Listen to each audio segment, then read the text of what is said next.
it, do anything we can to kill it. That's not the spirit in which I proceed on this issue. And I hope that we can make some progress over the weekend and into the following week. I yield the floor. Mr. President. Senator from Oklahoma. Mr. President, I thank my colleague from Maine. I apologize to him that I didn't hear the beginning of his remarks. I heard just the last few things he said, and let me assure him, number one, that as manager of the bill, I appreciate his input in particular. He's been a part of our negotiations. We have been discussing various amendments. He's been on the floor debating some of the amendments that indeed have been accepted and supported on this side of the aisle, as has Senator Jeffords, Senator Chafee, who I remember offered one of those amendments that was accepted on this side of the aisle that went to one of the points, I believe, in the letter that was sent to us. Senator McCain and Senator Durenberger, among others, have been very, very constructive in their suggestions. The letter which they sent to us was constructive. It included very serious points, very worthy of consideration. And I want to assure my colleague from Maine that is the spirit in which those suggestions have been received. We've worked through some of the amendments. We're continuing to work through others. I talked with Senator Jeffords today about his disclosure of independent expenditures and advance notice on some of those expenditures. We're trying to work out that amendment. We've made progress on at least one of his three amendments. I think it's virtually in shape to be accepted. We weren't able to get to it today, but as I indicated to him, that was one at least we're ready to accept, and the other two we're going to see if we can't work them into shape that we can. I just want to explain that the frustration experienced by the majority leader, and I think all of us watch the burdens on our leaders on both sides in this institution, are extreme. Trying to get the business of the Senate done and accommodate the schedules of 100 people and all of the other considerations is very, very difficult. And we all know that hopefully at least the budget reconciliation bill will soon be ready to come to the floor, a very major decision for the country. The supplemental appropriations bill, as I understand it, is now ready to come to the floor. It's been completed in a bipartisan basis, I might say, happily, by the Appropriations Committee. So there are many things pressing upon the leadership in terms of the schedule. I had suggested to the distinguished Republican leader on this bill, the Senator from Kentucky, that we try to get a list of amendments on both sides. We put out a hotline that we request a list of all the amendments, and then we could sit down and do exactly what the Senator from Maine said, and that is see how many there are, see the nature and complexity of them, try to determine what a fair amount of time so that we really could have a thorough discussion of them would be. Now, maybe there are 10 amendments, and maybe it would take 2 days of debate to debate them. Maybe there are 20, and maybe that would take 3 or 4 days. But once we got that list, we could determine that. As the majority leader said today, he simply feels the need to get a time certain that we aim toward final passage and an agreement that the majority, whatever the majority is, we'll vote on some of these amendments. That could well determine the outcome of the bill in terms of whether it would pass or not. But that the majority be able to work its will when we're through with the amendment process, whatever the majority is at that time. It could be that some amendments would be adopted that might shift which side of the aisle was most for this bill. Who knows? We don't know the outcome of these amendments. But so far we have been frustrated in the attempt to either get a solid endeavor to get a list of the amendments on the other side of the aisle, and then some time certain by which we could debate them. So I want to repeat again to my colleague from Maine, I've discussed this again with the majority leader. He extended his offer. He's assured to me it's a very serious offer to the minority leader tonight to say if the minority leader would take under advisement his request that we set some time certain for final passage, that he will accommodate every single amendment that people desire to offer, and will accommodate sufficient time for every single one of those amendments to be seriously considered, debated, and voted upon, and that time for final passage would be set on a date that would accommodate that kind of schedule. So that includes all amendments. I was asked, would we allow under that scenario a vote on Senator Shelby's amendment? Absolutely. It would mean not only that amendment, but every amendment would have an opportunity to be considered and voted upon. Then we could set a time for final passage. And in the meantime, again, I just want to say to my colleague from Maine, we all operate under a great deal of pressure here, but I want to assure him that nothing that has been said should in any way be interpreted by him as anything less than appreciation on the part of the managers. And I know the Majority Leader upstairs just a moment ago indicated again his appreciation, not only the Senator from Maine, but from other colleagues that I've mentioned here just a moment ago for their efforts that we deem are highly sincere and constructive. And already, as a result of their amendments, the bill has been improved, and we want to continue that process. Senator, would you? I'd be happy to yield. I thank my friend from Oklahoma for his comments, and let me say with respect to Majority Leader, he does have an inordinate amount of patience. Frankly, I think he has too much patience.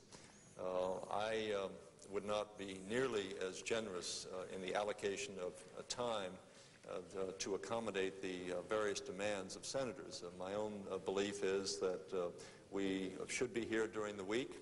If for some reason we have a commitment that we have one of our colleagues who wanted to watch his daughter graduate from Harvard University this week, altogether appropriate, that's one of those times that you just go to Harvard and take your chances, as he did.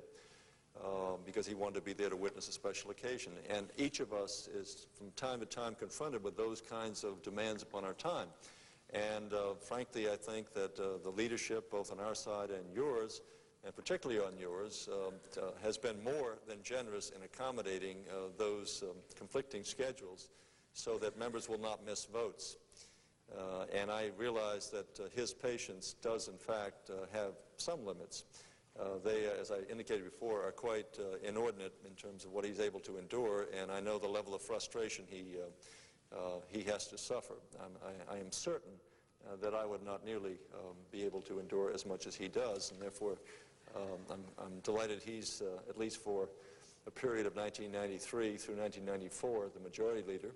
We hope to have him become the Minority Leader in the next session, but nonetheless, I think he does a very outstanding job in trying to take into account the various demands that we place upon him. My own feeling is that we should be placing far fewer demands, and we should be spending far much more time, a greater amount of time devoted to legislating and less to these other matters. But that's something that only we can resolve. So I appreciate the Senator from Oklahoma's comments. Mr. President. Oklahoma. As always, I thank my colleague from Maine. It's always a privilege to work with him. And let me just say, I hope that we can both, and all of us interested in this bill and seeing ultimate action on this bill, including action on all the amendments as well as on final passage, will encourage the leaders on both sides. I hope that to do so, I hope that the Majority Leader, having offered a proposal that all amendments be considered, that he'll be willing to spend the time on the floor as long as he knows there's light at the end of the tunnel. And I can understand his feeling about that. Willing to accommodate and to take up all of these amendments, and I hope, on the other hand, we can encourage the Minority Leader to work toward getting a list of all the amendments and to setting some reasonable time at the end of which we would come to a close and vote. I think that's the best way to dispose of this. It's a constructive way to do it. It's a way that protects the rights of all, and everyone has a chance then to have input and to improve the bill and to act upon it. And I just hope we can be successful in that endeavor, and hopefully by the time we'll be talking, I'm sure, again on Monday informally, those of us that are here, and hopefully by the time we come back into session on Tuesday, we'll be able to perhaps report progress on not only on that agreement, but perhaps on some of the other substantive matters that we're discussing. Mr. President, I suggest the absence of a quorum. Clerk will call the roll. Mr. Akaka.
ask unanimous consent that call for the quorum be dispensed with. Without objection, so ordered. Mr. President, a few moments ago, my counterpart on the Republican side, the Republican whip, as he does on occasion, and I enjoy him, gets a little carried away. And he asked some questions, and without giving any answers to them. And I want to give a few answers to my Republican friend, the questions he asked. And he talked about the number of votes and said, why are many on that side of the aisle, meaning Democrats, just choosing to hide out somewhere in these cavernous buildings? The reason is quite obvious. They do not dare go back to the American public with this bill the way it will come out of the Senate. Well, we're willing to vote, and we will vote if they will give us an opportunity. Now, he said on one vote, it was 46 to 44. Where were the 10 members in the middle of the week? Well, it happened to be 5 Republicans were absent and 5 Democrats. So it was an equal division. There were 5 Republicans missing on that particular vote. And here's one, he said, 47 to 44.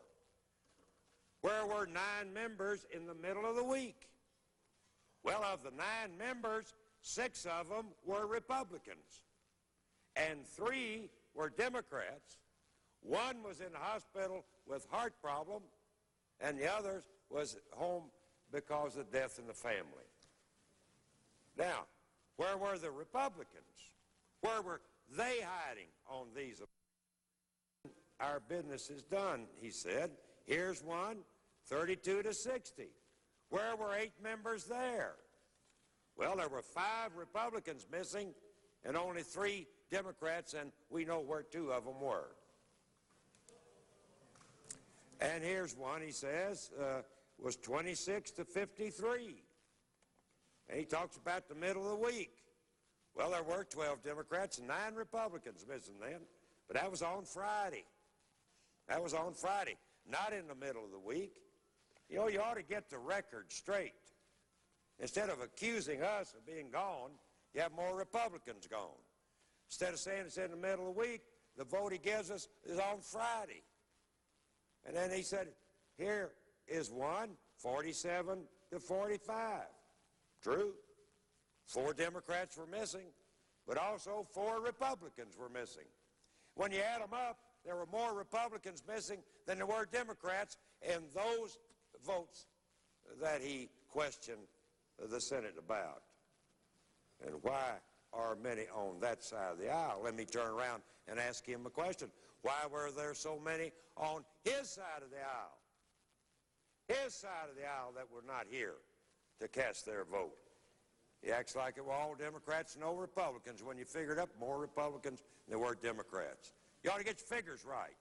You ought to make statements correct. And the record ought to be corrected, and I hope that when we develop this, the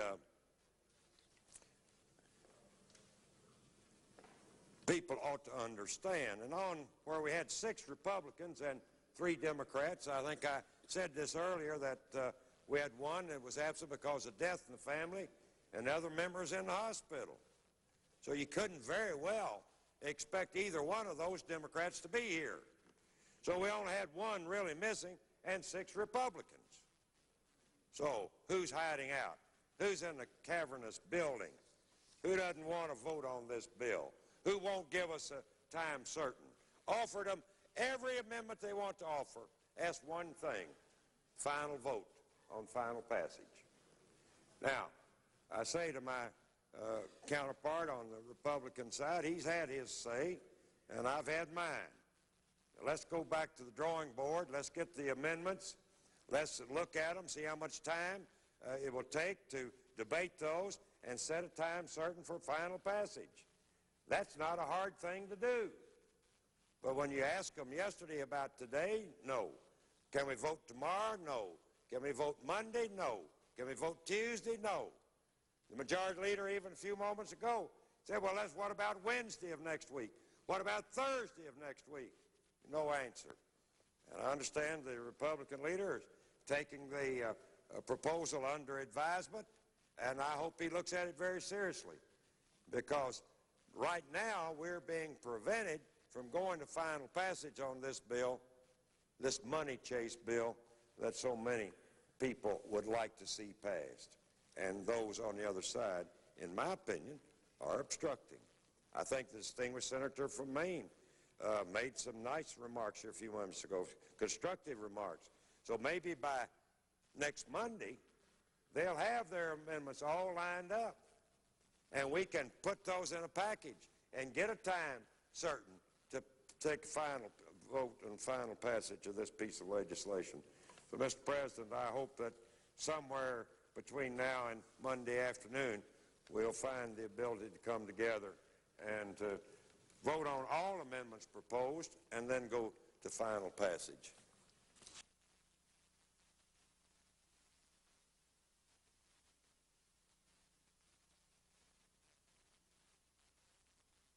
Kentucky would permit the chair to make an announcement. The chair, on behalf of the President pro tempore, pursuant to Public Law 101-194, appoints Walter B. Gerken of California to the Citizens Commission on Public Service and Compensation. Senator from Kentucky is recognized. Mr. President, so that I might not misrepresent my statement, I said one was in the hospital and one was out because of death in the family. The one that I thought was in the hospital was very courageous, and he was here to vote. One Republican and one Democrat were at a base closing hearing in their state, so that was the reason. But it was still 6 Republicans missing and only 3 Democrats. So I wanted to correct that record, Mr. President.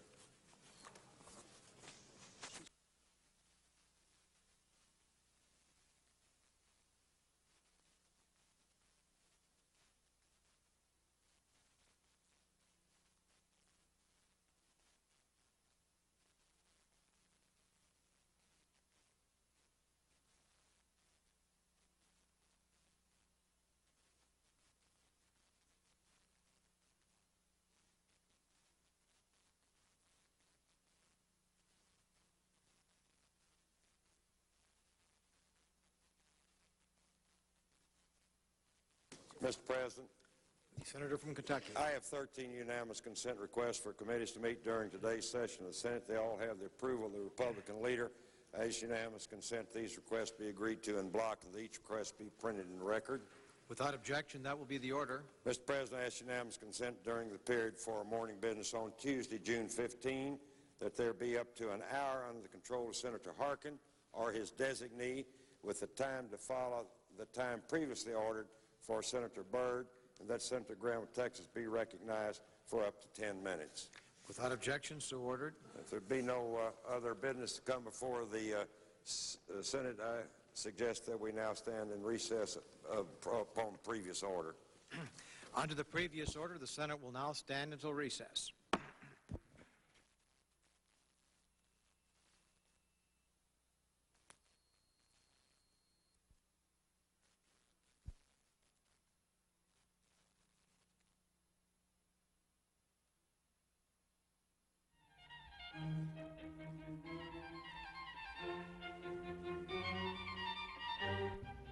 That concludes today's session of the United States Senate. C-SPAN 2's live coverage of the Senate will resume when members next convene.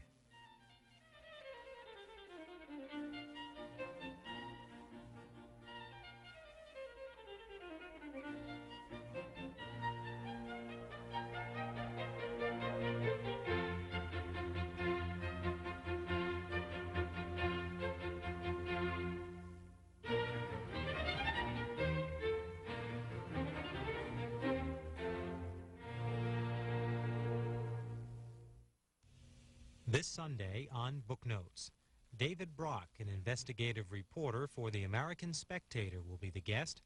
He'll discuss his recent book, The Real Anita Hill, The Untold Story. Sunday on C-SPAN, the companion network of C-SPAN 2, at 8 p.m. Eastern and Pacific times.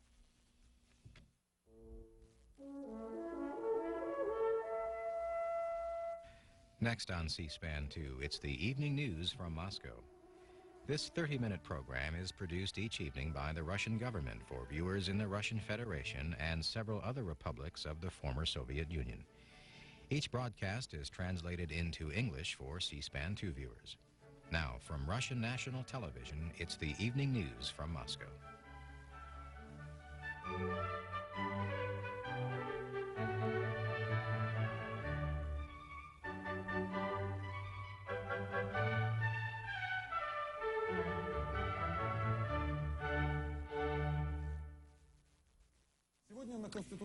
Today at the Constitutional Conference in Moscow, the second plenary unscheduled meeting took place.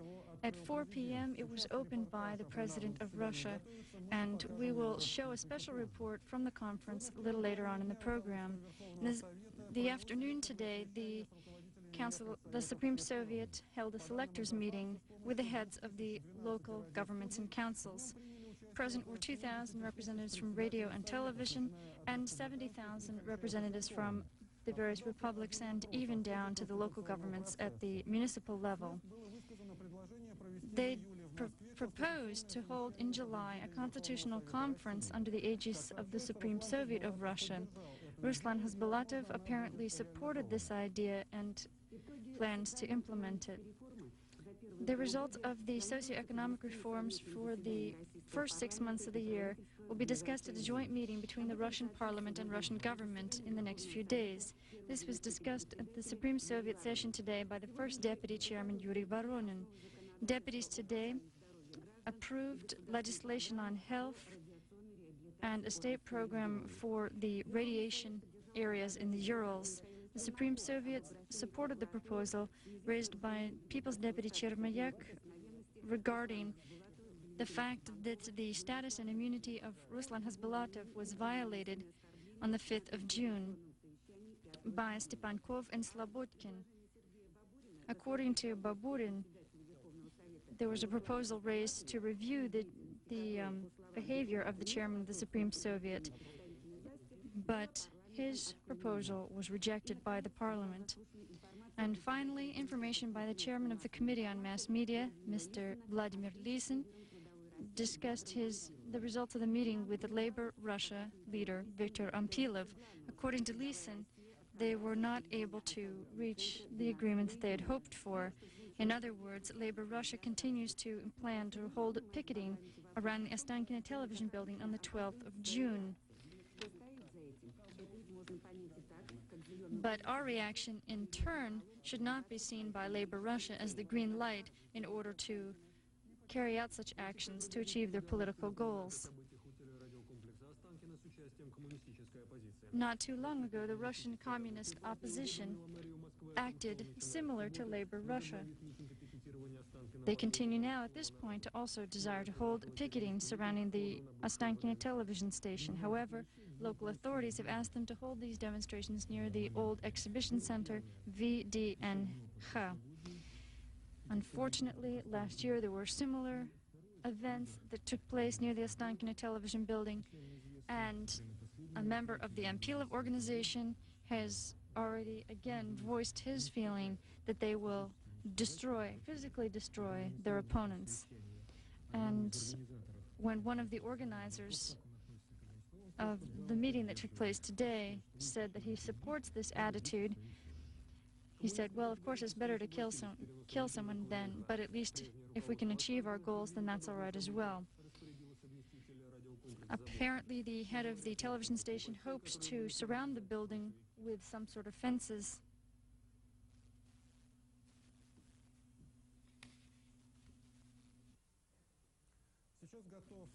The material on the plenary session that took place today is now prepared.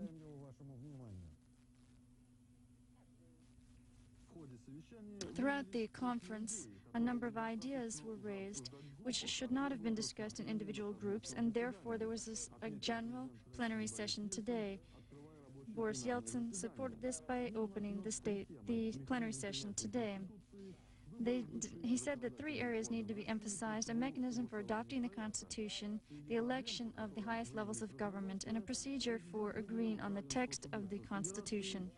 He also addressed the fact that some of the major issues that have been raised are surrounding equality among the subjects of the Russian Federation, private property, and citizenship.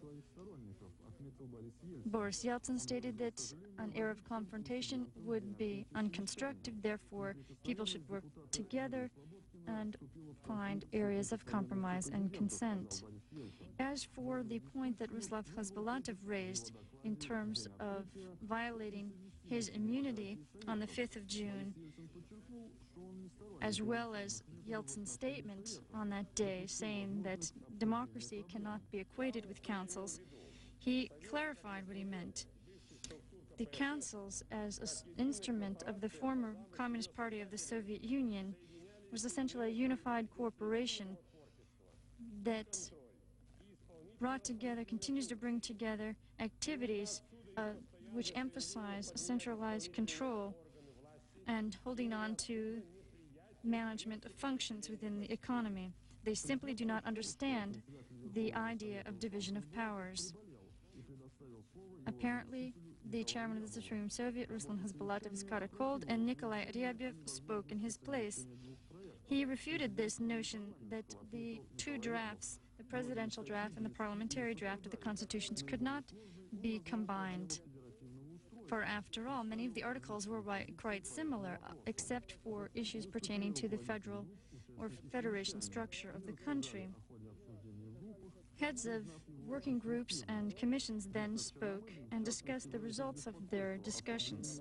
Viktor Chernomyrdin, in part, was concerned about the weakening strength of executive Russian power on the vertical levels. Anatoly Sobchak, as well as Sergei Shakhraj, hoped that the Constitutional Conference would be continued beyond the 16th of June and serve as a consultative group. Chernomyrdin said that during the working groups there were no confrontations, but rather the groups suggested that additions and various norms be added to the final text of the Constitution. Other committees that were led by Shumeyko, according to him, worked very successfully together. He said that the first principle that we discussed was the issue of power. The authority of the Russian Federation should be very powerful and should be capable of taking action.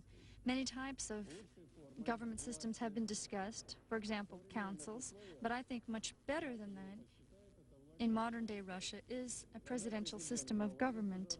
When the president is the head of the government, then the government has a clear understanding of division of powers among executive, legislative, and judicial branches of government. Boris Yeltsin declared the Constitutional Conference an informative and substantive one. Later on Channel 1, you can see the continuation of the Constitutional Conference. Political and social activists of Russia declared the need for establishing preliminary election unification of the electorate. The bloc democratic forces insist that they are reflecting the results of the referendum on the 25th of April, hence support the President of Russia. Shumeyko, Fyodorov, Chubayev, Kozyrev, Filatov, Gadayev, Poltoranin, and others signed an agreement saying that the electorate would continue to support the economic reforms of the country.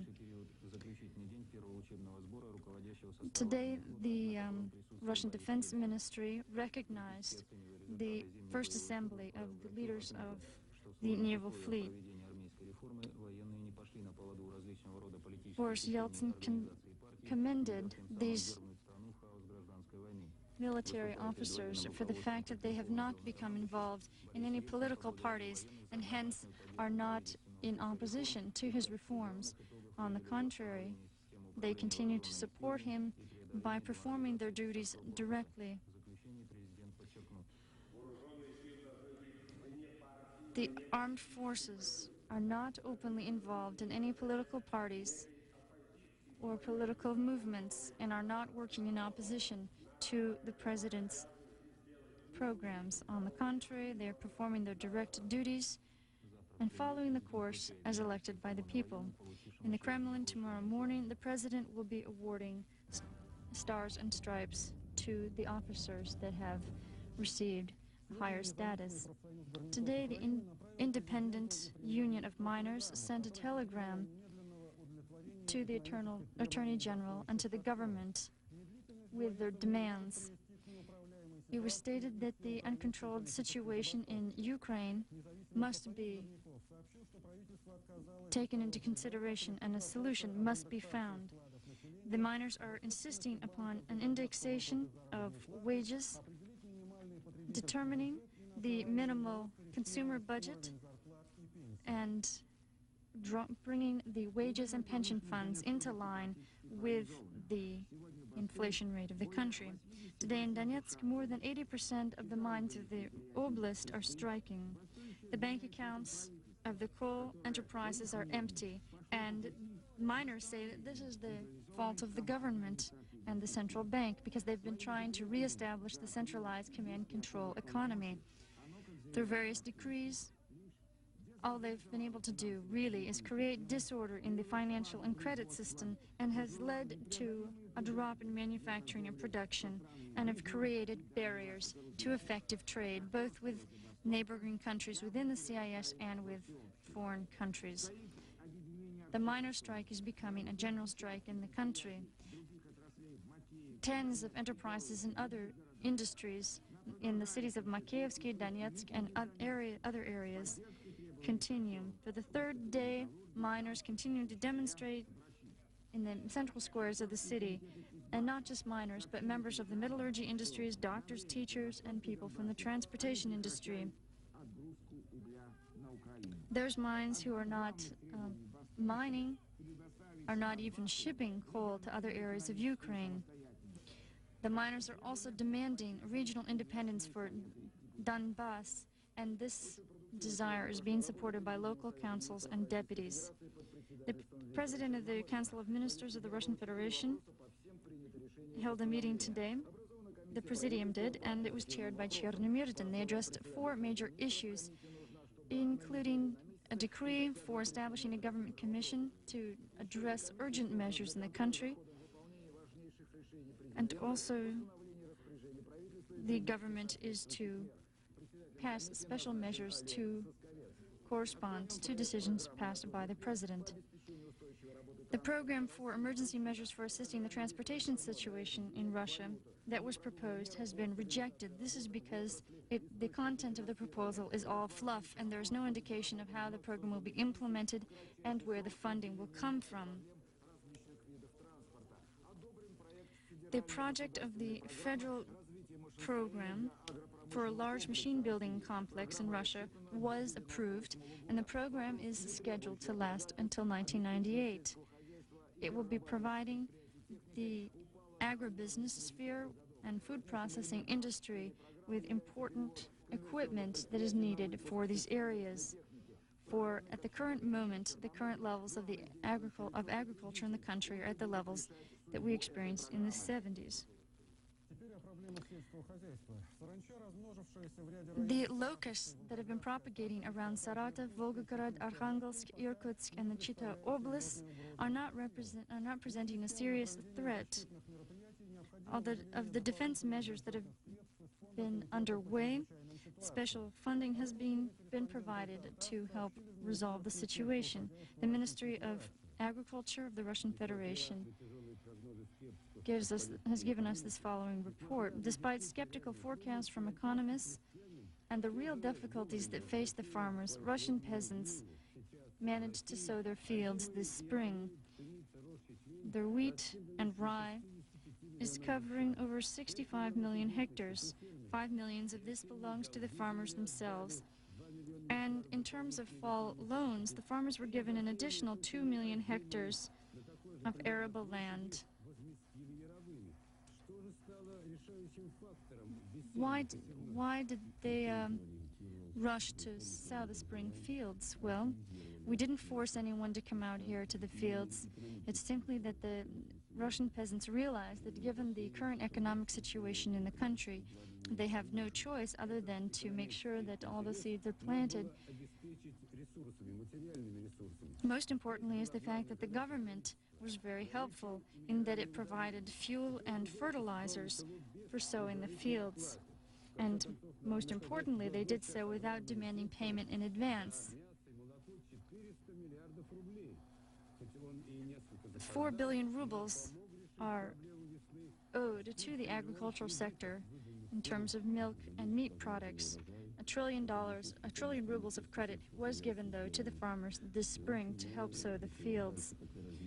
I think that given this program by the government, I expect that for the next year we will harvesting 118 million tons of grain, as we did last year.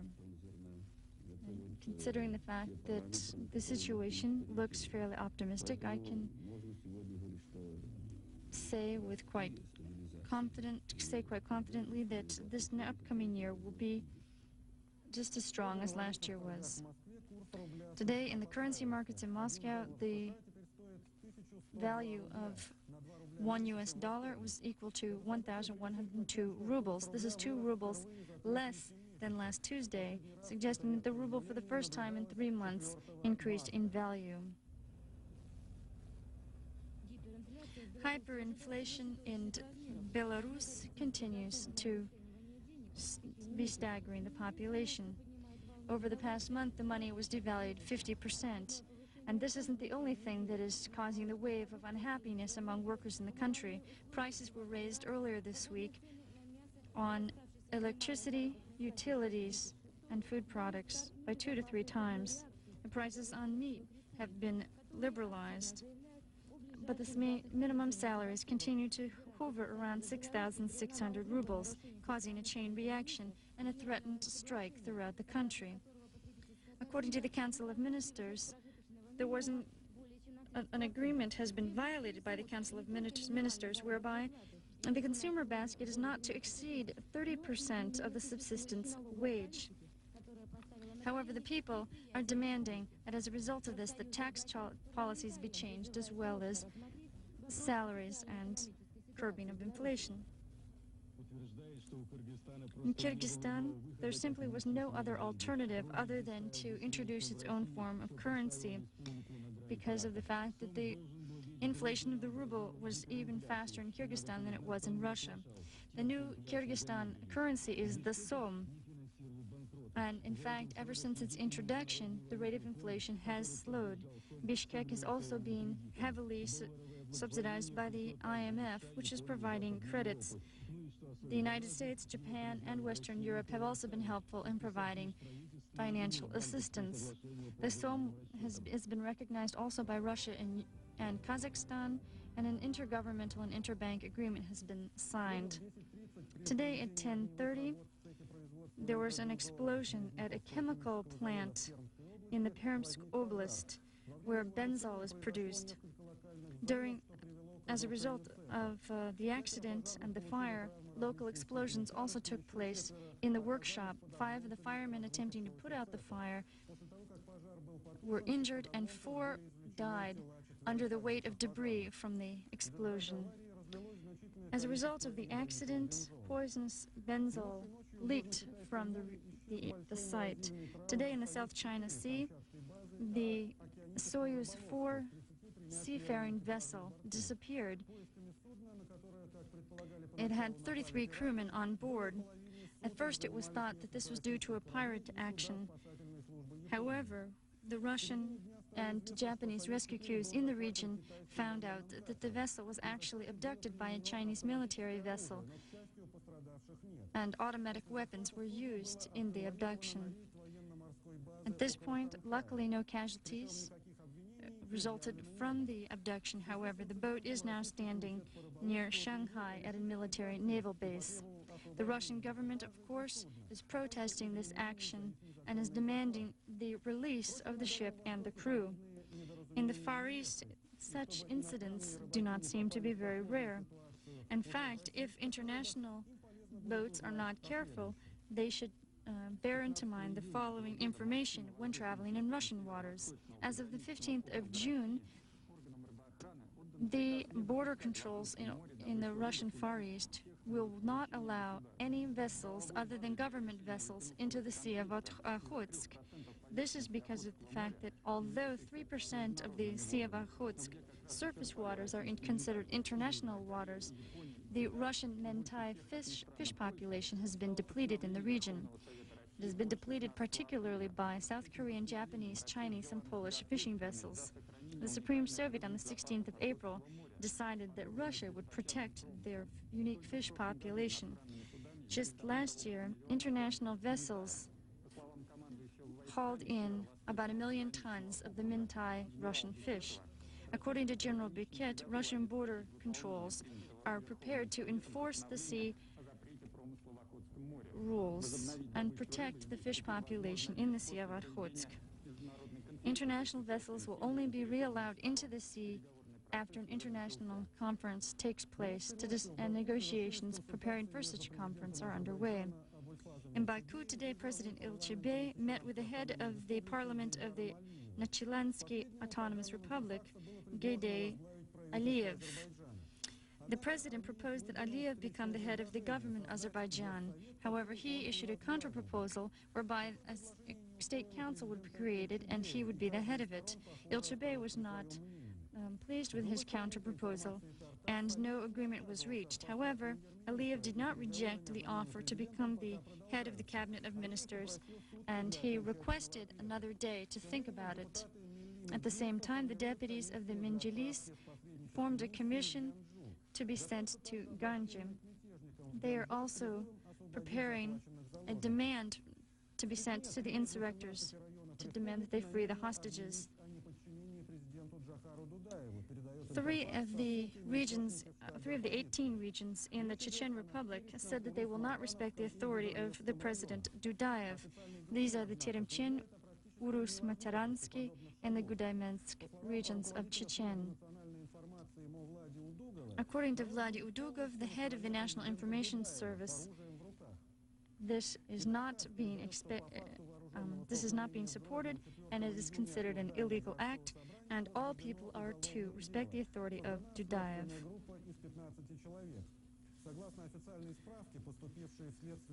As a result of these actions, criminal proceedings are being instigated, and apparently in the Ganje, 28 people died in the skirmish that took place on the 4th of June. In Tajikistan, at a municipal dump in Kurgan Turbe, a disfigured corpse of a Russian officer from the 21st Motorized Rifle Division, Captain Ganulin, was found.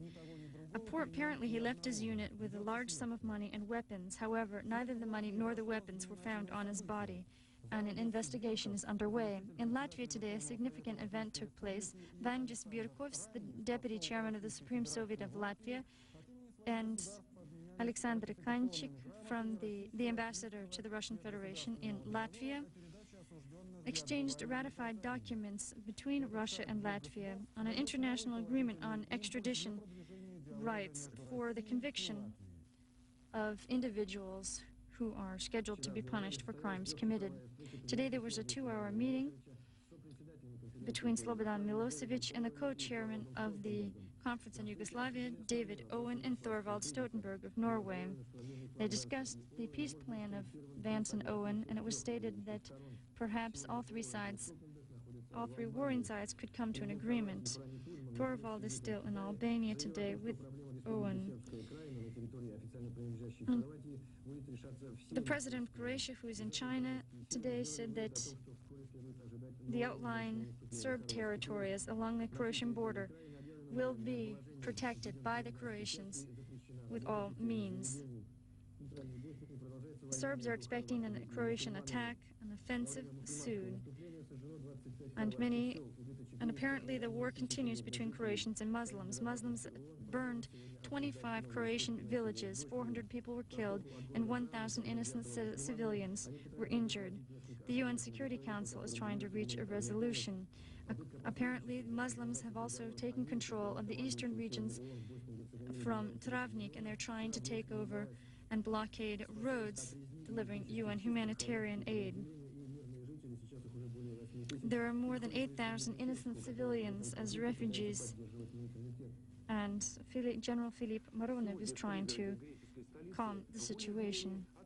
In the suburbs of the Greek capital of Athens, there was a session of NATO held today on the level of foreign ministers. They discussed the role of NATO in resolving the Yugoslavian conflict.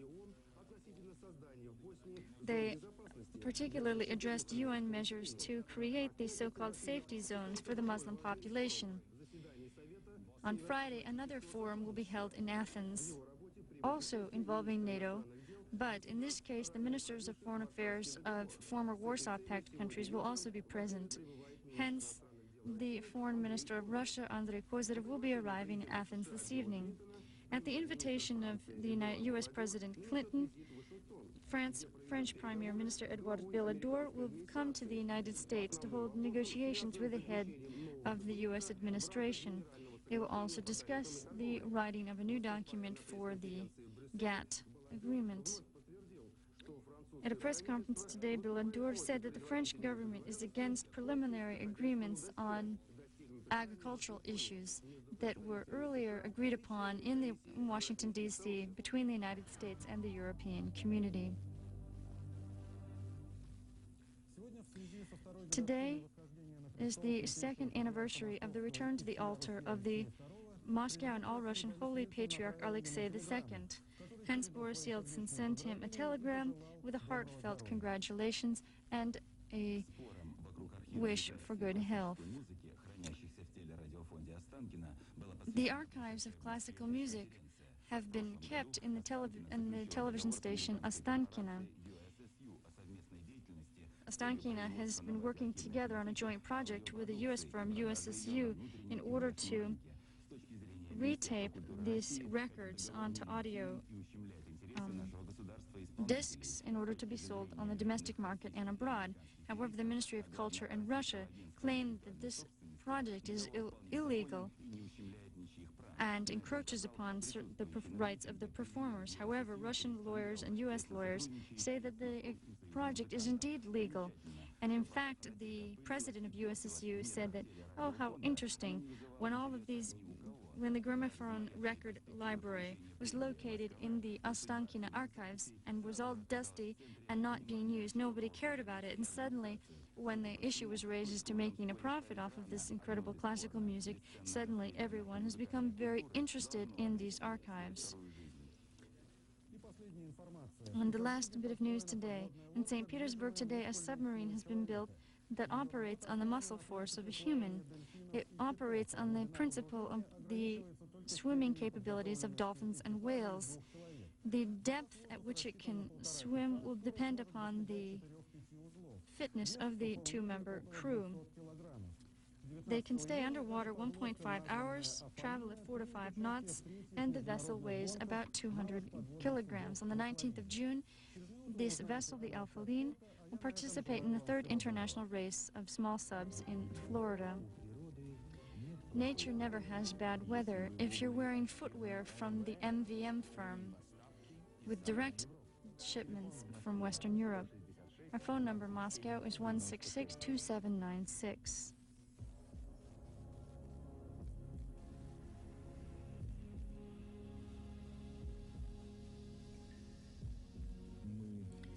We build roads. The road building concern AFT.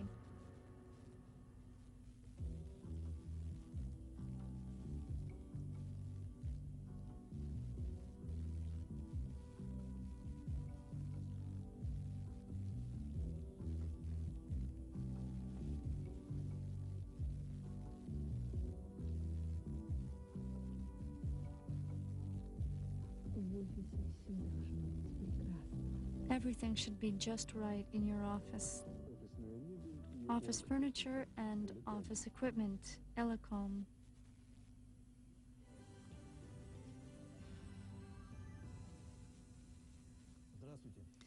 Good evening. At the European Championships for women's basketball, the Italian team is played in its second tournament. The Russian team lost to Slovakia 80-75. In the Italian Grand Prix track and field, Yelena Romanov did well in the 3,000-meter run, Ina Lasovska in the triple jump, and Ukrainian woman athlete Valentin Filushin did well in the shot put. In the 100-meter dash, Natalia Goranov came in second place. Sergei Bubkin tried to win his 35th world record in the high jump, however, in this event, and he did not do so when he attempted to jump 6 meters and 14 centimeters. In soccer, inside the Russian Federation today, Asmaral played Okean and finished in draw 1-1. And in the World Championships for soccer, Holland and Norway played and finished in a draw 0-0. In Latvia, the soccer team has never won a victory in the World Championship. In their game against Ireland today, the Irish team won 2-0. The All-Star Team Spain and All-Star Team Ireland are equal in the overall standings, 13-13, but Ireland still has games left to play. For the 14th time, the Montreal Canadiens won the Stanley Cup. They defeated the LA Kings 4-1 in their 5th and final game. After 7 years, the Canadiens again won the Stanley Cup, and this led to wreaking havoc among the fans in the city in Canada. They overturned several automobiles and buses, and 40 people were injured in the process.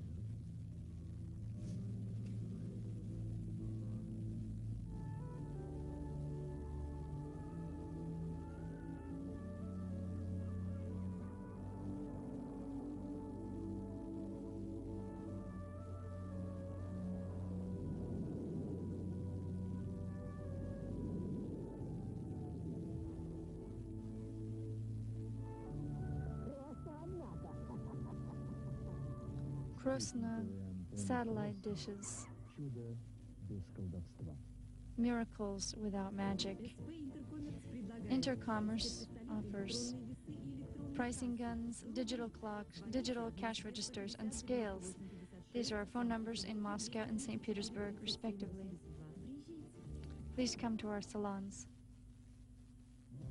The temperatures for the 11th of June in Celsius, Murmansk Oblast, Arkhangelsk Oblast, Central Region, Central Black Earth Region, Volga-Vyatsky Region, Belarus, Ukraine, Moldova, St. Petersburg, and Moscow. The evening news from Moscow is produced each evening by Russian National Television, the government TV network, for broadcast to the Russian Federation and other republics of the former Soviet Union. The program can be seen each weeknight on C-SPAN 2, beginning at 8 p.m. Eastern Time. If you have any questions or comments on the evening news from Moscow, write to this address.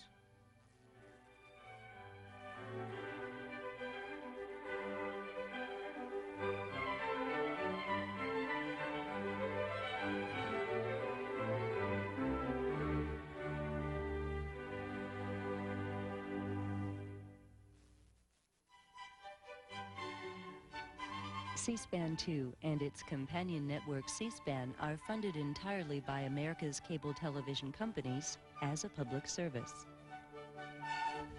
We're pausing now to update this evening's program schedule for you. Please keep in mind that the times mentioned here are Eastern times only. Just ahead, the Attorney General Janet Reno addresses the National Rainbow Coalition.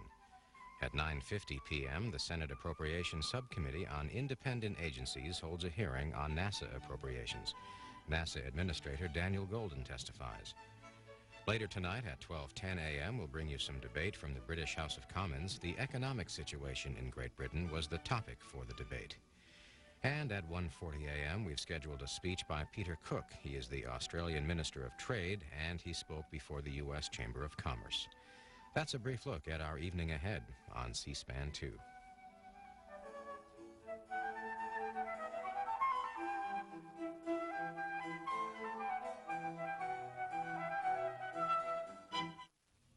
This Sunday on Book Notes, David Brock, an investigative reporter for the American Spectator, will be the guest.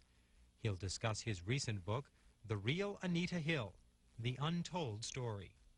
Sunday on C-SPAN, the companion network of C-SPAN 2, at 8 p.m. Eastern and Pacific times.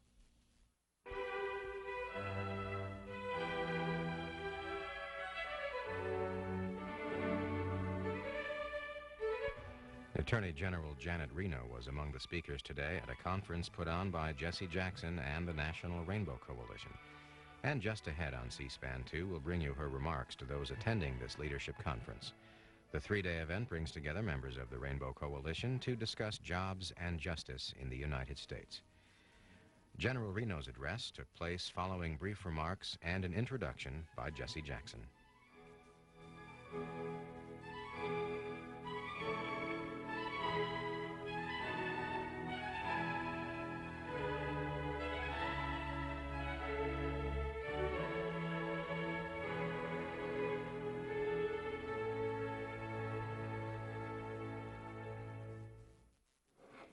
As we assume our seats, the Attorney General will be in momentarily.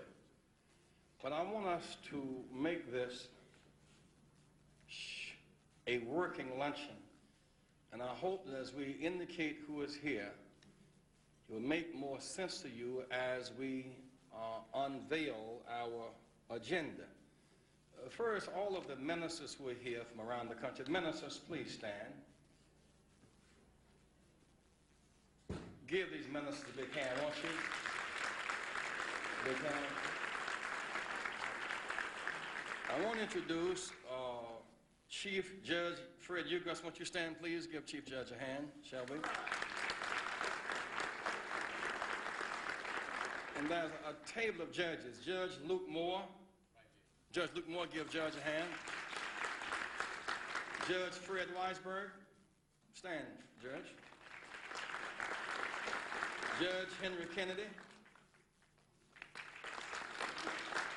Judge Susan Winfield. Judge Eugene Hamilton. Judge Godfrey Eilperin. Give all of our judges a big hand. Supreme Court Judge Reverend Clay Edmonds, won't you stand?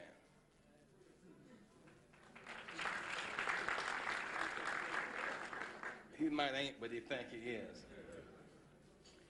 Let me make these up. Brother Wilson, still there. Reverend Wilson, to the right of him, please.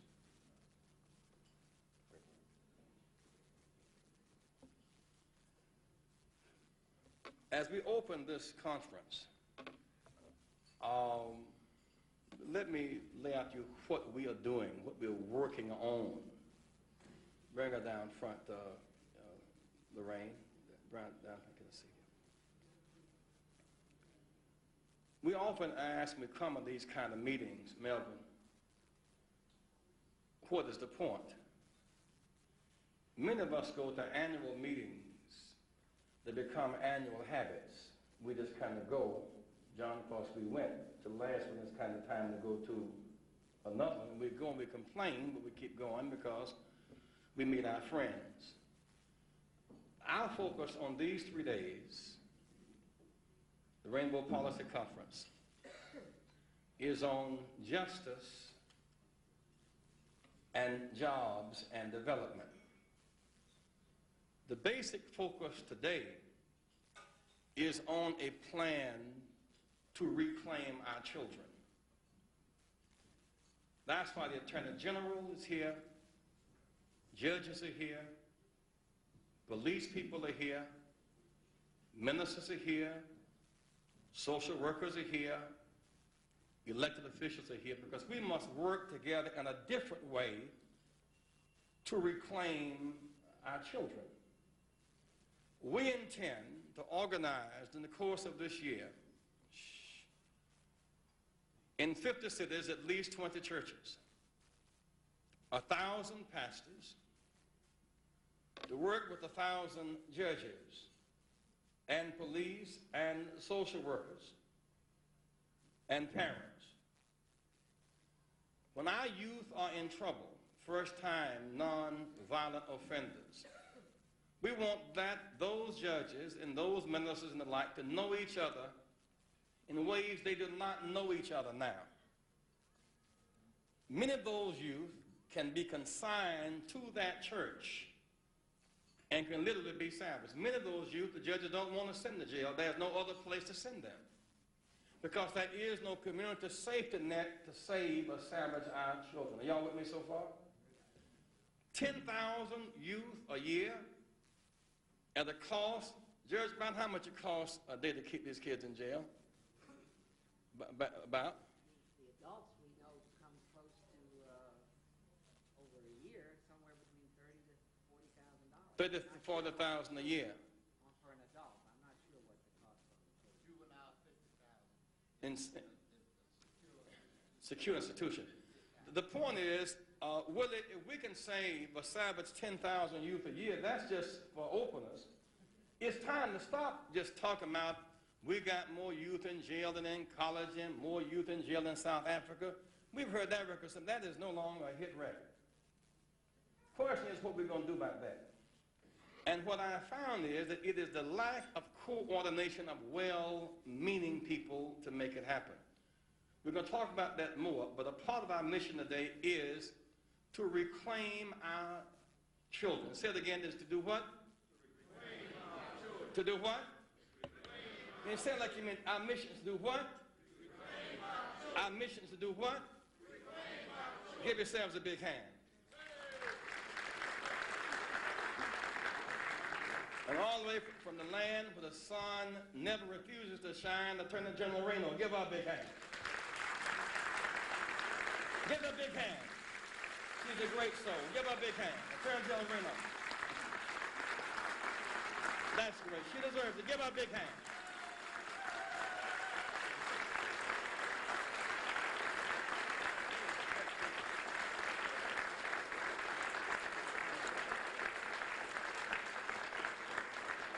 Give her another big hand.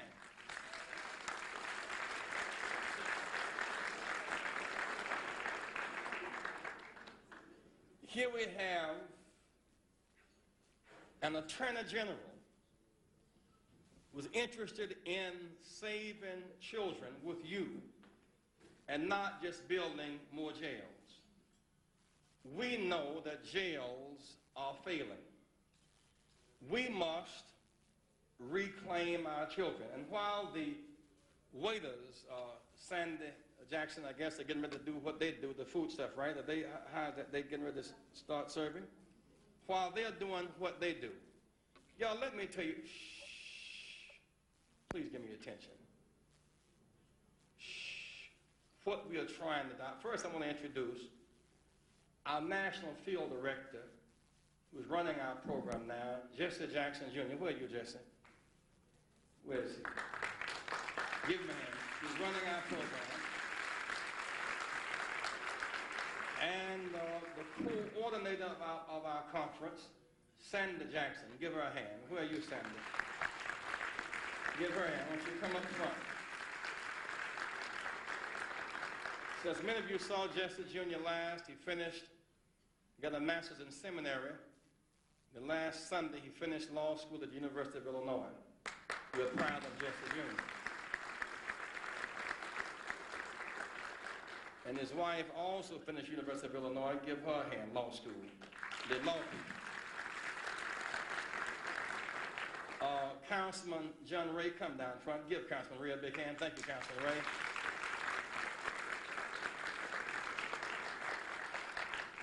Now, I want to kind of repeat this again because we have to ask the question, Ben Ruffin, after, in these last 20 years, we have in the room today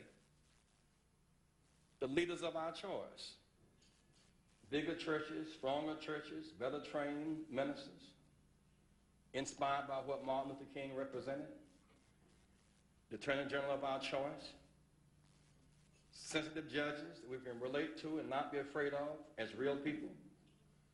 We have outstanding police in the room who are seen as real people and not just beat-em-up cops. We have the council people here of our own choice. We have the head of the oldest seminary in America, Andover Newton, Dr.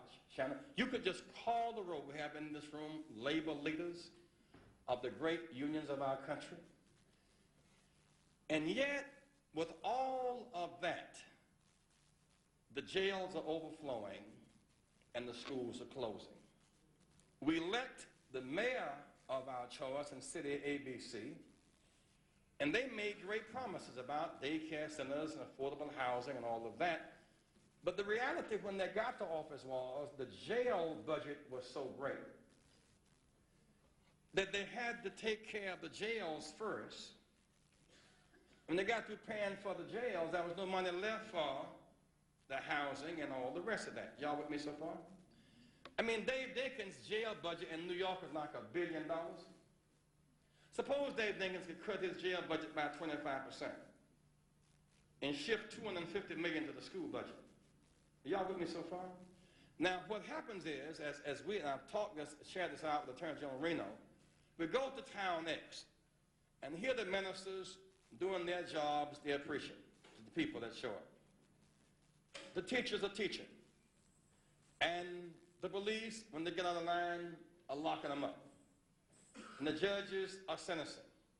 The social workers keeping up with their parents. Everybody's not doing their job, and yet our children are falling between the cracks. That's kind of like when the Bulls played Phoenix last night.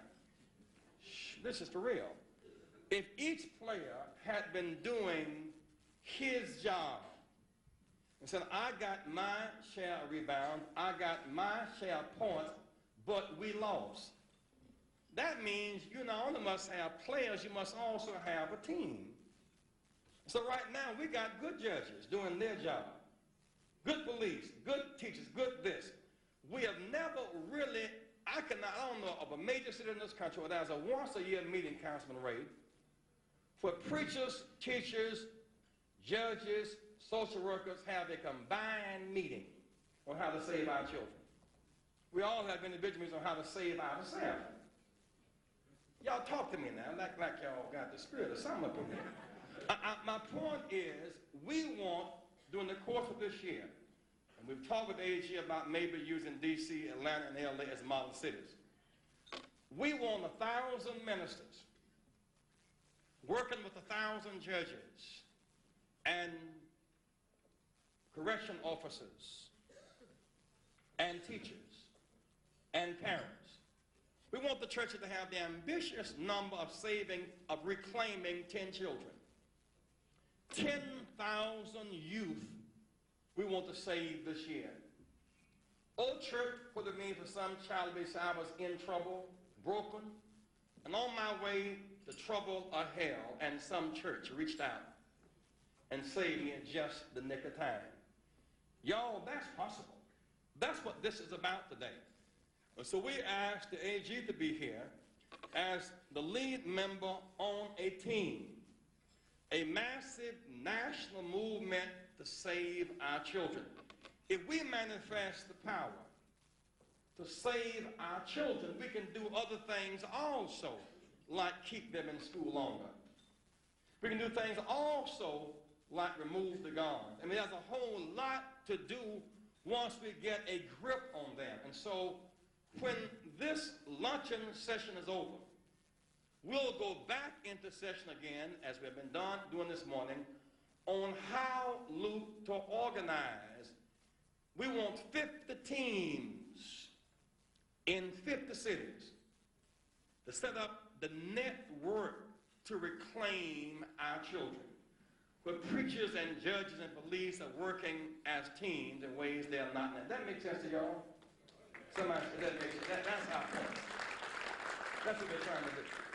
This afternoon at 6 o'clock, we have a reception, a statehood reception, Rainbow, Democratic Party is having a reception on D.C. statehood. Tomorrow the focus will be on labor, economic growth. All the talk now is about liberal, conservative, and black and white. The real issue, y'all, is about economic growth, economic stagnation, or economic recession. Well, to stop being dizzied by symbols like a bull chasing a red rag. Y'all, this thing really is about putting America back to work. And 10 million unemployed is what the real deal is. That's what we're going to focus on tomorrow.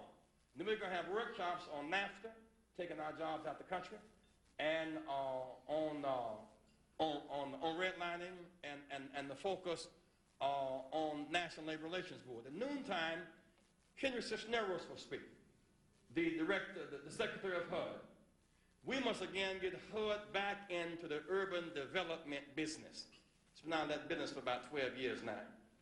Afternoon, there'll be workshops on this stuff, and then tomorrow night we honor Aristides on his way back to Haiti and the people of Angola who have now been recognized on tomorrow night.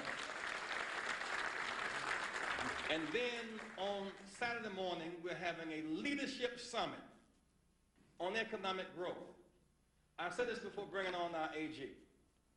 You know, down through the years, we've mostly gotten in trouble expecting too much from presidents.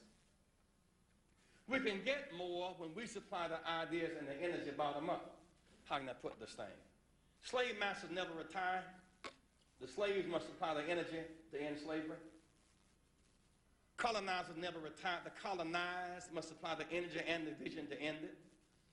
Every bit of change that we made is connected to some Rosa Parks or somebody who said, we're not going to take it anymore. I remember so well, and I tell this story often now, that 1963, the Kennedys were against the March on Washington because they thought it was going to mean chaos in the streets.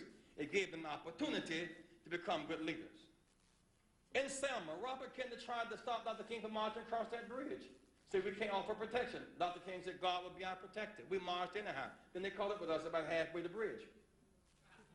In 1964, Dr. King said, put up Lyndon Johnson over Goldwater. But the next month, Johnson gave him a reception at the White House. He said, we deserve the right to vote. Johnson said, I am for you. You know I like you, but we can't give you the right to vote. And the Congress is too conservative. We installed Johnson in January. We were marching in February in Selma and in March. So our action will make good presidents. Because Clinton is going to choose between us and Thoreau and Dole. We voted for him and Thoreau and Dole did not. But we must be acting to make him a good president. That's our mission.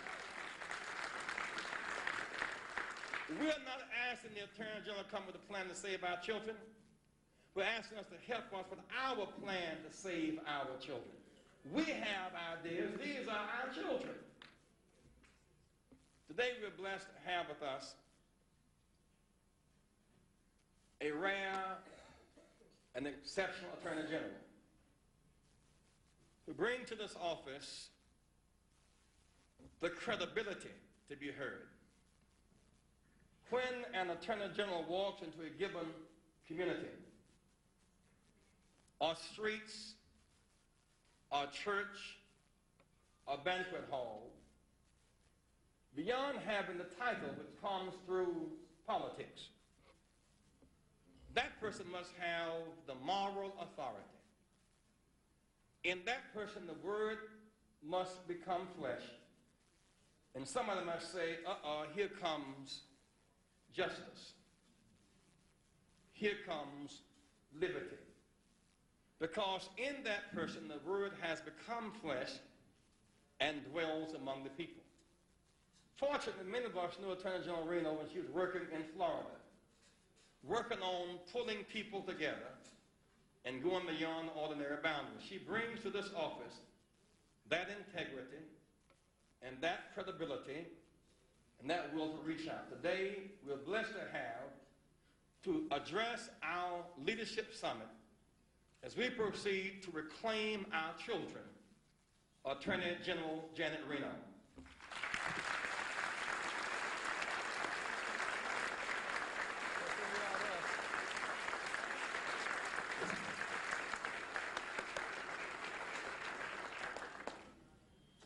thank you very much.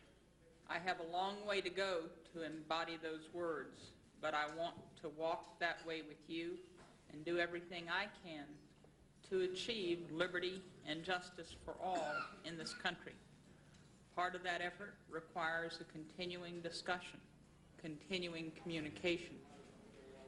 And I want to address what we can do about our children, about our communities, about our neighborhoods, about making them safe.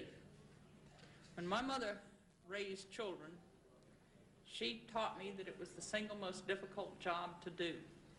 About 8 years ago, a friend died, leaving me as the legal guardian of her 15-year-old twins, a boy and a girl, and the girl was in love, and I've discovered that raising children is indeed the most difficult thing I know to do. And it takes love and hard work and a lot of luck and intelligence and gumption and caring. What my mother taught me, though, was you have got to have punishment when the child does wrong, but fair, reasoned, humane punishment that fits the violation. And if you threaten punishment, you've got to carry it out. But punishment by itself will be for naught unless you have a loving, nurturing environment in which a child can grow as a strong, constructive human being. I think we should put aside, as we address the problem of crime in children, put aside partisan politics, put aside extremes, because this is a problem that affects all America. The well-being of our children, the safety of our communities, and if we approach it with common sense, just like raising children, if we give it the dedication and the hard work that's necessary, we can make a difference. We've got to start at the end of the line and look at the people that hurt our community, that tear it apart, the career criminals, and we've got to make sure, quite frankly, that we've got enough prison cells to house those people for the length of time the judges are sentencing them. A 3-time armed robber who puts a gun up beside an elderly person's head and threatens them again and again. We've tried. We can't do anything more. We've got to develop alternative sanctions for people who have prior records and have a drug abuse problem. And we've got to do as we did in Dade County with the drug court and provide a carrot and stick approach that says, look, there's the jail. You can go to the jail. You can get detoxed, you can get stabilized, we can get you out into residential non-secure, then into day treatment. We'll work with you in job training and placement, or condition it on drug testing and help you get reintegrated into the community. Or there's the jail. And for first offenders, we can do exactly as we did with the drug court in Dade County and give them the carrot and stick approach again that says, here's an opportunity for treatment, here's an opportunity for job training and placement, here's an opportunity to get a clean record. Or there's prosecution. We can do far more in the juvenile justice system, focusing on 16 and 17-year-olds to provide programs that help get them back into the community. Have a serious juvenile offender, send him off to an appropriate place. Let's assume that it's just the right place, but too often we see the person successfully complete that program and then brought back, just dropped off into the community with nothing more, no follow-up, right back to where he got into trouble in the first place. We've got to understand that we're undoing a lot of time in these children's history. But I suggest to you, as I have consistently suggested for the last number of years, that crime and drugs and youth gang and this ever-increasing phenomena of youth violence that we are seeing are all symptoms of a deeper problem in society. And that is that for too long now, America has too often forgotten and neglected its children. How do we address that problem? What do we do? I think what's happened in these last several years is that the federal government has said to the states, here, it's your responsibility, you, the states, do it. And then the states have turned around, faced with these new dollar burdens, and told the counties, you do it, and the counties have told the cities, you do it. And it's up to communities now. And what the communities have done with their back up against the wall is they've become bold and creative and innovative. Ministers have worked with police officers, private businessmen have worked with schools as partners in schools. They form networks. They have created a sense of purpose and a sense of being in these neighborhoods that is making a difference. In our community, April, a year ago, before Hurricane Andrew devastated this area, ministers took the lead in West Perrine, Florida. They said, we're fed up. We want to help our youngsters, but we want to help our community as well. And they, working with us, helped form a team composed of a community-friendly, highly respected police officer, a social worker, a public health nurse, and a community organizer. It was the ministers and other leaders in that community that said, let's have the team start in the largest public housing development. That team was full-time together working as a team. And it came back to me. Public health nurses had said 30 years before, we used to knock on the door and sit down and have a cup of coffee with a young mother and tell her what raising children was all about. But I'm afraid to go behind the door. Now they're not afraid anymore because the police officer was with them. And then they knew that we had credibility because the minister was there saying, these are people I trust. These are people that can make a difference. These are people that are listening to me because I helped get this program started. Now, it doesn't have to be that program. It can be another suited to your neighborhood and to your community. But the most important thing is Washington can't be telling people what to do because the people ultimately know best and care deeply and want so desperately to be self-sufficient. That team, by the time Hurricane Andrew devastated that community, had so reduced crime, had gotten kids out of the juvenile justice system. The police were so pleased with it, they wanted to replicate it in other communities. When Andrew hit, that team galvanized together to help that community and others start to pull their lives together again. That is a small example of what ministers and others can do working together. But as we address what communities throughout America can do working in a partnership with government, not with government telling them what to do, but in a true partnership, I think we've got to understand that there is no one spot in a person's life where you're going to change everything. When I took office 15 years ago in Dade County, I said I want to focus on the juvenile justice system. I want to get to the causes of crime. I want to make a difference there. And I started looking at a 16 and 17-year-old. Dropped out of school when he was 13, didn't know his father. His mother didn't pay too much attention to him. She was starting to get into drugs. He drifted. That young man can be saved. But we'll never have enough dollars to save everybody if we wait till they're 16 or 17.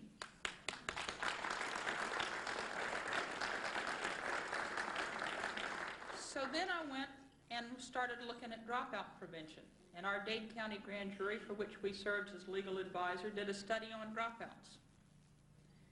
Dropout programs were most aimed at the middle school, 6th, 7th, 8th grade. Now there, the child that was just about to drop out had already probably fallen 2 grades behind in reading levels. He'd been truant regularly since he was 8 years old. He didn't have much self-respect because he wasn't doing well in school, and he was starting to act out to gain attention and respect through other efforts rather than excelling in school.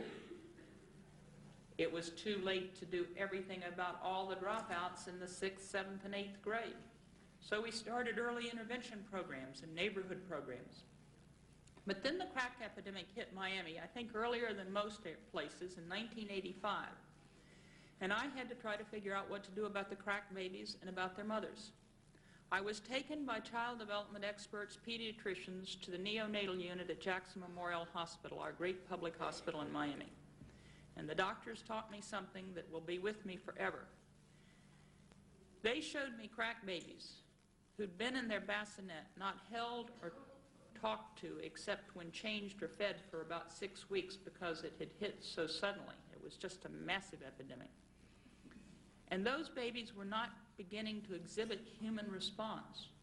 Whereas across the nursery, there would be a little baby severely deformed through birth defects who had tubes coming out of everywhere, who was with one or the other parent was with that child around the clock, and that child was beginning to respond with smiles and with human responses.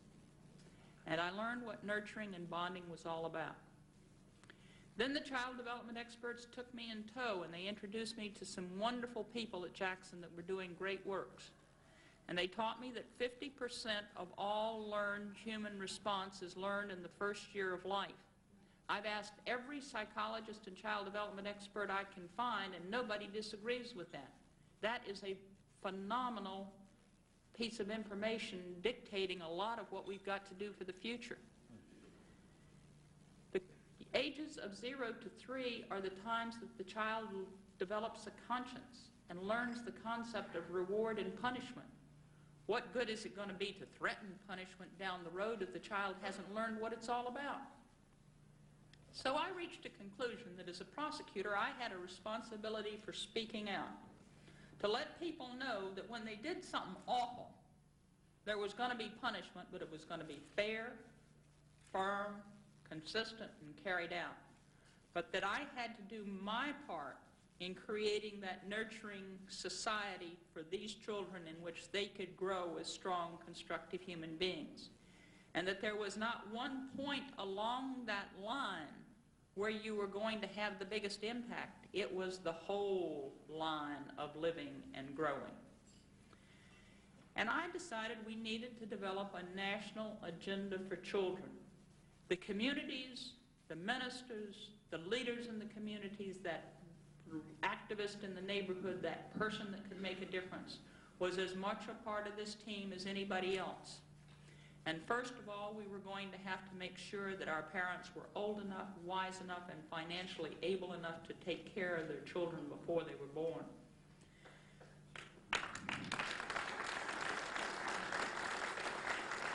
Let me tell you how children feel about this. I tried to speak to a different school in Dade County on the average of once a week, and this was coincidence about a year ago. I was in an inner-city high school in an auditorium that was jam full. Then the next week was a middle school in another part of the same inner city.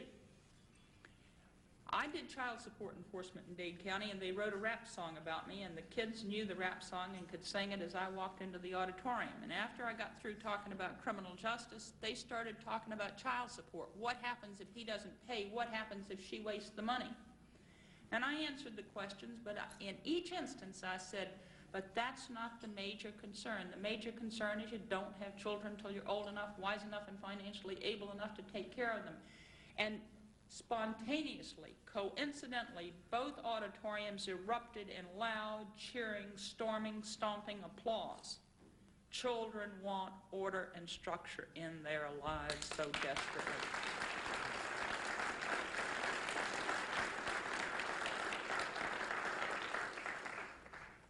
So I started focusing on what could be done about teen pregnancy. We can do something about it. A young woman who's pregnant for the first time, I ask her what she wants. She wants to get back to school. She wants safe, constructive educare that she can provide for her child so she can get back to school, and she wants family planning information. And it's doggone hard to try to get it to her in the ways things are structured in our communities. But if the communities work together and come together and develop programs, and the federal government and the state government work together in partnership with the private sector, with religious leaders, with others, we can help develop these programs. I saw in the paper the other day, and I need to talk to the people, I believe it was in Washington, about fathers who were coming out of jail and prison and had had parenting programs in the jail, and how excited they were about coming out. That's the type of program we need. We need to understand that those young men 18 to 30 who have 2 prior records because they had a drug problem when they were 18 and are now drug-free and want to get off on the right foot need a community board to give them the opportunity to get off on the right foot.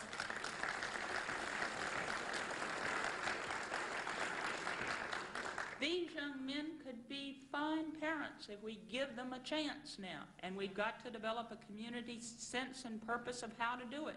And that minister who's not going to take any guff from the young man, who's going to sit there and say, yes, I think you can do it, and you'd better sure as shoot and honor what I'm going to do.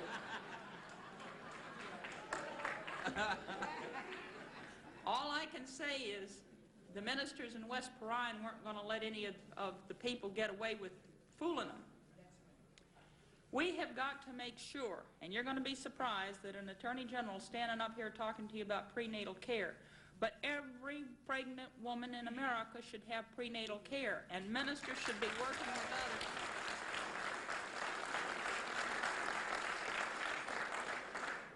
Now, what does that have to do with saving our children in crime? Every doctor I've talked to says if you're going to make any expenditure in medical care, the most formative time you can expend it is for prenatal care. And you've got to help me sell this. You care about children from common humanity's sake. What about that person across town that doesn't care about children, just cares about his or her tax-paying dollars? For every dollar you spend in prenatal care, you've got to help me spread the message that we can save $3 for health care costs associated with low birth weights. We've got to put the message so everybody understands. Then we've got to look at our young children. Something is terribly wrong with the nation that says to a person 70 years of age, you can have an operation that extends your life expectancy by 3 years, but says to a child of a working poor person who has no health care benefits but makes too much money to be eligible for Medicaid, you can't have decent, sound, preventative medical care that will save that child problem for the future and save taxpayers' dollars. We have got to make sure that all our children have immunizations. In the communities where there have been good immunization programs, you can see the difference in measles epidemics and other epidemics that spread through a community that can be prevented. And we've got to put it in, if we can't convince people based on common humanity, we've got to convince them based on a business-like approach to this whole issue. We're talking about dollars and cents. Elderly person will say, look, I've done my duty by children. I sent my son to college. I helped send my grandson to college. I've done my duty. That elderly person's got to understand that unless we make an investment in children today, the Council for Economic Development estimates we will not have a workforce with the skills that can fill the jobs that can maintain America as a first-rate nation. We're talking about business. We're talking about economics. We're talking about America as a whole. We've got to make sure that every child has safe, constructive, what I call educare. It's frustrating to walk into a community and have a Head Start program here, a school preschool program here, and another non-program over here. We've got to understand that families have too often fallen away from our children, and as we have focused on K through 12, we've got to focus on 0 to 5 to make sure that all children have appropriate educare.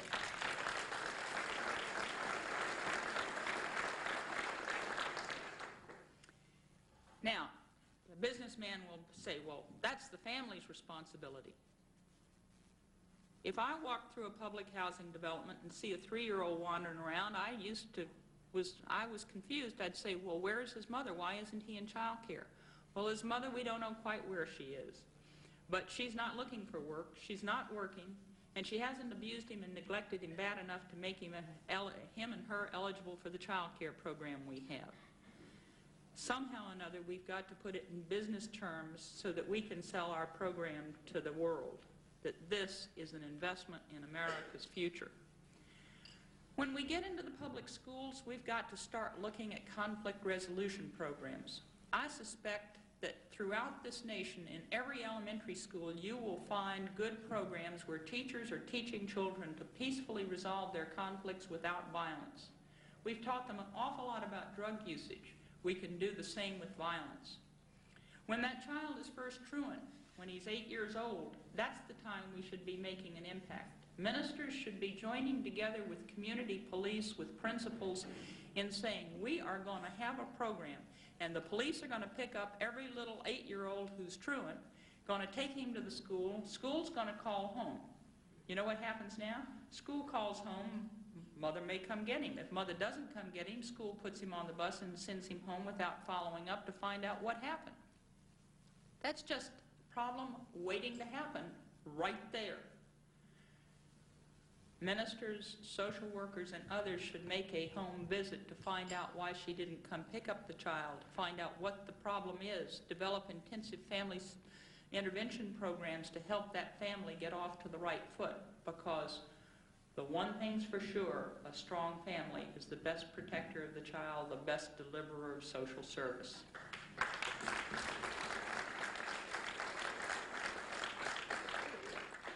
But look what we do in our world. We wait till it's too late. We have this lady, she's a good mother, she's got 3 children, she's reached the end of her line. One child has a temperature of 102. She just doesn't know where the rent's going to get paid. She's about to lose her job because she's been home so often with the child. She is just at wit's end, and one night she just lashes out at that child who's been crying all night long, and the social workers come and the children are taken off to foster care, and that family disintegrates around those 3 children. We could have prevented that. That lady's not a bad lady. She didn't intend to really hurt her child from any malicious sense. She just lost it. If we had had neighborhood programs that provided drop-in service, respite care, some support for this lady, she could have made a difference and continued as a strong, loving, caring parent. If we had had a place where she could leave her child and know that medical problems would be fully attended to while she worked at her workplace, we could have kept a strong, healthy family together. We can do so much if we make an investment up front. We've got to look at what happens after school and in the evenings when we have children who are in our public schools. The Carnegie Foundation has come up with a remarkable report on the risk and opportunities after school and in the evenings. Think of what ministers working with community leaders and principals could do, not just for sports. We always tend to think that that's the only thing that can engage our children after school and in the evenings, but there's some that are the greatest computer wizards that I've ever seen, that if you opened up the schools and let them have access to the computers, they would have a field day. Others want to engage in art. Others want to dance. Others want to read. Others want to do so many different things. We can make such a difference. We've got to free our teachers' time to teach by providing support programs for our schools. The question comes, where does the money come from? I'm not sure that we're going to solve our problem with monies for the future. We're going to solve our problem by people caring and working together and using the limited resources we have as wisely as we know how.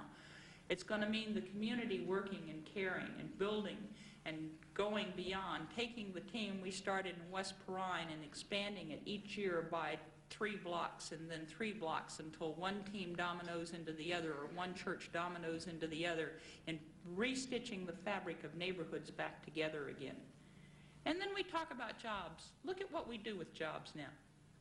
We tell a child, okay, you're 15, you can get a summer job. And there he is scraping paint on a curb. That's not teaching him a life skill. That's not teaching him a skill that can enable him to earn a living wage. But why don't we look at it from another point of view and say to that 7th grader, look, we've done a proper evaluation of your aptitude and interest. We've got this summer job opportunity with this private sector employer. We've got this after-school work experience program, and we can blend this together. So by work experience and school experience, you're going to graduate from high school if you follow this track with a skill that can enable you to earn a living wage. Now the child chipping paint off the curb doesn't see a future. The child flipping hamburgers doesn't understand the relevance. If we blend these together, giving that child a full educational experience, we can make such a difference. Ladies and gentlemen, this is our future. We can make a difference. But the most important thing to remember is that it's not dollars and programs. It's parents caring. I remember my afternoons after school and during the summer. My mother worked in the home. My father worked downtown. My mother taught us to appreciate music, to love her poets, to bake a cake, to play baseball. She spanked the living daylights out of us, and she loved us with all her heart. And there is no child care in the world that will ever be a substitute for what that lady was in our lives. And I look at parents struggling now to get to work, getting breakfast on the table. They get home through rush hour. They get the children fed and bathed and the homework done, and Saturdays they run errands, and Sundays they go to church, and Sunday night they start all over again. No quality time with their children. Somehow or another, all of us throughout America are going to have to devise ways to put the family and children first. For if we don't, we will have to hearken to the last two verses from the Old Testament, from the book of Malachi. And behold, I shall send you the prophet Elijah before the coming of the great and dreadful day of the Lord. And he shall return the heart of the father to the children, and the children's hearts to their father, lest I come down and smite the earth with a curse.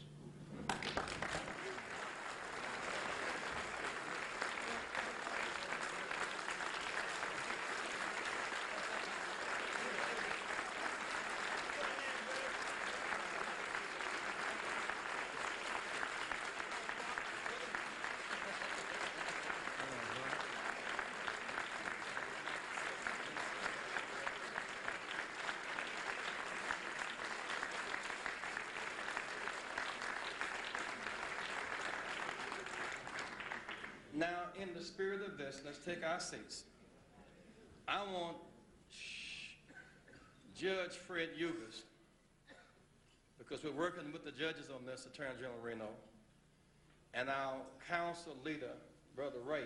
Come up here, Brother Ray. I want you to introduce the council members who are here now, and Reverend Willie Wilson, one of our leading ministers in D.C., because one of our model cities for working out this connection between judges and police and political leaders and churches and the like is going to take place here. I want Judge Fred, come up here. Judge Fred, you guys give him a hand, please.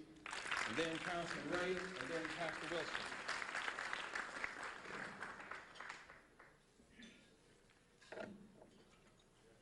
Thank you, Senator, Attorney General Reno, and guests of the conference here.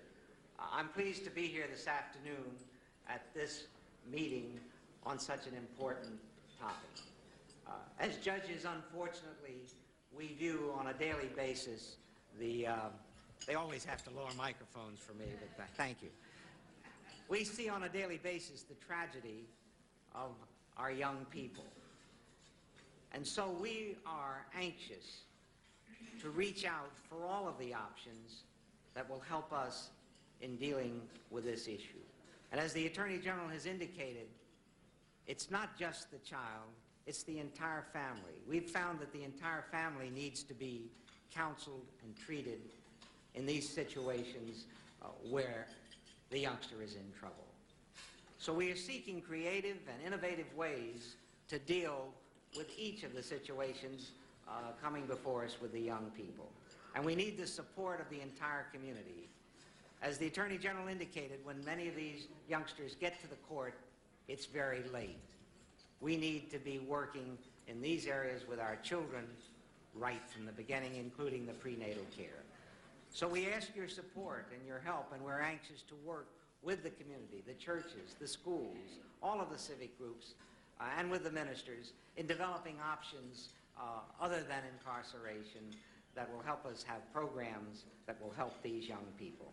So I thank you for letting me be a part of this program. Thank you, Senator. Thank you, Judge. Having 10 judges here is a big piece of this team component. We met with members of the City Council, all of whom supported this idea, this program. The acting chair in the untimely death of our friend and brother, John Wilson, a friend and brother beloved, John Ray. John, please, introduce council members, a significant number of whom are here now, as well as the council's relationship to this new thrust. Councilman John Ray.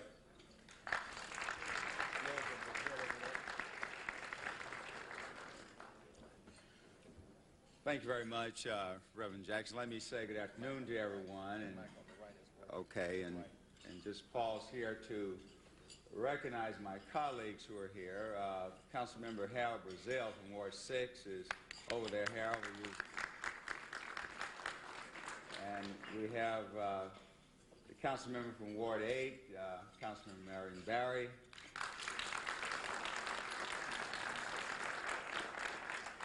Our at-large member, Philip Mason, who wanted me to point out that she's the grandmother of the world. We also have with us the councilmember from Ward 3, Councilmember Jim Nathanson, and at-large member, Councilmember Linda Kropp,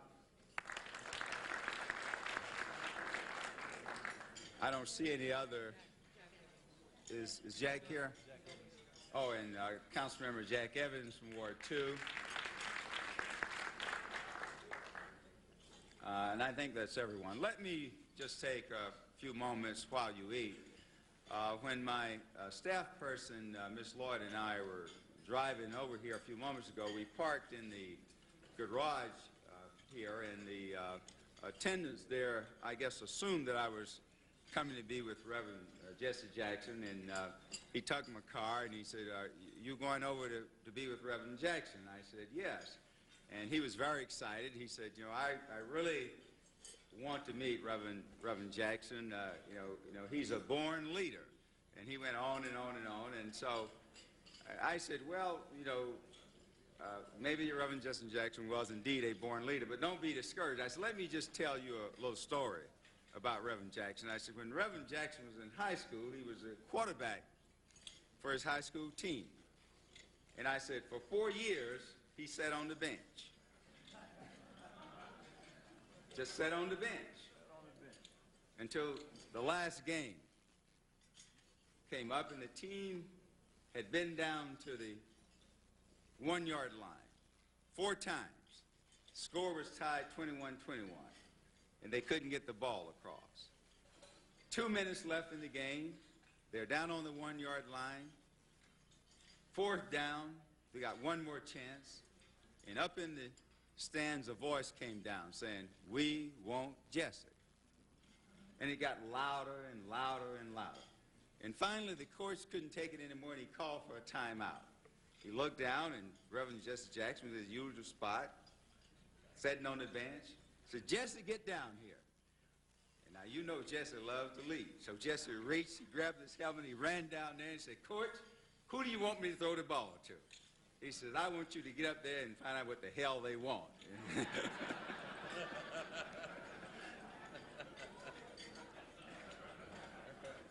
Well, I want to underscore today this idea that Reverend Jesse Jackson has. And I happen to think it's a wonderful idea.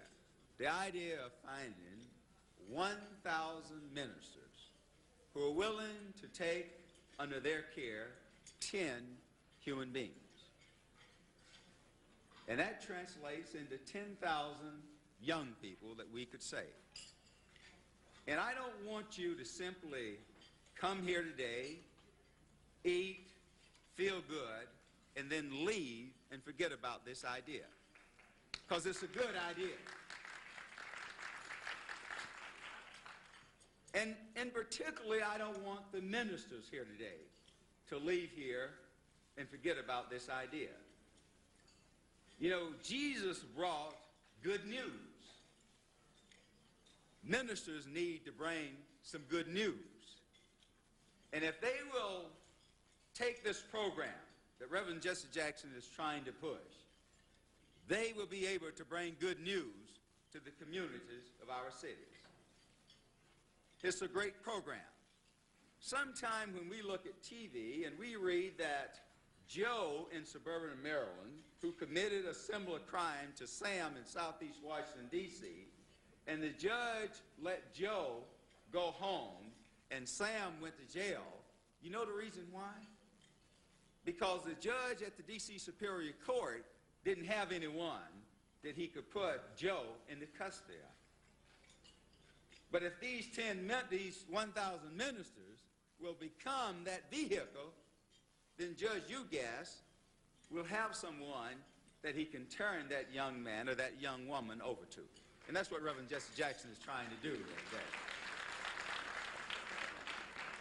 So I just want to underscore how important this program is, and to say that we all ought to enlist in giving Reverend Jesse Jackson a hand in making this become a reality. Thank you very much.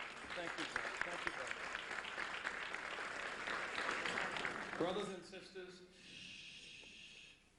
eat, but please don't talk, because I'm trying to take advantage of your time effectively and that of the Attorney General's. But I'm trying to do more than that. So this is not just eating and meeting, Trotter.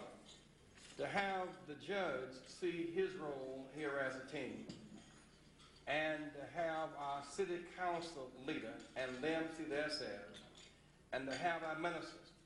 There is no minister in this area more gifted, more programmatically oriented to change and justice, more daring, and more bold than Pastor Willie Wilson.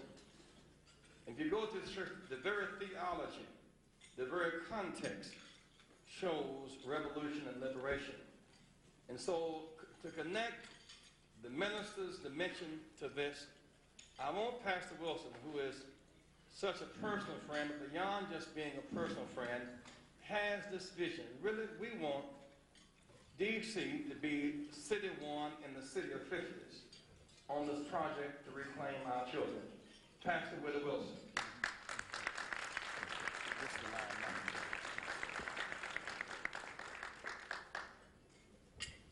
To the Attorney General, to the other clergy, and all of you who are here today on this most significantly important occasion, I think the best thing that I can say in a very practical kind of way is an experience that I had just this morning and had no idea that I would be sharing this with you today. There was a young man who, from our community in Southeast Washington, Anacostia, where the question is consistently asked, as even it was asked of Jesus' community, can any good thing come out of Nazareth? Question is very often asked, can any good thing come out of Anacostia? And here was a young man who both of his brothers had been killed in the streets of Washington. He was an accomplished basketball player. He was an honor student whose grades had dropped from about 3.5 to about 1.8. This particular Sunday morning, he came to Union Temple and he said, I want to go to school, and I want to improve myself, and I know that I can overcome these problems, and I don't want to end up like my two brothers have ended up. So that morning, which was about 6 months ago, I took up a special offering of $4,000 to send him to a school in New Jersey where he could complete his education and prepare himself to go a prep school so that he could go to college. The short of it is, and because he had a probation officer who was working along with me on this case and a judge who saw the input from that probation officer and from Union Temple Church, he not only went up to New Jersey and raised his average grade point in that particular semester to about 3.5, but came back in uniform. It was a military prep school, and shared with the congregation what he had done and what he had achieved.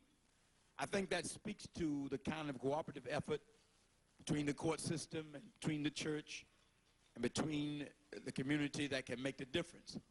But I think that when we talk about the kind of sacrifices that are going to be necessary to really make a substantive difference in our communities nationwide, I think that people are willing to make sacrifices when they see across the board everybody willing to join in and make those sacrifices. And I think that even as we look at government, and I think that the Attorney General says that we cannot expect that necessarily money is going to solve the problem, I think that's very true. But at the same time, when we look at all across the board and see that if the government does not and has not done its part by spending millions of dollars for weaponry and all other kinds of things and not joining into this kind of cooperative effort, we will not have the kind of cooperation that will make people be willing to make the kind of sacrifices across the board that are necessary. So I'm here today to say that we are very much willing. I think there are many pastors, unlike what has been referenced by Councilman Ray, that are already trying and doing.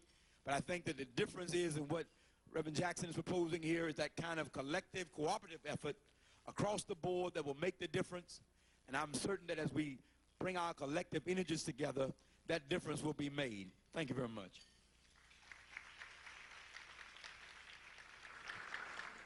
I also want to say before I ask Dr. Shannon to share words, one of my friends when I grew up in South and North Carolina, he was a childhood hero of mine. He was a big government official. He's now an authority working for Nabisco, R.J. Hall, who helped to sponsor our luncheon today. Outstanding businessman, millionaire several times over, Ben Ruffin.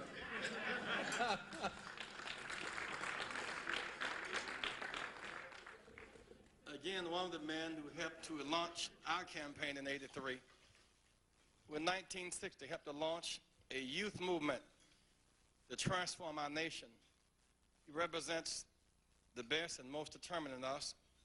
I love him so much because of his strength of mind and his will to be an embodiment of revitalization, of restoration, of strength of mind, of a spirit that will not surrender. Give him another hand, Brother Marion Barry, Memphis, Tennessee man.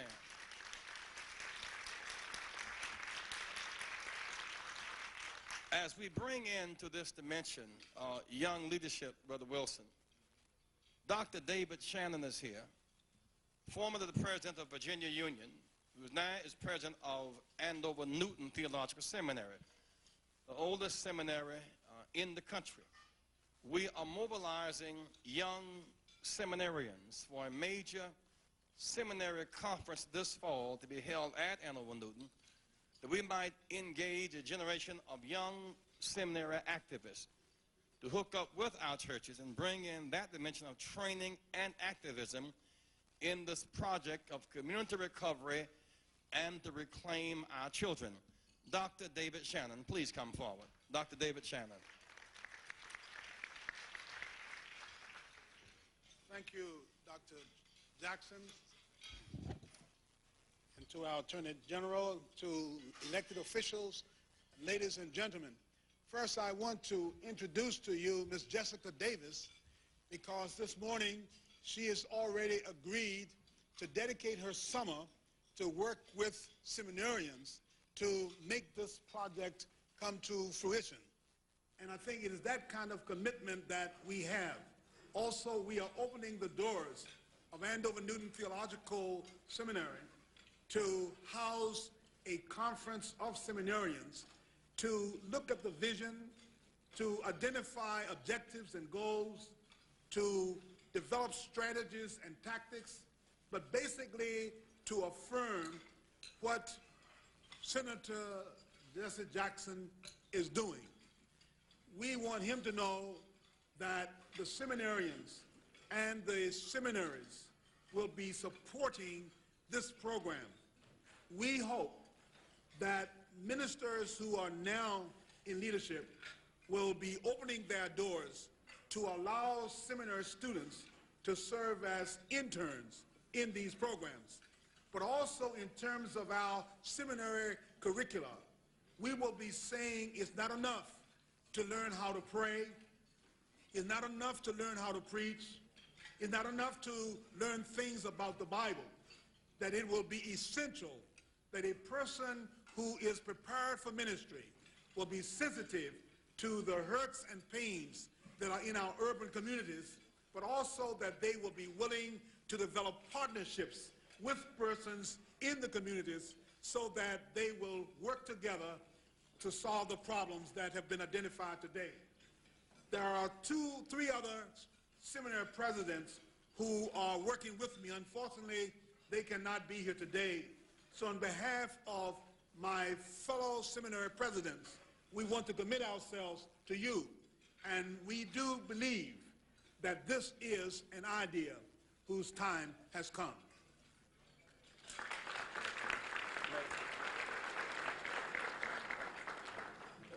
Let me say this to you, because I want to escort, just 1 second, Sister A.G. Just briefly, I want to help escort the Attorney General out. She has to leave now, Mr. Chairman. But I want us, as we eat, to stay put for a minute. We want to turn this luncheon into an organizing meeting. I don't want anybody to leave here complaining about you came, you heard, you ate, you left, why did we come?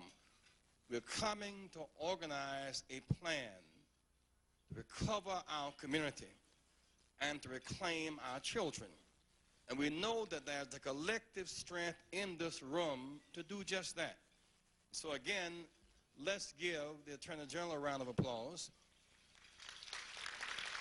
And in about 5 minutes, we want to resume this so that we leave here and go back to our several places. We want to turn this luncheon into a work session on organizing the 50 top communities around our country. Thank you very much.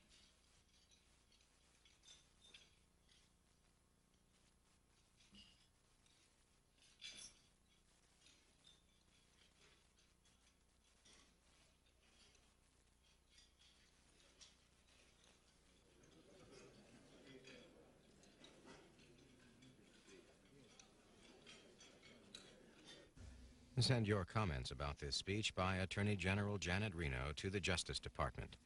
The address is Constitution Avenue and 10th Street Northwest in Washington, D.C. The zip code is 20240. And for a transcript of her comments, please send $5 to C-SPAN Transcripts in care of Tapewriter Incorporated. The address is Post Office Box 885 in Lincolnshire, Illinois. The zip code there is 60609.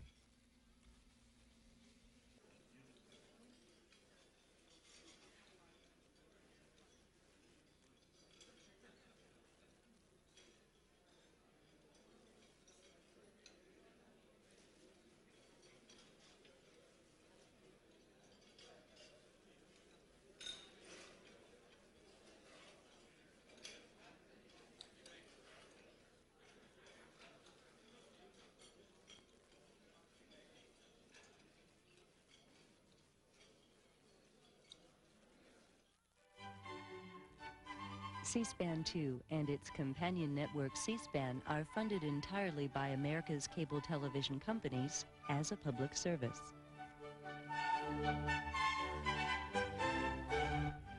Good evening from Washington, D.C. We're pausing now to update our evening schedule for you. Please keep in mind that all the times mentioned here are Eastern times only. Just ahead on C-SPAN 2, the Senate Appropriations Subcommittee on Independent Agencies takes up appropriations for NASA. Much of this hearing focuses on funding for the space station program. Then at 12:10 a.m. we'll have debate from London and the British House of Commons. The subject is economic conditions in Great Britain. At 1:40 a.m. we'll get a look at trade by the Australian Minister of Trade, Peter Cook, who spoke before the U.S. Chamber of Commerce. The subject, U.S. trade relations with the nations of Asia.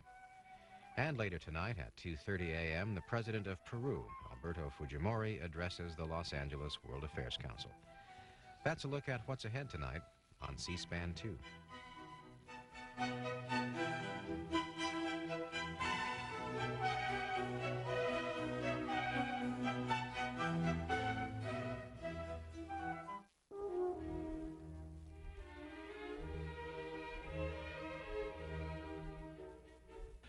On Capitol Hill today, the Senate Appropriations Subcommittee on Independent Agencies held a hearing on the budget of NASA. Committee members considered the $15 billion authorization for the National Aeronautics and Space Administration, and in particular focused on funding for the space station program. This hearing came just a day after the House Committee on Science, Space, and Technology voted against eliminating spending for the space station. Those who testified at today's hearing included senior NASA officials involved in space.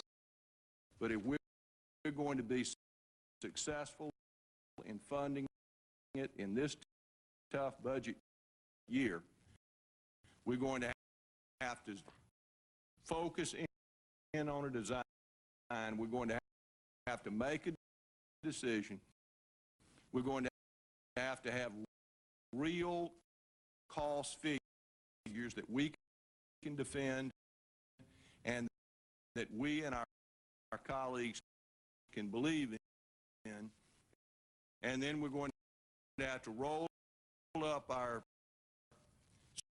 sleeves and go to work.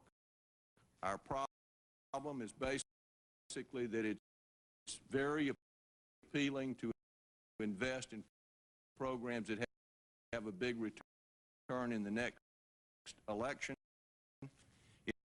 It is not always equally appealing to invest in programs that have a big return in the next generation. That's why science and technology as a percentage of the budget have declined from 5.1% 25 years ago down to 1.9% today. So we're basically trying to decide, is America going to stay the science leader in the world? No nation in the history of the world has ever benefited more from science and technology than we have. I believe that this committee is going to answer that question, yes, that we want to be number one in science and technology and space.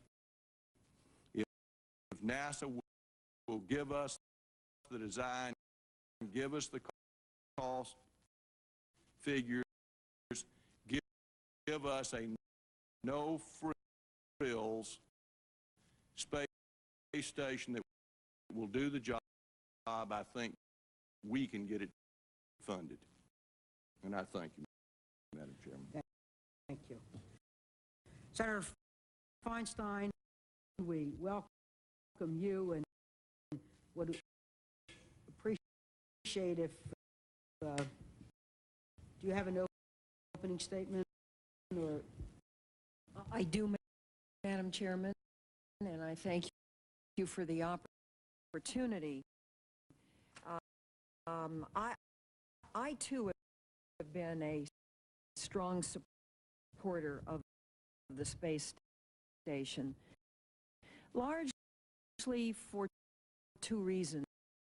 The first is that I very much believe that enhancing man's knowledge, I should say person's knowledge, about outer space is extraordinarily important as to what it does for the state of knowledge, the enticement of young people into knowledge, the pursuit of new frontiers, and secondly, that with the three options that are before us, two of them, I understand, involve a new design, and therefore the possibility of sacrificing the ability of the mission, perhaps, and I hope that's what this hearing will concentrate on, perhaps, of the mission to have a viable conclusion in terms of enough of the throw-off of technology to really enhance our knowledge in science, in medicine, in biotechnology, as well as in semiconductors and so on. So, Madam Chairman, this morning, I think the most important thing is to zero in on the three options that are included here. I noticed that the House took the one option, and the chairman of the subcommittee, Congressman Brown, whom I know quite well and who is a devotee of this program, chose the more costly option by saying it was important to protect the integrity of the basic design of Space Station Freedom to be able to deliver enough bang for the buck. I myself think that the crux of this hearing is whether we evolve win-win or we evolve lose-lose. And I don't know if each of the three options can provide us with a win-win configuration of the space station, which can yield the kind of bang for the buck. I appreciate the efforts to redesign, to minimize cost. Even so, this is a very costly project. I am concerned, Madam Chairman, because, as you know, the Small Business Loan Program is out of money. We need $181 million to maintain the Small Business Loan Program, which over 4 years will produce tens of thousands of jobs, ongoing jobs throughout this country. And so we're really down to some hard choices. I have clung to the hope that the mission of Space Station Freedom is so important that it'll overwhelm issues like this. I've also clung to the hope that our nation is great enough and strong enough and intelligent enough to be able to do both, to be able to maintain a small business 7A program which provides loan guarantees to start up new business in our country, and at the same time funds a space station that is consequential in terms of the yield of its mission. So I hope, as this hearing goes on this morning, we take a look at the three options and we relate those options to the purity of the scientific mission and the bang for the buck that that mission is able to produce. And I thank you, Madam Chairman. Thank you. Mr. Golden, why don't you go ahead and proceed, and if you'd like to introduce the people with you, we know them, but here we are, live to the world. Let me start first by introducing the people who are with me, because these are the people that make it happen and have made it happen. On my left is Colonel Brian O'Connor, who is in charge of the redesign team. On my right is Dr. Bonnie Dunbar, who is in charge of the science and technology activities for that team, redesign team. And Gary Allison is the acting NASA controller. And Dr. Dunbar was also an She is an astronaut. And scholar. she's among our finest, and she is probably among the world's experts in microgravity and sciences in space. So we feel privileged, and we look forward to answering the questions on the scientific output, because we believe we have the people here. There is, could all the NASA people please stand up? This is what makes NASA great. These are the people that have done the work. I'd like to introduce each and every one of them, but time doesn't permit. Thank you very much. But I want to tell you how proud I am of this team. I want to tell you that these people have given up personal needs. They moved in from all over the country to Crystal City. They slept in sleeping bags. They stayed overnight. They used the laboratories as their showers, and they worked around the clock, putting family needs behind that of the nation. So these are wonderful people, and we all ought to be proud of what they've done. I would like to submit my statement and ask for unanimous consent to have it included in the record to save time, if that's okay with you, Madam Chair. Yes. Okay, let me just make a few brief statements pertaining to the space station, and then we could open up the hearing, and Brian O'Connor could make a summary of the three design options. Let me say that today we are at the end of the process for NASA. This afternoon we will submit to the White House our final report on the space station redesign. This whole process was kicked off by our President, Bill Clinton, who wanted to have a set of options placed before him. He asked that we redesign the space station and that NASA provide inputs on the options, but that we do not take a position on any given option, and we have done exactly that. The process is unprecedented in that we've had an independent cost assessment of the baseline program. We've had a blue ribbon panel appointed by the White House that reviewed everything we have done, and their report, I believe, will be available at the end of the day today also. Dr. Vest is submitting his report to the White House.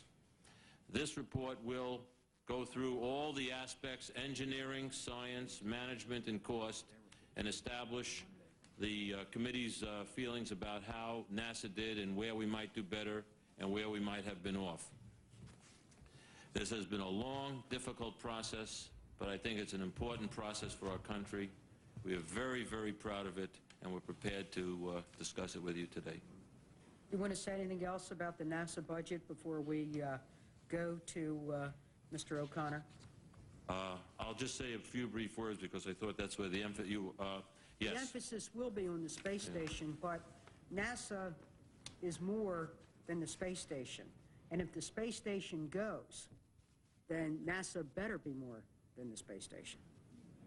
The President, in addition to asking us to redesign the space station, has asked us to cut $15 billion out of the projected 5-year plan for NASA. We had been projected to be at $96 billion over the 5-year period, and he has asked us to take $15 billion out of that. That's roughly 1 year's funding out of 5.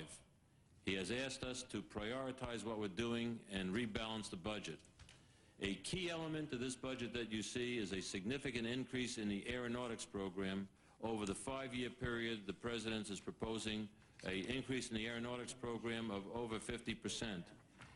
We are also proposing that we have stability in our key scientific programs. ACSAF, Cassini, and EOS are in the budget, funded, and we believe at a solid level. We are proposing a new program, Gravity Probe B. We are proposing a broad range of advanced technologies and commercial activities. And we do believe we have balance in the budget between science and technology, between human spaceflight and robotic spaceflight. And also in this budget, we are very proud to say that we are being very focused on bringing in more of America into the NASA family. We have made a major thrust in the area of small and disadvantaged businesses. This last year, I might say, we exceeded our goal, which was 6.9%, and we hit 7.2%. And this in 92. Next year, 93, we intend to do better than that. We are doubling the amount of money to minority institutions of higher learning to bring them more into the NASA family. And we have a major outreach program to have women-owned and minority-owned businesses and businesses owned by disabled Americans participate. We formed a committee along that lines to consult for NASA. So we think we have a broadly rounded base program. Very good. Well, thank you very much, Mr. Golden. And the way we're going to operate is then ask Mr. O'Connor to present his testimony. Then all of us will go through a first round under the 10-minute rule and then come back for a second round for those who want to probe the budget, which can be as mysterious as the universe and following a chaotic theory. So, Mr. O'Connor, the floor, the slides, everything's yours while we hear about what you did and what your findings were. Thank you, Madam Chairman. I would like to say that when we began this effort 90 days ago, it was a significant challenge for us. We were asked to redesign the space station, and the numbers that you may have seen, $5, $7, and $9 billion, were the 94 through 98 targets for us. As we began our work, we realized that it would be difficult to attach a design to each of those numbers because the designs that we came up with tend to be modular in nature. And what we did instead was we showed you how much it takes to get to each stage of development of these designs. Now that'll lead us into a discussion of the designs themselves. We had 3 of them. We called them A, B, and C. Is this the way to follow it, Mr. Yes. O'Connor? Because Yes, this is ma'am. going to be very complex and technical. Option A came in 2 flavors. The first one was with a satellite called Bus 1, and we'll show the first slide, please, John.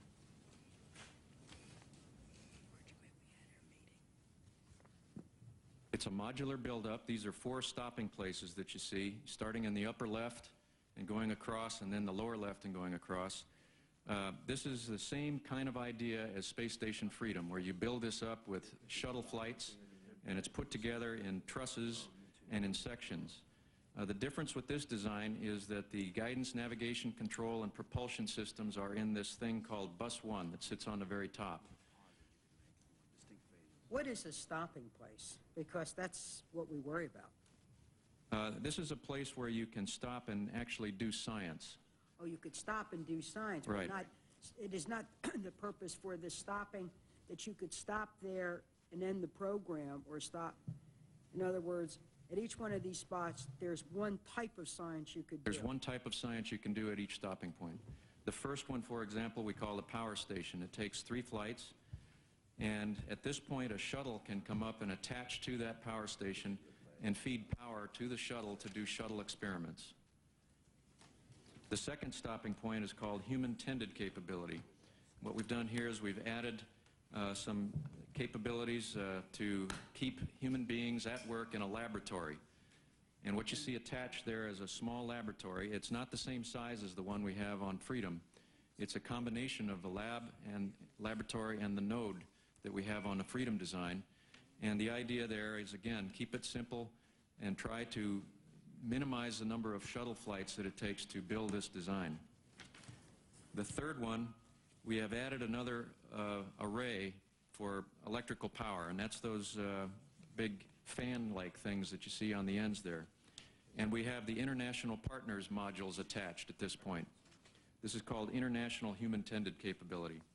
The final stopping point, we have more power capability with that third photovoltaic array, and we have added an airlock and a habitation module and the 2 Russian-built assured crew return vehicles. At this point now, you can put people on here to work on the space station. 4 crew members can work on here, and they don't have to have the shuttle there. The shuttle is then used to carry people back and forth.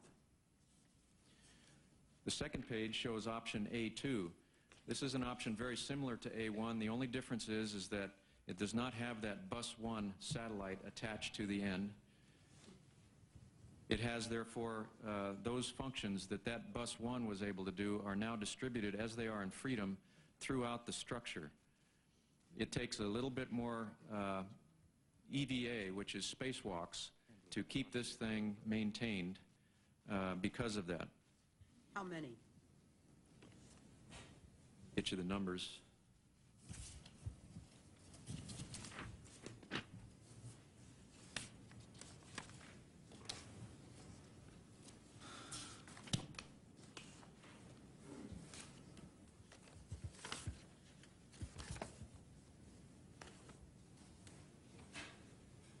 But just approximate, Mr. O'Connor. Okay, approximately for the final configuration there, in order to maintain the option A1, that first one, it takes approximately 187 EVA hours per year. And it is slightly over 200 per year to maintain the second capability. I don't have the exact number. I can get that for you. No, I don't need exact. I need... We already paid it to be there, might as well work.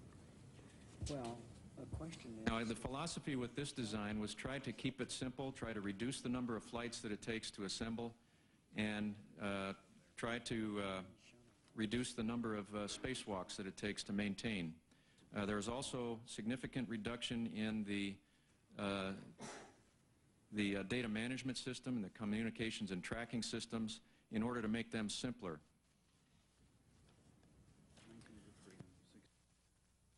One of the things that has been done with both of these designs is that the photovoltaic arrays, those big fan devices I talked to you about, only move in one direction. Now, in the space station Freedom, they move in 2 directions. They can rotate in what we call the beta direction and the alpha direction. Alpha direction means that whole thing can rotate around like a propeller in order to keep pointing at the sun. They can also rotate around their own axis. Again, that allows you to point those at the sun, and you do not have to maneuver the station. With option A, we took one of those joints out. And so there are some times when the whole station will have to maneuver in order to maximize the amount of power that they get. Now, the third page shows the option B. This is the Space Shuttle Freedom derived design.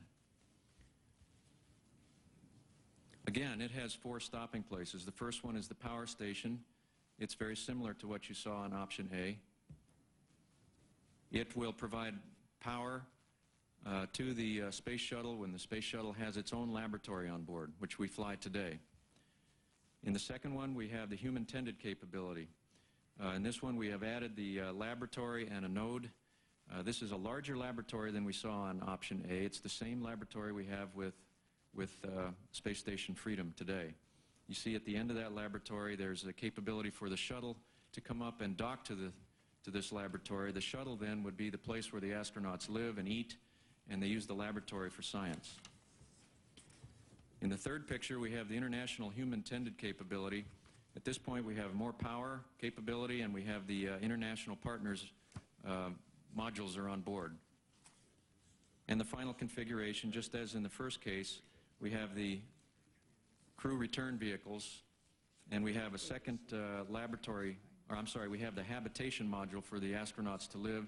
They do not have to have the shuttle here now to do science, and at this point you can keep people on orbit for 365 days a year. Now the difference between the philosophy on this design and the option A, whereas in option A they looked for ways to reduce the number of spacewalks and shuttle missions, to build it and to keep it simpler and to try to use other off-the-shelf technology like that Bus 1. In this design, we know that change can also be expensive. Changing at this point in the design of the Freedom, where we are at the critical design review, can also cost money. So the idea here was only make changes if it looks like it can really save you some. And the changes then are less dramatic than they are with the option A. They have kept all the joints, so the solar arrays can point by themselves. The attitude of the station then can stay the same all around the Earth. This has some effect on the science that you can do, and Bonnie Dunbar can explain that for you a little better. But they have made some changes to the data management system to reduce its complexity and reduce the amount of maintenance that it takes to keep that up, and as well as the communications and the tracking systems. So these modifications were made to the Freedom design to come up with this one. The third option is quite a bit different. We had the freedom to depart from the Freedom design, and we took that capability in hand with this one. This is unfortunately the pictures that I'm going to show you are not the same as you have in your handout there. The color pictures didn't come out on the reproduction, but the idea here is that you launch in a single mission, you launch the core of the space station. This sequence that we have here shows you that it mounts on the external tank and the solid rocket boosters just as the space shuttle does. And in fact, it uses the main engines of the space shuttle to propel it into orbit. As you see during ascent, the solid rocket boosters and the external tank come off at their normal times. The core of the space station then sheds the nose cone and the main engines once it's in orbit. Next slide. And it unfolds the arrays. These are the same kind of arrays that we're using with Space Station Freedom to gain power. Now in this design, the core space station module here looks a lot different than Space Station Freedom, but it does have about 47% of its replaceable units. In other words, its components come from the Space Station Freedom program, and most noticeable here are these solar arrays that are on the top. Now in this case, the solar arrays do not rotate at all. They are fixed, and that means if you want to maximize your capability to draw power from these things, then the space station itself will rotate in order to be pointed at the sun. Next slide. In its final configuration, where we have maximum power capability, there's a third array that's put on the nose of that module, and you can see that on the top of the film there. Also in this, you can see the Japanese and the European modules have been attached to the side.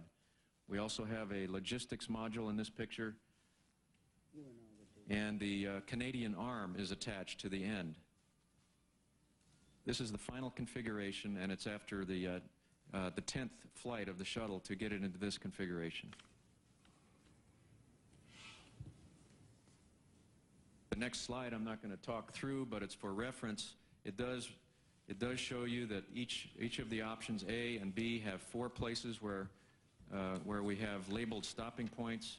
Option C has 3 different capabilities there as you build up, and it summarizes for you what's on each case. Now the next slide shows you the combined schedule that we have for each of these options.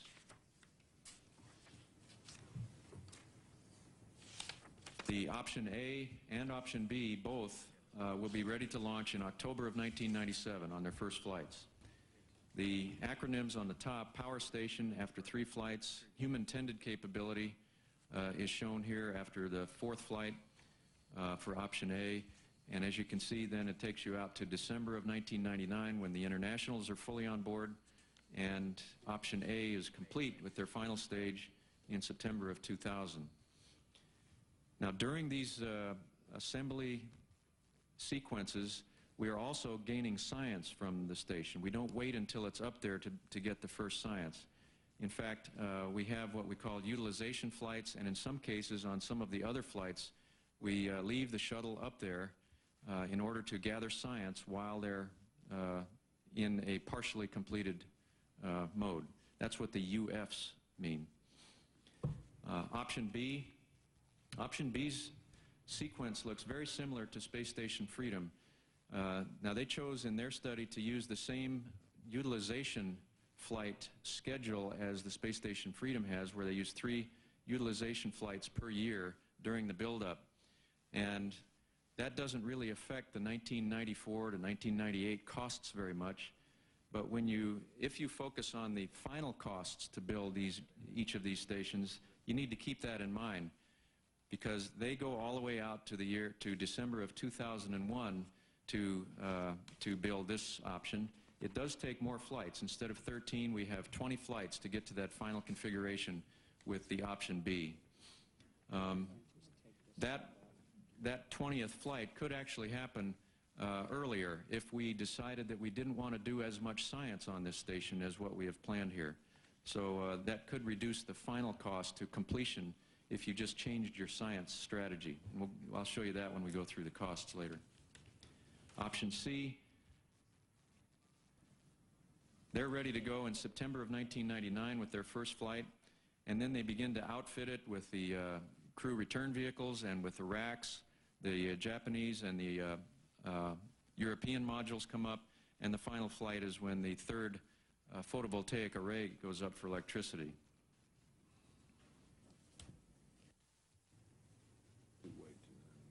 Now, probably the most important part of this study was the fact that we also had the freedom to take a look at new management and acquisition approaches as well as operations. These are the areas where we felt like we could really do some good in trying to bring the costs down.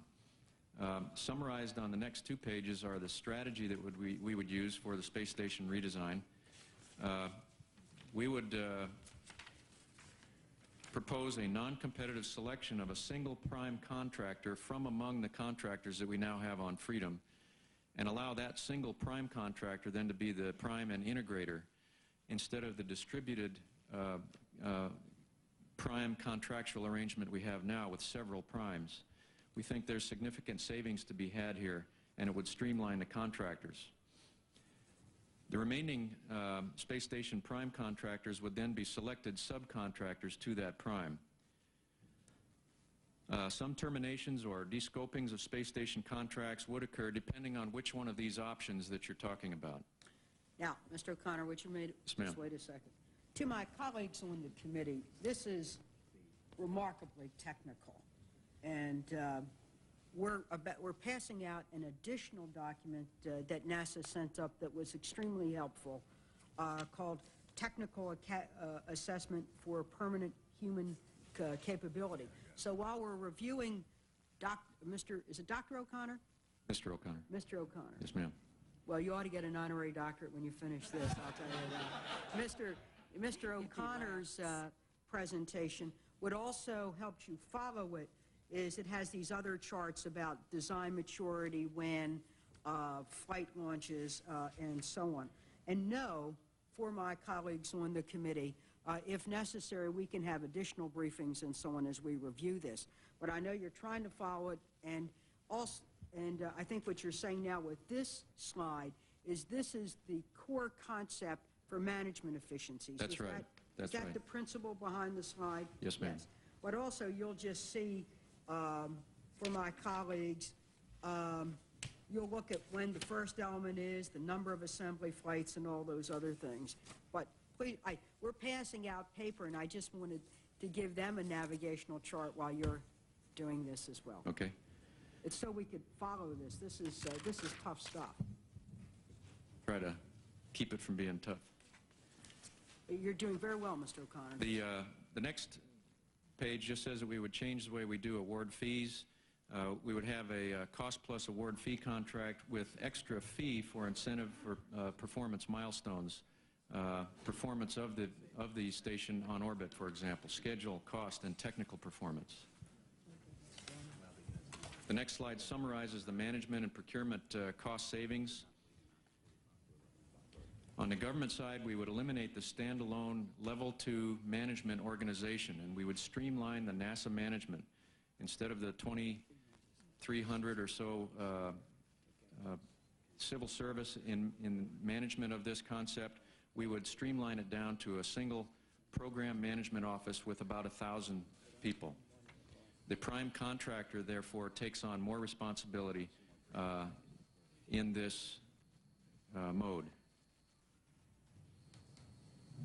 For options A and B, we reflect about a 15% total savings over what Space Station Freedom is. Senator Graham. Now, does that Yes, mean that you're going to release 1,300 people from NASA? What I'm trying to figure out in listening to all of this talk about restructuring a prime contractor, shifting responsibility to the private sector, what happens to NASA?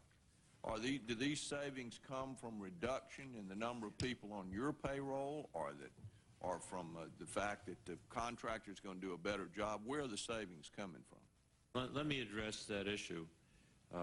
Mr. O'Connor and his team was asked to address the cost of the Space Station Freedom as a package unto itself. The assessment of the team was that we could do a much more efficient job with more contractor employees and giving a single contractor total responsibility instead of having the government being an interaction agent for all of the major contracts. We had a number of studies along that line. Now, with regards to the 1,300 employees, NASA has a very difficult problem. If we were to just say we ought to lay off those 1,300 employees, we have to go through what's called a RIFT process, reduction in force.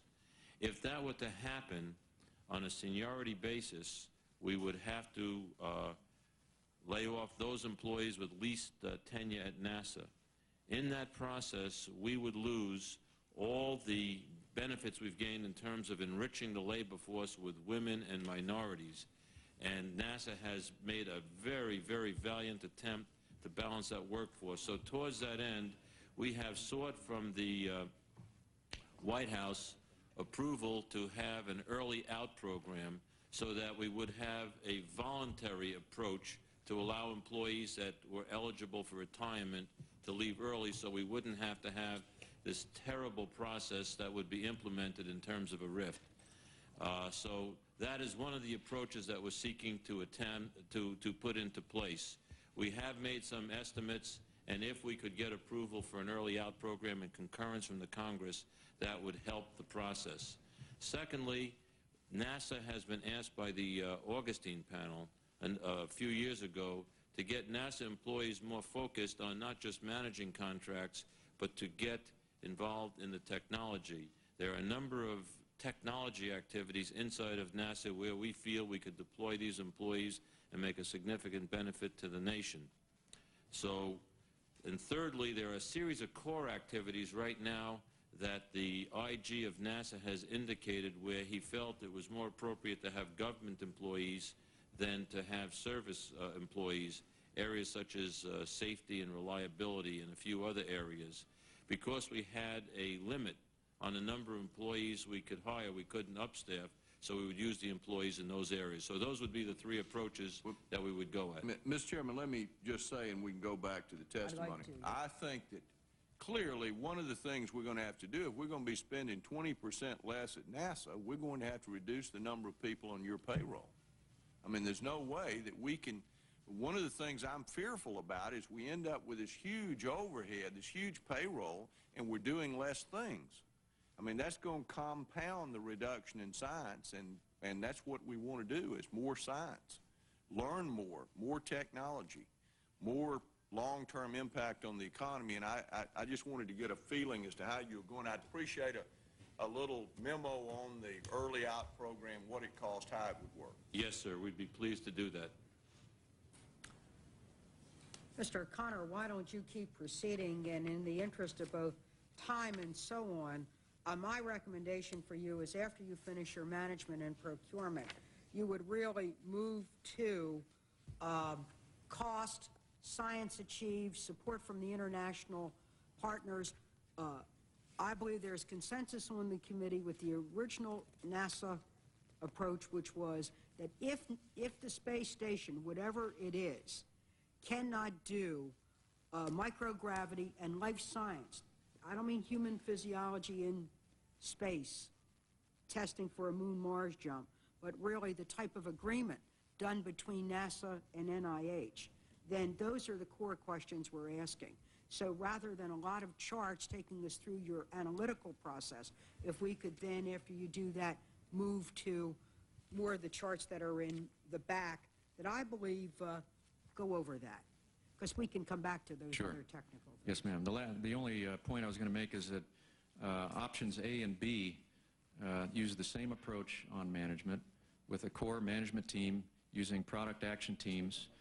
The option C, the approach we used was different. Option C is so much like a space shuttle, uses so many space shuttle components, and so is so entwined with the space shuttle for its launch capability that we combined their management with the shuttle management, and same with operations. And that's where the savings come in from that. Now, there is a summary of how the operations costs were reduced. I won't go through that, but it's there for your interest. It shows the amount of the operations budget in each category is on the left, and the amount that we have reduced from each of those on the right by doing a whole number of things with operations. Now, is this true then for every option? This is what would occur? Yes, ma'am. So in other words, where it says operations cost reduction, and we go to single contractor, centralized logistics, no matter what option would be chosen, if any is chosen at all, right, is the core? That's an across-the-board change in operations. There is a slight difference in the operations costs that come out of that. Again, option C has so much synergy with the space shuttle, and 30-some-odd% of its components are space shuttle off-the-shelf components. So that gives you some other savings also long-term in shared logistics and ground facilities and so on. The next slide just summarized the potential Russian participation. We did have discussions with them on various areas.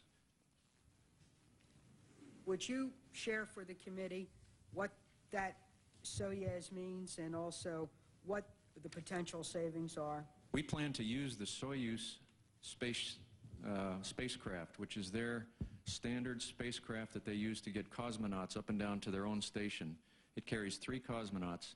We plan to use a modified version of the Soyuz for our astronauts as an escape vehicle. And each one of these options has 2 of them attached at their final stage. And that way we can have 4 crew members on board. Each of the Soyuz spacecraft would be able to bring down 2 crew members, one of whom might be injured. And the 3rd seat then would have medical equipment on it. And we feel that at that time we are truly permanently occupied. Right. Madam Chairperson, we would like to indicate first that one of the reasons that those Soyuz vehicles are shown on that slide was as a result of some of the hearings you held, I believe it was a year ago, Senator Garn and I, right? Senator Garn, you held those hearings which opened up the way to Russia. Secondly, I'd like to say that not only are we working with the Russians, but we will save on the order of $1.5 billion instead of having a new assured crew rescue vehicle developed in this country. So it is a very, very significant savings. And you followed up. Yes, sir. Yes, ma'am. Also, we do plan to baseline the docking systems. The Russians have excellent docking systems with a lot of experience on them. This is the mechanical thing that attaches this Soyuz to the space station when it comes up to join up on their on the station and allow the crew members to pass back and forth. Some of the other things that we looked at we're not quite ready to incorporate yet. We don't have the costs on them.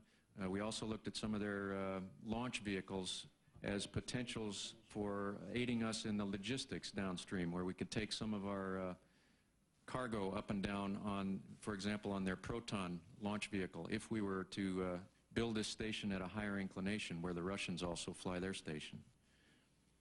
So some of these we're using, some of them are still in discussion, some of them are potentials for equipment to put on our space station later on.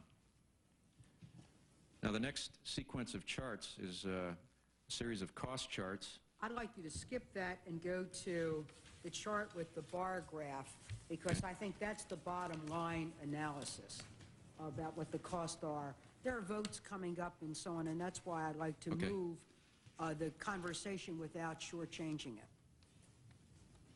The bar chart that you see here is, again, Takes us to the cost. this is the 1994 through 1998 costs to get to each one of these options, assuming that you're taking it all the way out to its finish. Remember, some of these concepts are not finished until 2000, 2001.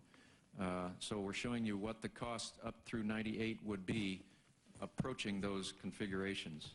And we've also compared that with Space Station Freedom. There are two bars for Freedom. One is what we had in September of 1992 for the cost for Space Station Freedom program.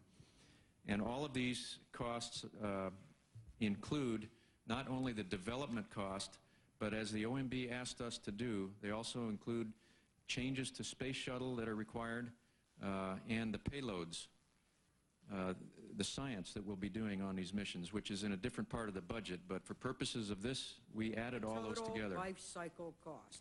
Right. Well, the total cost through 1998, from 94 to 98, is what you're seeing in these charts. Does that also include civil service cost as raised by Senator Graham? No, it doesn't. Does not. We do have charts.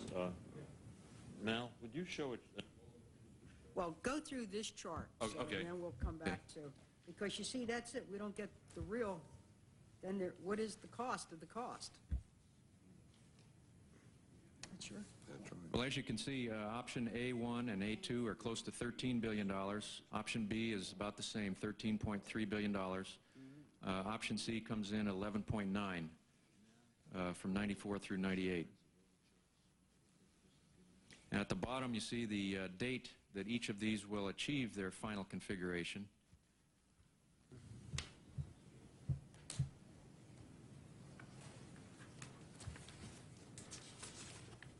If you have more questions about the costs or... Would you like to see the other bar charts on costs? Because they're all from the final report. We could have Mal take 3 minutes now and show it to you. Yes, because I think what the committee wants to know is, number one, the cost, the real cost, total civil service, then the scientific capability of each design, and then what our international partners view as that. Because that goes to affordability, what science do we get, and how do our collaborators and cooperators feel about it. Now, would you go in sequence and build it? Is there one slide with just the bottom line? Yeah, you had the bottom line slide? Yeah.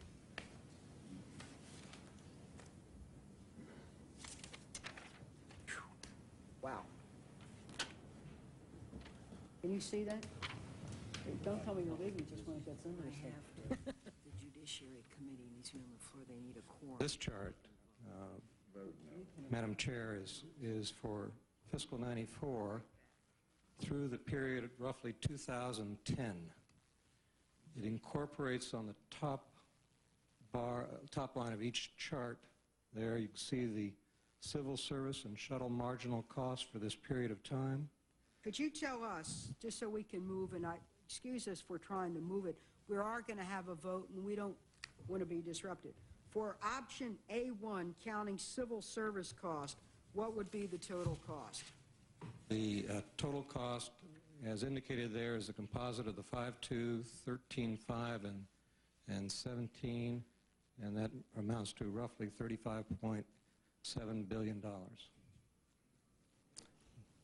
That's through the year 2010? Oh, here it is right here. Oh, you've got, okay. Through the year 2010, option A2 is $35.2 billion. Option B, which goes actually through the year 2011, is somewhat higher at 37.3. I hope I'm doing the math right. I'm doing it in my head. And option C is at 29.2 $1.4 billion through 2010. Okay. Thank you. I think this is the place for us to stop. We have a vote, and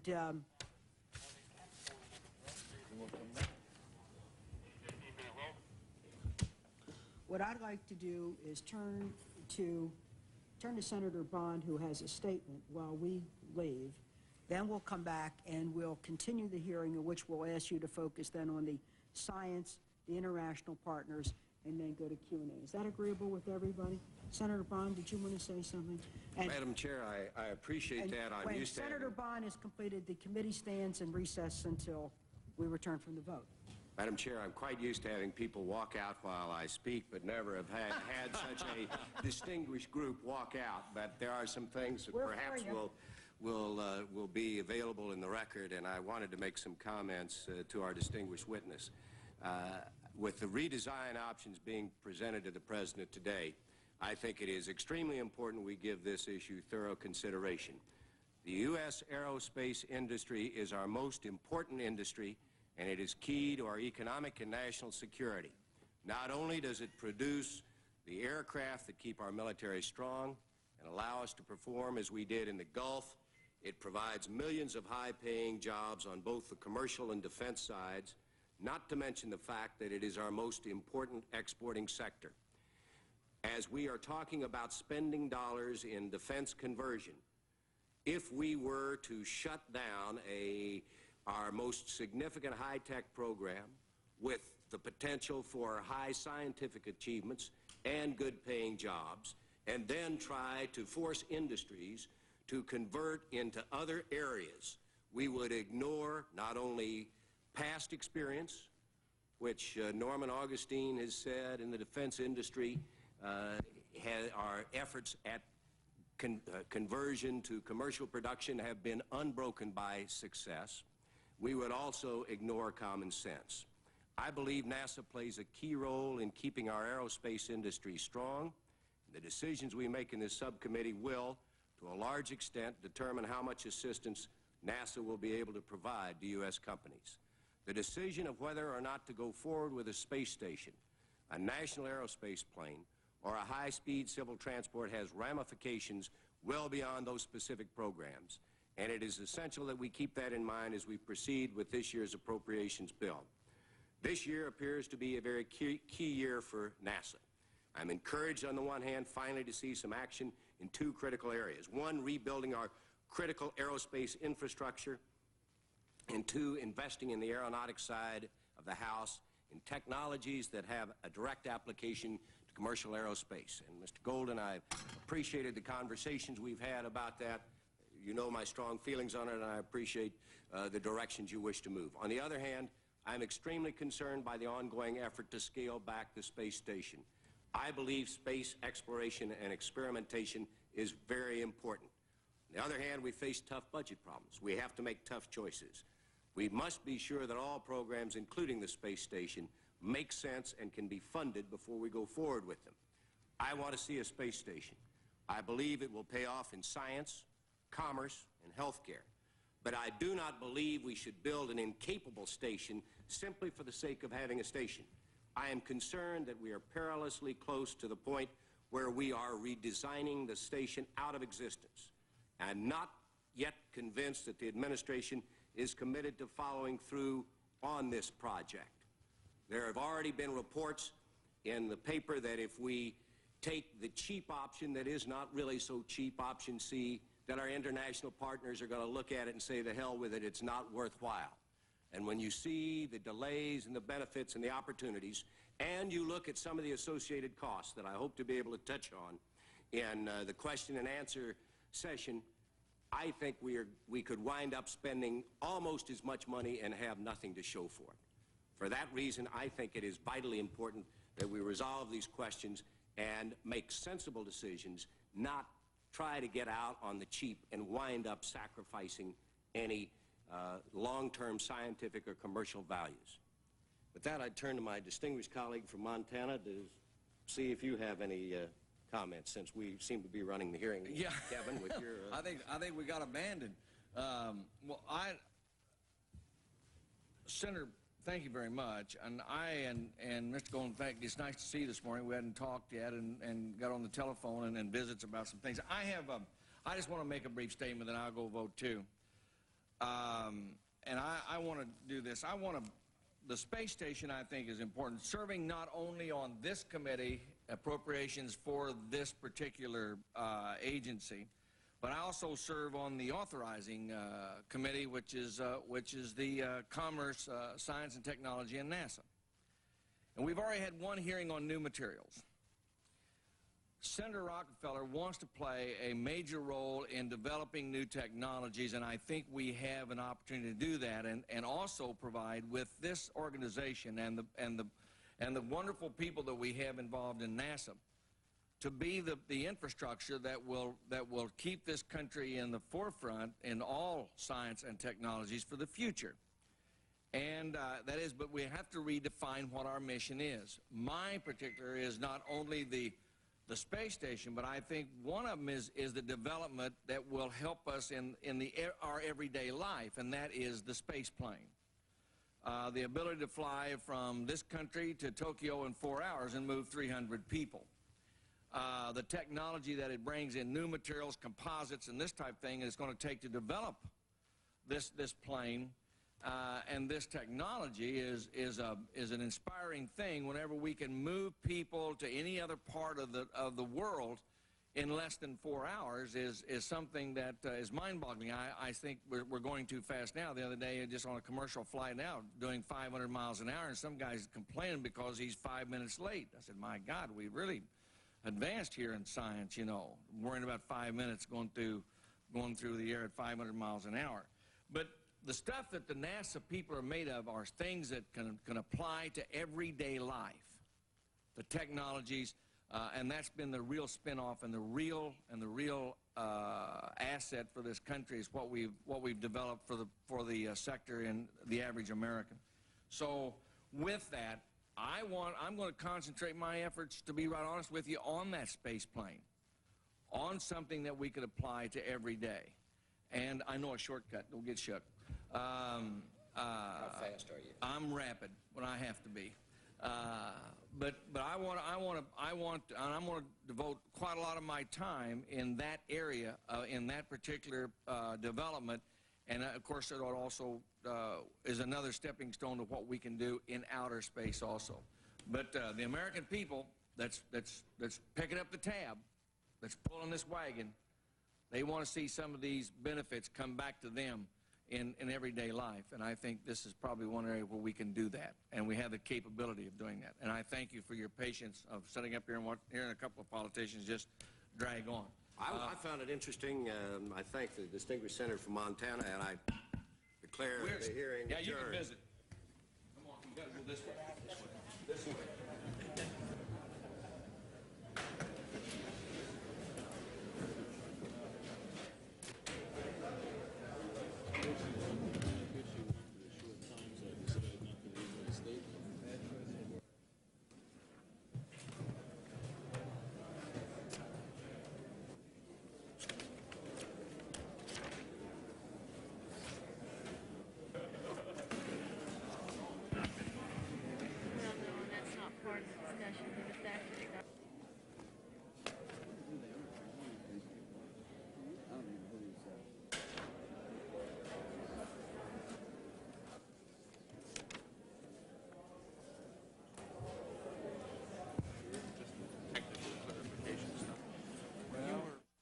The hearing will reconvene. I know senators will be joining us back and forth, but why don't you proceed, Mr. O'Connor, with the rest of your presentation. Yes, ma'am. What I'd like to do is go to the last two charts. These are just a summary of some of the key constraints and objectives that we began our exercise with.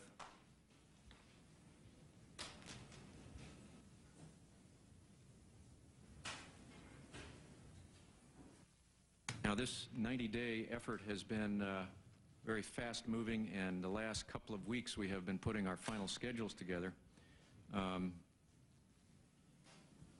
for each of the options. And when I get to the schedule, I have a misprint on here I'd like to point out, and you can change that on your copy. But the first one was to meet the budget, $9 billion from 94 to 98. None of the options in their final configuration met that goal, as you can see. Really, the only options that met the goal were the power station versions of options A and B. They fell under $9 billion. The next mode, the human-tended, was over the $9 billion mark. Now, we also had a goal to complete assembly of the space station by 1998. Again, none of the options were able to meet that. Their assembly complete dates were in 2000 and 2001. The misprint I have is due to, I just missed it. We've had a final configuration of our schedules in the last week. The final configuration or assembly complete, the order is A is complete first, C is complete second, and B is complete third.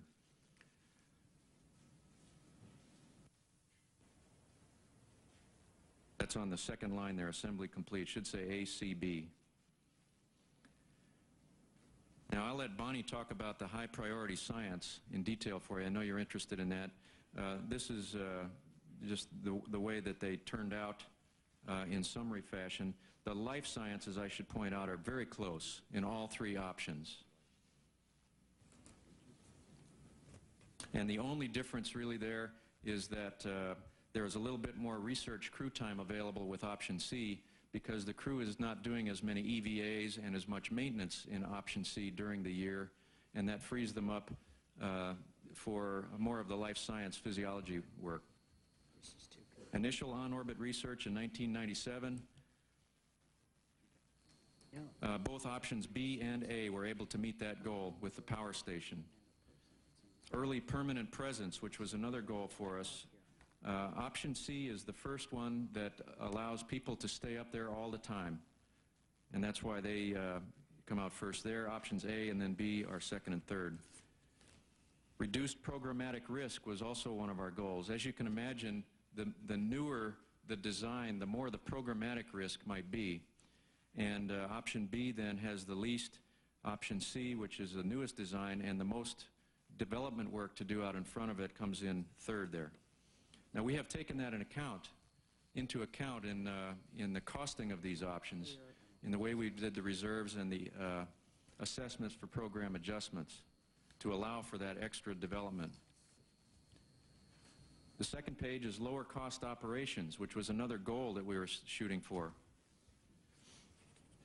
Here, option C shines in the operations area because, first of all, their synergy with the Space Shuttle program reduces the cost of the operations over time, but also they don't have as much overhead in the training because they have reduced the number of spacewalks, and the spacewalks are actually done by shuttle crews, and there's very little spacewalk time in either assembling or maintaining the option C.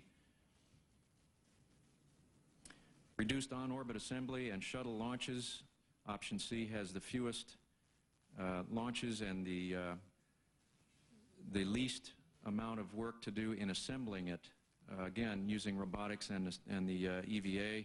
Option A is next, and option B is third. Now, option A, we still have a lot of work to do in developing the procedures for putting option A together. It has the potential for being significantly less difficult to put together, but it also has less robotics, and so we have a lot of work to do to develop that. Reduced EVA, the EVA again means spacewalks. The numbers show that option C has much less EVA, A somewhat less, and B is less than Freedom. They have reduced it a little bit from the Freedom by a reduction of some of the equipment. Now, let me just summarize for you the international partners' comments. I won't go over the grading chart here, but when we met with the international partners on Monday and gave our briefing, their conclusions were the following. Options A and B are both acceptable from an international partner, module, accommodation, and utilization point of view. However, taking into account the doubts associated with the robotics aspects and assembly and maintenance of option A, this option is considered to have a higher risk than option B. For option C, the loss of the essential role of the international partners modules renders this option unattractive with respect to their current contributions. And what they're talking about there is that there's a tremendous amount of volume available in option C, and the internationals felt that adding more volume to that configuration, they felt was a reduction in their role, as opposed to what their role is in the Space Station Freedom, where they have a higher percentage of the volume overall. The technical and programmatic uncertainties of option C, according to the international partners, constitute a higher risk than the other options. So that was their summary from Monday. And I think Bonnie can talk to you about the science and engineering if you'd like.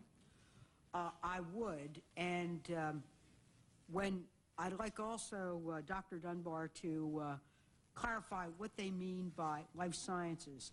I understand that one group of people use life sciences to talk about all the excellent human physiology experiments necessary that would also be preparatory to a launch to even greater human space exploration. Then there are others who use the term life science to mean biomedical devices and products. And we're interested in both, if you could articulate that, okay, Dr. Dunbar. If you will, and then we'll go to Q&A. I do have a scientific assessment chart that I'd like to show in just a moment. But well, you wouldn't be a real panelist if you didn't have a chart, Dr. Okay. Dunbar. It's one.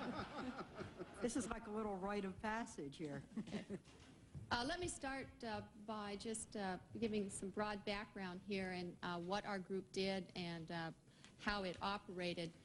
We were in the redesign team, myself, Dr. Mary Cleve, and Dr. Arnold Nikogoshian worked with the outside research communities and with the NASA advisory groups to start from ground zero, if you will, to establish what the research disciplines were, since we were directed by Dr. Gibbons' letter to look at high priority life sciences and materials research in the context of his memo, as well as engineering research.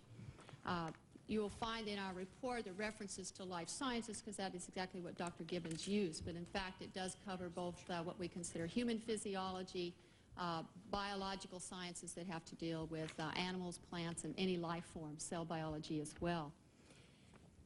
We also interacted with our international partners, because we must remember that this community is as an international research community. It includes the Canadian Space Agency, NASDA from Japan, the European Space Agency, and in fact a separate piece of work from the Italian Space Agency.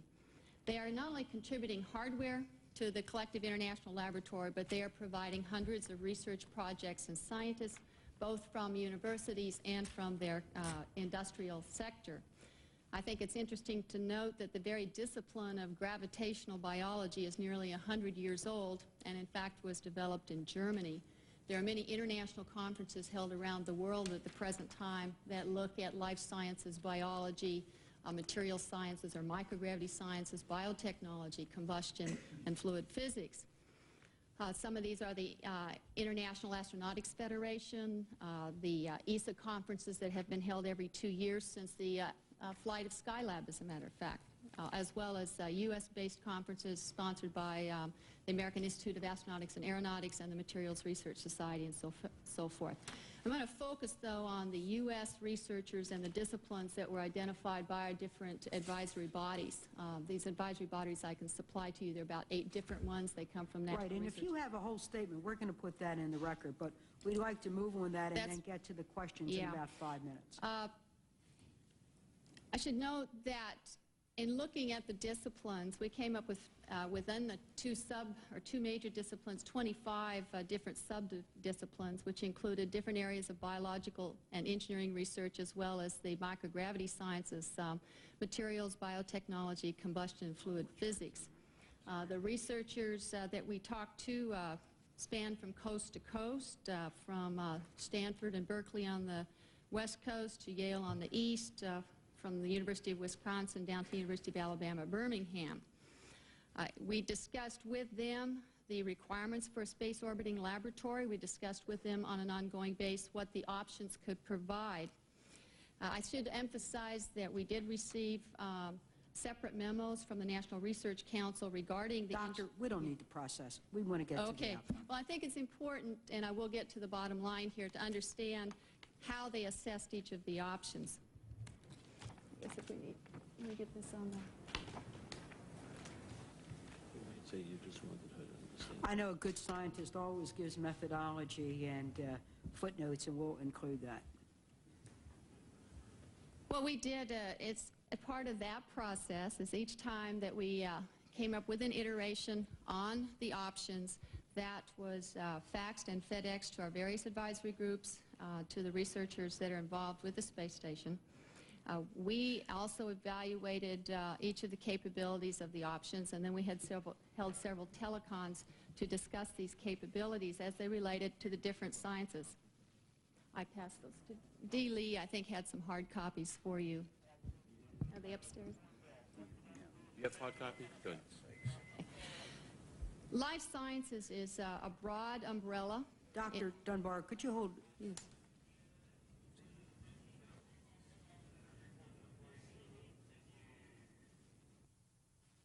Another one?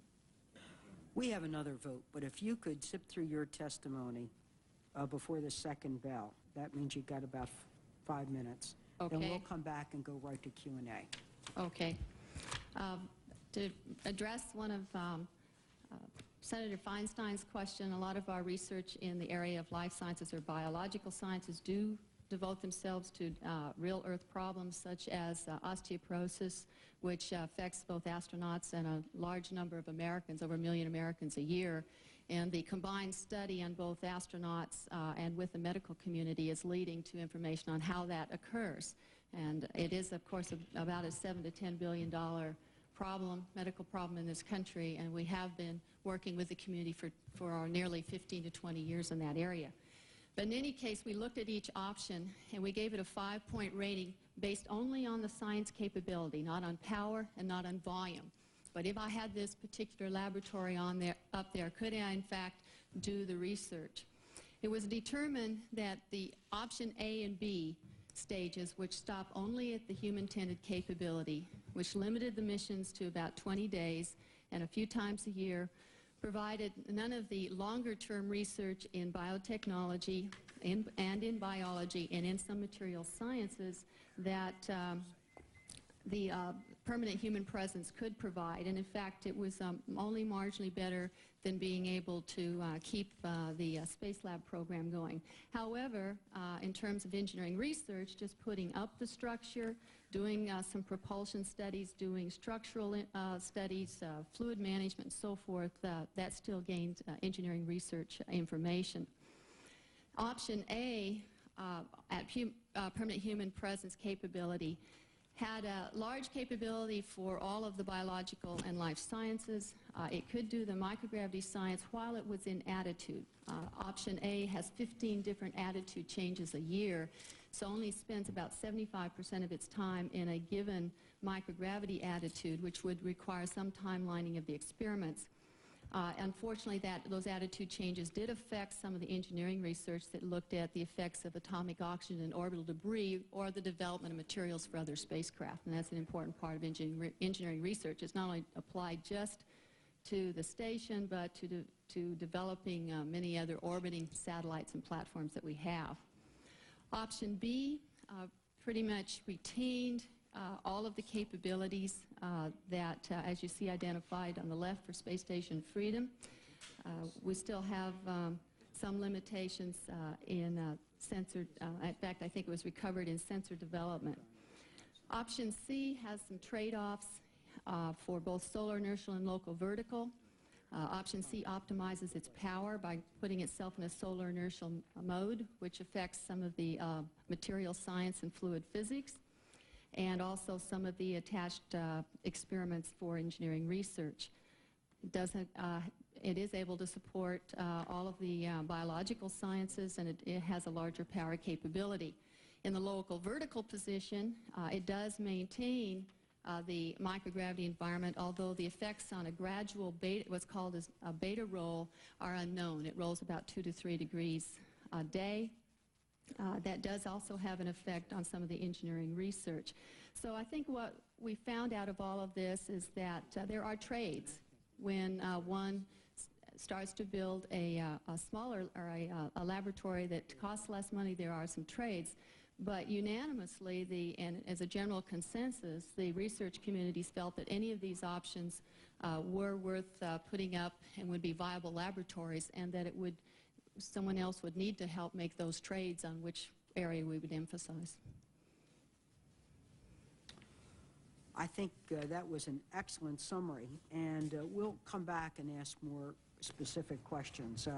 When I visited Houston with Governor Ann Richards, I guess about 18 months ago, I was so impressed with the cancer research, and where actually where you can take tissue from a patient, kind of grow that tissue in space, which has defied science over the years, and then be able to test different treatment therapies in space for that specific patient with their God-given signature cells. And so we're not talking about Jesuit Park here. We're talking about real breakthroughs that could save lives in a variety of cancers, particularly like brain cancer, where testing different modalities are so intrusive. Am I right, Dr. Dunbar? You definitely are. I should note that in the life sciences area alone, the space research has resulted in about 700 papers per year, and in the last decade, over 7,000. And in the area that you just spoke of, the Journal of Cellular Biochemistry has devoted an entire volume to the microgravity effects on the growth and differentiation of cells. Yes, that's the bioreactor. That's right. Madam Chair, we'll look forward to reading that and understanding that very clearly. I'm sure that this will be something we can both take home and read. Senator Bond, you need to know you can't participate in the markup until we all pass the quiz. If you're grading the paper, Madam Chair, I'll take my chances. The committee will stand in recess subject to our return from the vote, and then we'll move directly to Q&A for both Dr. Golden and the other panelists. Thank you. I want to thank Mr. soon-to-be Dr. O'Connor. Colonel. Well, that's even tougher. Madam Chair, I'm not going to be able to return. I appreciate the testimony. I'll be submitting questions for the record. Thank you. Thank you.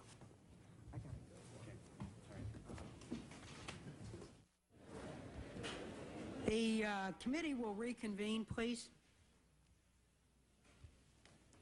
We want to thank the panelists and apologize. As you know, we can't estimate votes. I know that other colleagues have a very keen interest both in NASA and the outcome of the space station decision. They will have additional questions to submit for the record, and I'm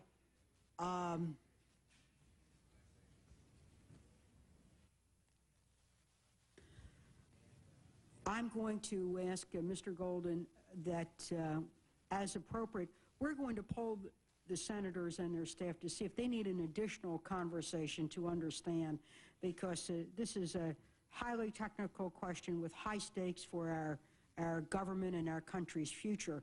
So they might want another kind of workshop conversation to go over those charts and truly to master this, so that as the debate unfolds, they will understand all the content issues.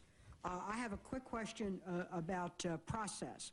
Mr. Golden, you sent now the review team's request to the White House. And now what are the next steps, and what are the next steps? I could tell you what I do know. Today, Dr. Vest will be submitting his report to the White House, and NASA will be submitting the redesign report to the White House sometime after this hearing. I have to go back and sign the cover letter, but the formal report goes in today. It was due today. The White House will then make the reports available to the members of Congress. The actual process from this point on I'm not certain of, and Dr. Gibbons, I believe, has the lead for the White House in terms of the decision-making process. I understand. Well, Dr. Gibbons does have a lead, and we expect to be talking with him and the Vice President and the President as this unfolds.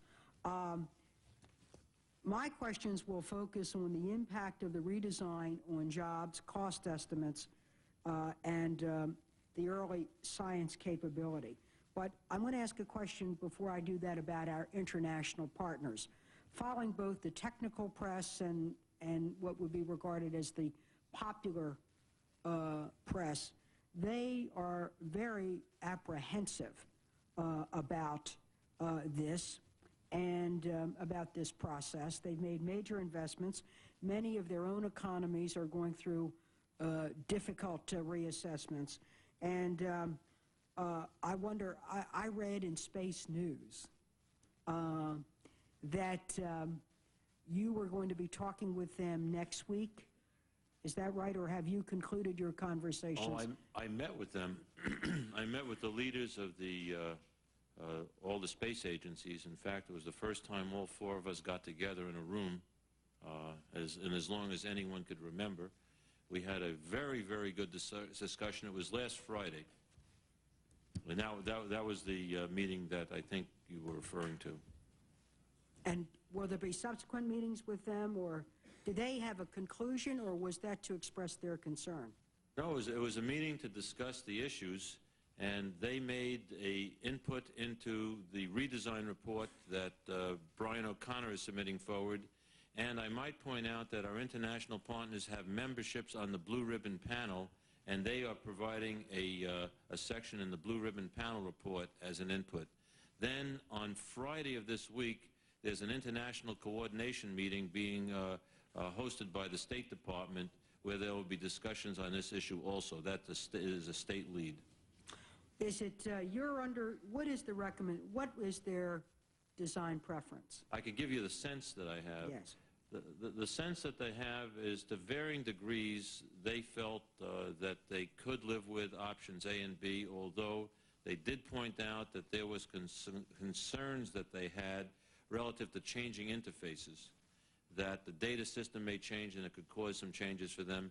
The Canadians on A and B had the biggest concern because, as you may not be aware, in the last redesign process, in order to fund the cost impact that the Canadians had, they had to reach out into future funding years to cover the costs that they had to change the design because their total costs are fixed. So they have great concern about any impact to their part of the program. And in all cases, the international partners indicated that their total budgets were fixed, and if they had to make development changes, they would have to trade reduced long-term operating costs. We understand, but what option did they prefer? The sense I had was that they preferred, to varying degrees, A's and B's. Some partners even preferred A over B, but it was central around A and B, and all three partners indicated a discomfort with C. Well, of course, in the redesign chart, it suggested that both Japan and Europeans preferred A. But as I understand it, before the VEST committee, Europe, Japan, and Canada said that they prefer option B because it offers essentially the same interfaces and capabilities as the current space station.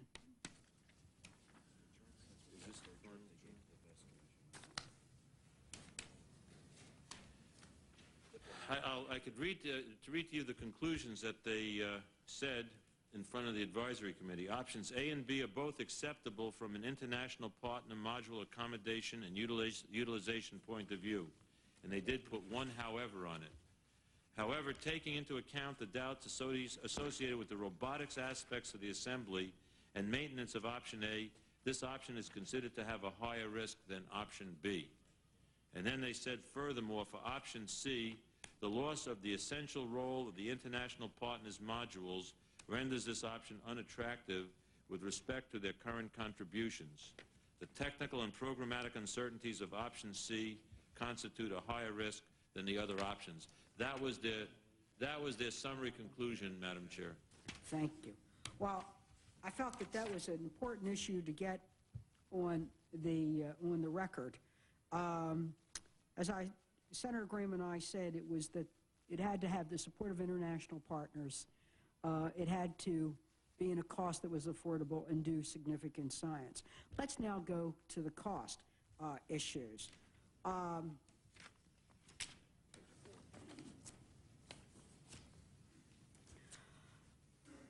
I would like to be sure that we have a real clear record on the cost differences between A, B, and C. Each of the redesign efforts, each of the redesign options come with different price tags. I'm concerned about the assumptions that went into determining these options and that these assumptions were not consistent. Do these cost figures, and any one of the panelists can orchestrate it, do these cost figures that have been presented each represent apples to apples comparison? Madam Chair, I'd like to request that Mal Peterson, who headed up the costing, answer that question. Certainly.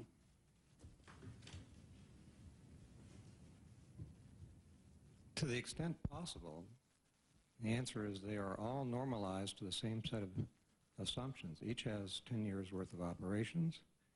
Each has the same level of payload investment.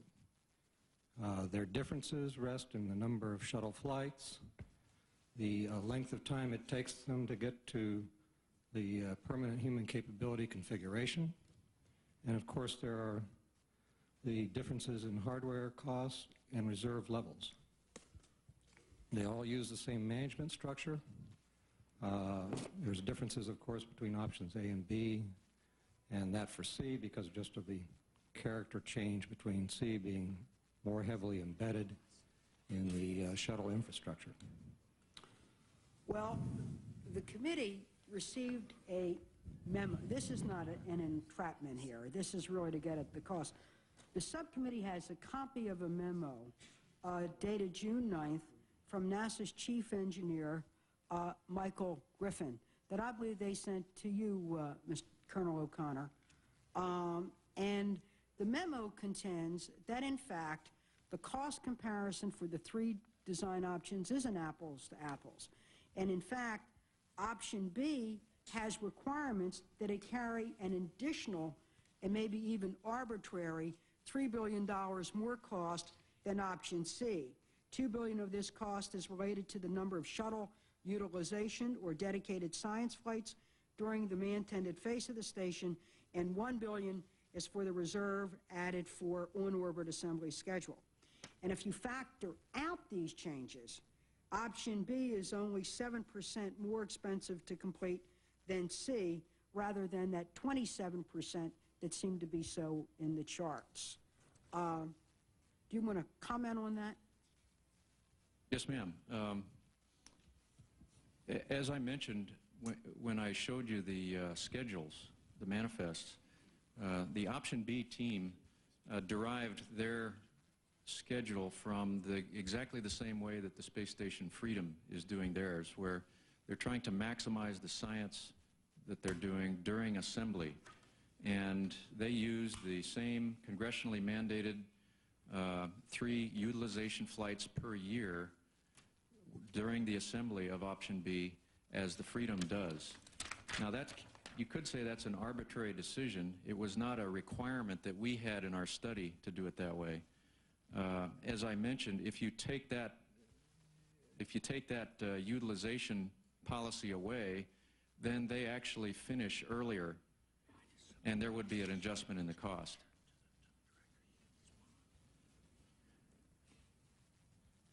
Just 1 second. Senator Burns has a list of questions that he wants to have submitted to you, Mr. Golden. They will be submitted to you. Thank you. Could you repeat that last part? I was distracted. Yes, ma'am.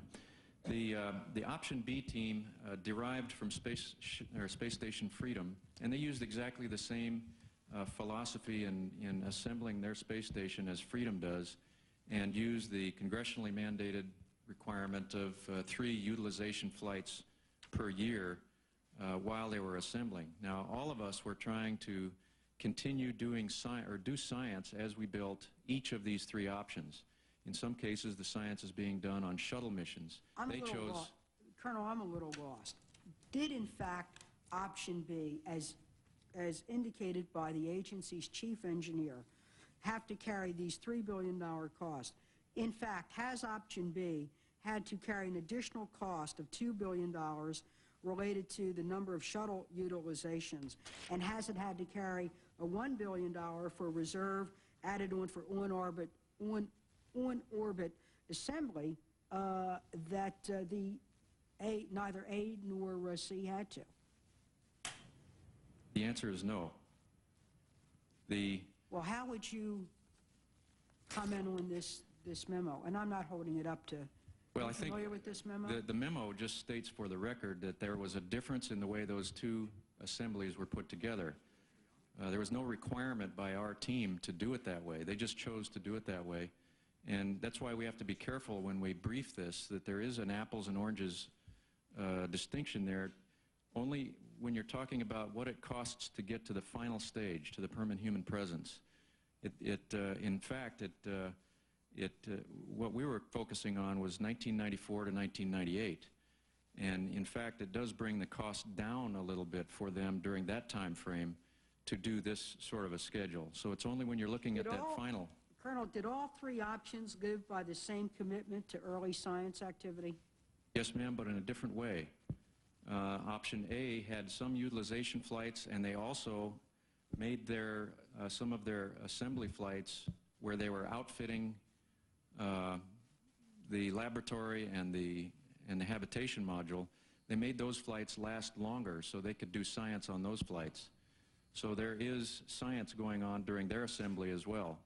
The number of dedicated utilization flights is less for option A, partly because it only takes them 13 flights to build it in the first place, but partly because they are integrating some of their science into these outfitting flights and mixing them up. But when I look at the charts and read the memo, option A has about half of the early science than B does. And the whole idea of what we're doing is that science does begin as early as it could. Well, we have some hidden science in option A. Some of the flights that have A's by them in option A, where they are outfitting the labs, the way they designed their manifest was they allowed those flights to stay up there for a long time, and they would transfer the racks and then do science the rest of their visit. It was just a different approach to the same thing. And option C is really a different category. They don't really have the same idea of utilization flights as the others because they become permanently crewed so early that they're doing their science on the station just by the nature of that design. So it's three different approaches to the utilization, and it's a subtlety that does lead to a difference in the total cost at the end, and that's why I mentioned that when I was briefing this earlier. Well, I have to review the material. I mean, these are very technical things to be going through a question and answer, but the memo that I'm reading, and I understand your explanation, but I really need to go back, and then I think we're going to need amplification of this, because this is the chief engineer's memo raises a serious concern to us. So when we're looking at the when we look, every time we turn around, there's different bar graphs that tell us different things.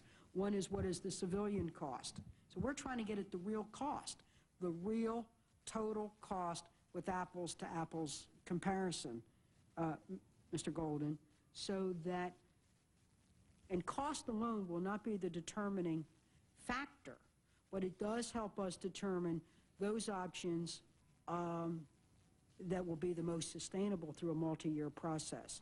Because I would hope, and I know all of NASA and all who interact on Space Station Freedom want this to be the last kind of conversation. And I would, if I had my way, whatever the decision, I would like to then be a multi-year funding. I would like to be able to do that. So that's why we're trying to get at the total cost with apples to apples. When we get a memo, it then gives us pause about whether we're doing that. Did you want to comment on that? I wanted to say one thing, and then Mal might want to say something. You said I would like to say not maybe the last.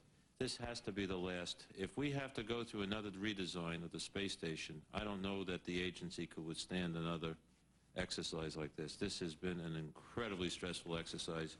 The key word you said was multi-year funding. By the way, our international partners made a recommendation on the subject of multi-year funding, and I just wanted to amplify that. Mel, did you want to say something? Madam Chair, I just wanted to let you know that I received Mike Griffin's memo yesterday as well, and after reading it, went to his office and told him how strenuously I objected to the characterization in that memo. First, I think it is incorrect, and I can speak for a fact that the numbers in there are incorrect. But I will be glad to discuss it with you and your staff and any other staff members. Well, we would welcome that. As I said, we're really just trying to get at the real cost and so on. This then raises, but you can understand if we get a memo like this, we have to raise the issues. The other is, we also understand, is that there are some other dissenting opinions out there. Are there other discrepancies on cost or technical issues and dissenting opinions about them that exist among the respective team leaders on the three design options? Let me answer this in the broadest sense and then ask Mal and Brian to And I just want to be real clear, Mr. Golden. We're not trying to catch anybody. Just like in Congress, we have minority views and we have a majority on a committee report, a majority view and a minority view. That's called America, and that's how we are going to try to flesh all this out. I want to come back and I want to talk about the process, if you would allow me, for 2-3 minutes, because it's very important that you understand the process. As NASA has done redesigns and costing in previous times, those responsible for the program had done the redesign and did the costing by themselves. There wasn't any blue ribbon panel, nor was there any basic independent assessment team by the Controller's Office of the exercise. This process started with an exercise from the Controller's Office where they did an independent cost assessment of the baseline budget. That report was submitted to me, and we passed it along to the Congress, and I accepted that report as written without changing one word. We then set up the process for the development of the space station costs. We had advocates for configuration A, B, and C, Pete Priest for A, Mike Griffin for B, and Chet Vaughn for C. They developed the designs, they developed the cost inputs, but to assure balance in the process, I had requested of Brian and Mal that the NASA cost analysis team take those inputs and apply a uniform set of standards across those inputs and price them out. And then I said to them, when you get all done, because we don't want to come back here, make sure that we have a set of reserves. Go out to the industry and go to other government agencies and solicit their inputs. I personally met with members of industry and encouraged them to tell us, how do you put reserves on a program for something that's existing hardware, something that's a PDR, CDR, something that's a new design. These gentlemen and their team developed a set of standards that I asked them to do, and that's the only thing I asked them to do. And then when they got all done, I said, after you make all the corrections to the budgets and schedules, what I'd like you to do is on each one of the programs, add a 6-month reserve that's owned by the program so that we know it's costed and it's there because problems do occur and we don't want to go back to the Congress under any conditions. They did that. And then on top of that, the Vice President appointed a blue ribbon panel that has a cost analysis team, an engineering team, a management team, and a science team that is evaluating it. And I ask you to take a look at their report when it comes out today to see if it balances with what we are saying. We will. And we also, we're not into being in arguments here. I think you can see the whole tone of the hearing. It is different. I haven't subpoenaed anybody. I'm not asking anybody to take an oath. We're trying to conduct this hearing with candor and good manners and so on. But we are interested if there are minority views, not to sabotage the process. We believe that it enhances the process because we could have those conversations. I know the chief engineer's here. We could bring him up and ask the colonel to leave and have a debate. That's not what we're trying to do. I'm sure, and what we want to do is read those and then come back with you and your team to have those conversations, just like we welcomed your comments. So that's where we are. So therefore, I am requesting that if there are minority views that are written documents, we would like to see them. Now, I have other questions, but Senator Feinstein, do you have some questions? And then I'll come back. Yes, I do. And I hope these are not redundant, but between another committee call and 2 votes, I've gotten a little disjointed here. Let me ask my questions. Which option is NASA's preference and why? NASA has no preference. We believe that it's inappropriate for NASA to select a design. It will take away from the prerogatives of the President of the United States, so we will not recommend any specific design. Which option has the largest scientific payload?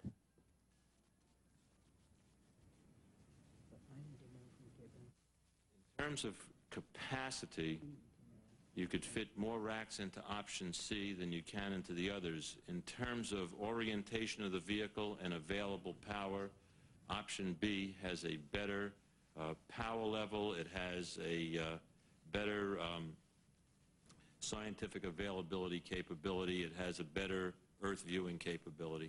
What does orientation of the vehicle mean? There are different flight modes that one has. Oh, this is with the sun? Is Relative this the one? to the planet Earth, option B flies in a constant configuration, so whenever you look down, down is down and up is up. Mr. Golden and I are laughing. I asked those kinds of questions too, Senator Feinstein. I thought orientation meant an attitude.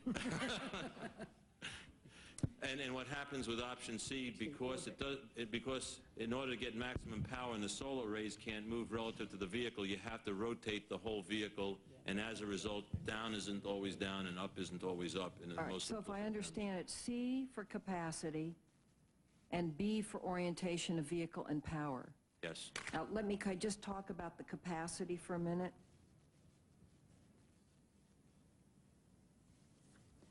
When you say capacity, how much increased capacity is C? I believe the answer is C has a capacity for 40 scientific racks for the United States versus 9 for A and 14 for B. 16. Do you have the exact number, Brian? 40 scientific racks, 9 for A. You're not talking about a rack, you're talking about a box, aren't you? I'm talking about the holder of the scientific equipment. We call that a rack. It has a standard size. And option B, Bonnie, you want to help me with the exact numbers? I've got the numbers here. You have the numbers here? But a rack is bigger than what is used in normal conversation. To us, a rack is usually a small 6-inch. I think I understand what they're... A rack is about 1 cubic meter. It's similar to a space lab, kind of a filing cabinet, larger than that, a complement of experiments. And within the baseline Freedom, the U.S. lab has, at final completion, 13 of those, but the U.S. owns a portion of that in both the Japanese experiment module and that in the European module. We have access of about 5 in the JAM, the Japanese module, and about 10 in the European module. So that's 15, 13, 28 in those 3 configurations. Well, so it's 40 for America. It's 40 racks in A. It's not. Excuse me, 40 racks in C, and 9 in A, and how many in B? B would have 28, but A. No. American racks. Yes. No, excluding the internationals. Before the internationals. Before the internationals. You're talking about before we put the international. All right. Yes, okay. Before. Yeah, it's 40 for option C. Option B has 13 racks that are dedicated to the user. And that's in the final configuration. Okay, and A has... Before the internationals. A has 9? A has 9. Okay, now put in the internationals, and then what is the payload there? With the internationals on board, the option A has 23 U.S. racks. Option B has 28 U.S. racks. And C? And option C has 54 U.S. racks. So clearly the biggest payload in terms of carrying capacity there is C, is that right? Yes, ma'am. Overall. Okay. When you consider payload versus cost, which option becomes the most cost effective? Payload versus cost.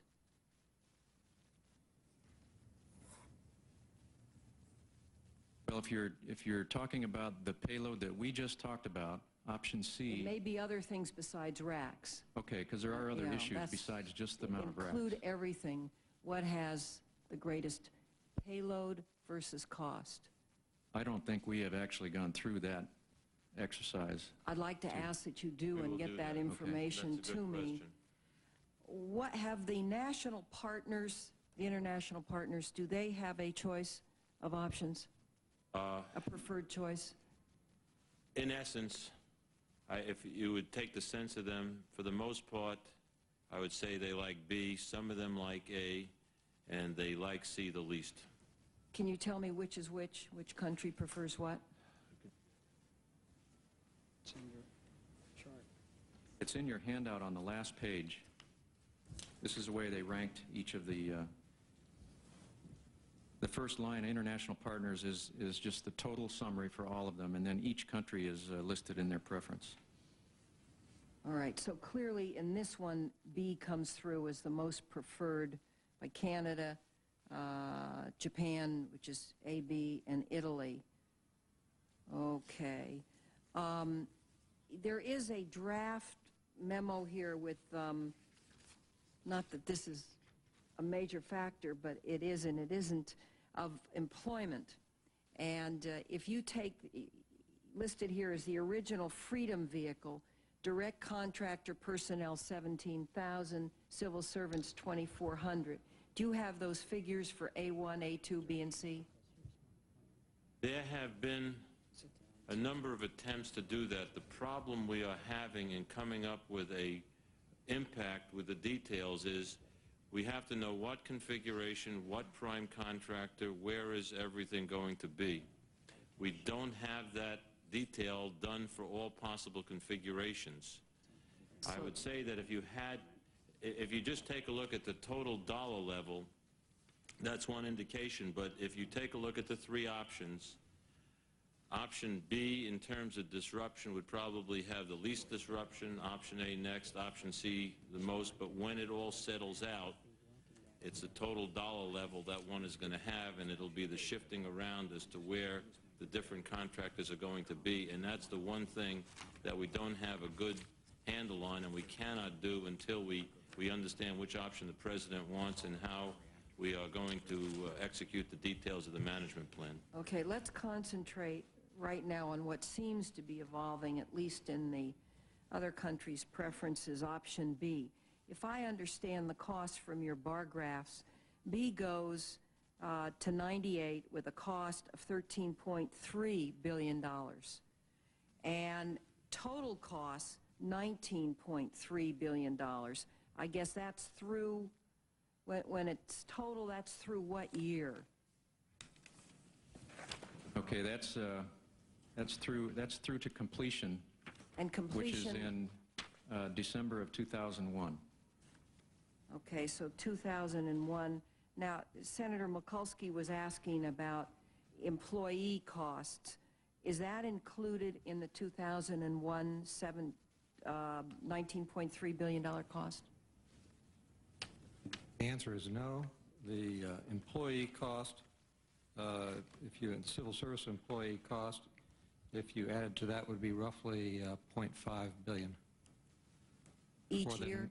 No, Or I'm total? sorry, total cumulative through 94 through December of '01.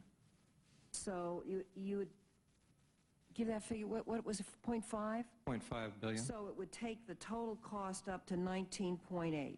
Is that correct? Yes, ma'am.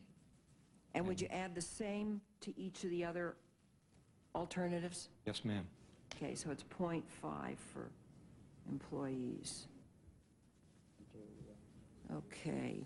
Senator, I might point out that the OMB has specified the reporting format that we are reporting to, and you need one more cost in addition to civil servant salaries, which I'd like to ask Mal Peterson to have you add to that chart, and that is the cost for the shuttle flights to get the space station up there. So you have the complete listing, because that also, the OMB asked us to provide all the numbers with the exception of the marginal cost of the shuttle and the civil service cost as the numbers they were measuring us by. And what is that, That- the shuttle?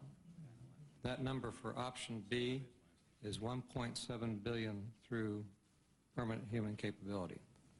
Option B, 1.7 on the 19.8, 5, 10.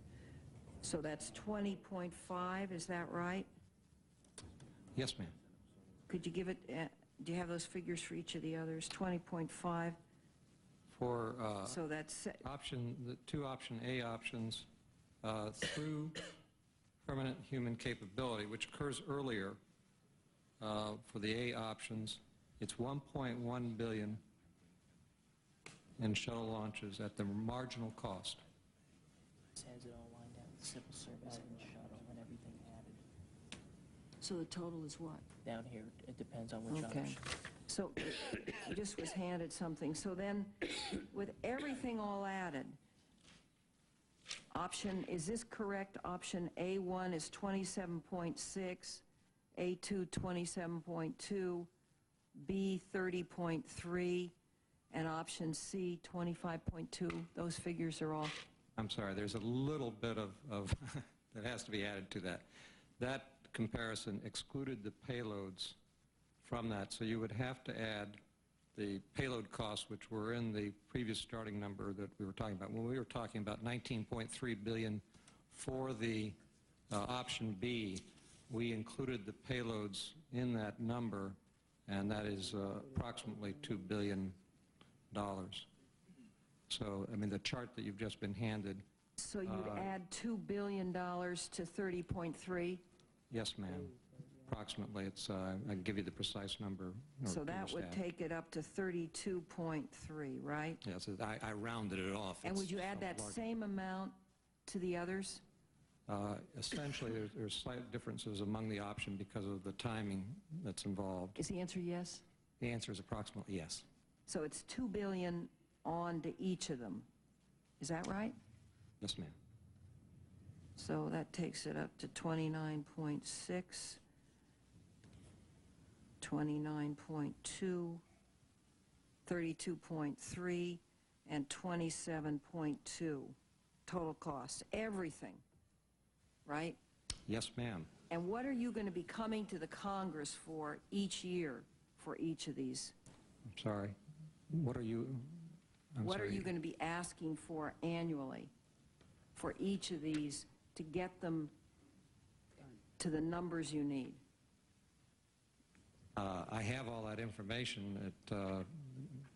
It's for 94 through a period of time when it ends to Does PhD. it change every year? Oh, yes. Well, And each one could you provide that in writing too? I will be glad to. Would you mind making a note? Because as we look at this thing, it becomes a bigger and bigger ticket item. Excuse me, Senator Feinstein, we think there's a chart here that indicates that in part of their agenda briefing. Could you share that with Senator Feinstein? It's in that agenda. Oh, thank you. I didn't see that. Thank you very much. Okay. If the decision were to go with B and the next favorable option, I guess, is A, is that right? don't have a favorite option. Well, But from the standpoint of cooperation with the international partners, the next one is A. all right, well, let's take that one. What are the most important differences? Leave out costs now. What are the most important substantive differences? Probably the best features of option A are that it doesn't take as long or as many shuttle flights or as much extravehicular activity to assemble. Now, it has a lot of new design on it, and so it has risk. There are questions about the assembly sequence, for example, with the robotic arm that are still out ahead of us. And whereas the Freedom Assembly has a lot of practice on it, they've been working on it for some time, we would need to get with our Canadian partners and really work out the details on the assembly of option A. Option A also has less software to develop because they have simplified the data management system, and that's good. The potential drawbacks of some of that is that there are some payloads now that may not be able to be operated together at the same time as they could on Freedom, so it's a little less flexibility. So they gain in simplicity and lose a little in flexibility for the users. Well, what about B? And B, yes. I was comparing A to B. Compared to B, A has a simpler software and data management system with a little less flexibility for the scientists than B does. And it also takes less time and less assembly to build than B does. Well, to me, you're making an argument for A. The only thing that B has is the freedom design and a little less risk, but if it's got more simplicity, it has less to go wrong, it seems to me, too. That's true. You have to remember that B also retains most of the capabilities that Freedom does for the users. Some of the experiments that Dr. Dunbar talked to you about on B can be done anytime during the year. But because option A has, I'm sorry? Colonel, isn't it so that all of those design benefits and manufacturing benefits for A are so, at the same time, it will do about half of the science. So it's not only flexibility in payload, it is a significant reduction in science. There is some reduction in science due to the fact that they don't have as many payload racks, and because without that joint that I told you about earlier for the solar arrays, they have to change attitude periodically during the year, which means that there will be some experiments that would have to be turned off or turned on at certain times. So they lose the flexibility as well as some of the capacity with A. And that's the price that you pay for the simpler design. I'm asking for your professional opinion now. Is the reduction in payload worth the reduced cost? That's very difficult for me to comment on. There are pros and cons to each one of them. I've spent the last 90 days doing my best to try to be unbiased with these. And as the administrator said, we want to offer the President 3 viable candidates. And if you don't mind, I'd like to leave it at that. Senator Feinstein, what will also be of interest to you is the VEST Commission report. The VEST Commission was of high-level people, was to take what NASA did, look at it, and submit an independent critique of the design, essentially like a second opinion. That report will be available to us this afternoon, and I think I'll look forward to reading it. Yes, I think that will be essential to what we're both trying to get at. Thank you very much, Madam Chairman. Mr. Golden, there are many questions related to Mission to Planet Earth, Comet, the science initiatives, and so on that we won't be able to go into. Senator Feinstein and I have a luncheon meeting along with other senators with the Secretary of Education at 1. I'd like to just have two areas of conversation before we conclude. One is in microgravity, and the other is related to Hubble. What we're both trying to get at. Thank you very much, Madam Chairman. Mr. Golden, there are many questions related to Mission to Planet Earth, Comet, the science initiatives, and so on that we won't be able to go into. Senator Feinstein and I have a luncheon meeting along with other senators with the Secretary of Education at 1. I'd like to just have two areas of conversation before we conclude. One is in microgravity, and the other is related to Hubble and where we are on Hubble. As I understand it, when the Office of Space Science and Applications was split into 3 separate offices, we thought that there'd be no adverse effect. Yet NASA is proposing a 29% cut in microgravity science. I'm very concerned that this cut could destroy the key work that NASA has done, and particularly in this biotech research that we've been talking about, our agreement with NIH.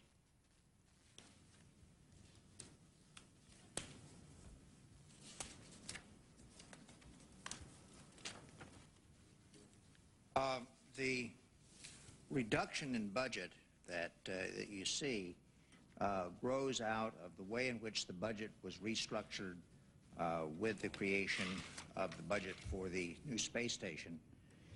And much of the microgravity budget and the budget that would cover the life sciences, in fact, in that area, were both then moved into a portion of the space station budget, the so-called technology package, so that it's true that for the microgravity sciences, we would, I guess, totally agree that there are some very important areas there that require support. We really will not fully understand that budget until space station restructuring is completed and the rescheduling of the technology package. Could you tell us your name and your area of responsibility? I'm Dr. Holloway. I'm the Associate Administrator for Life Sciences and Microgravity Sciences. And as I recall, Dr. Holloway, you are really one of the pioneering people in the world in neurophysiology. Well, and I know you're too modest to say that, but I have read about you, Dr. Holloway. You're kind of one of those Nobel Prize class type guys so that we have. No, really. Dr. Holloway's whole life has been devoted to neurophysiology, and I'm not.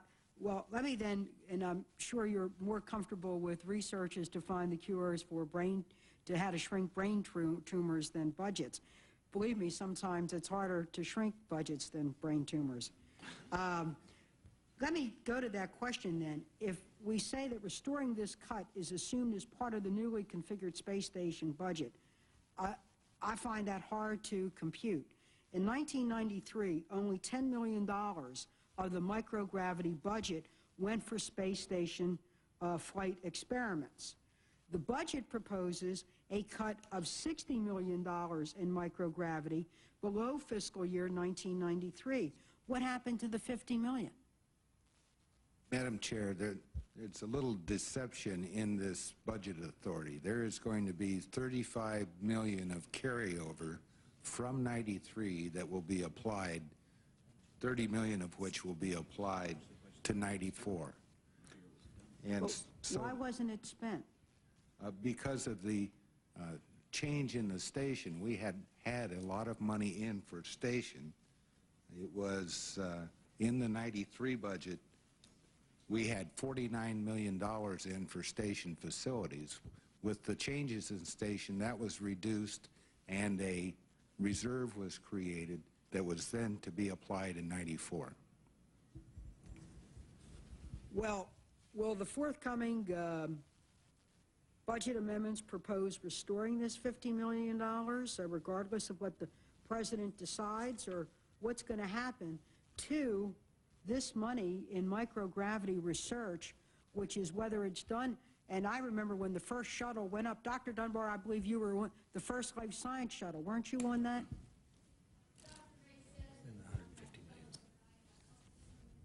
Right. But in other words, we've already been in space doing the type of research that Dr. Holloway is eminent for. We don't want microgravity to be shrunk no matter what we decide.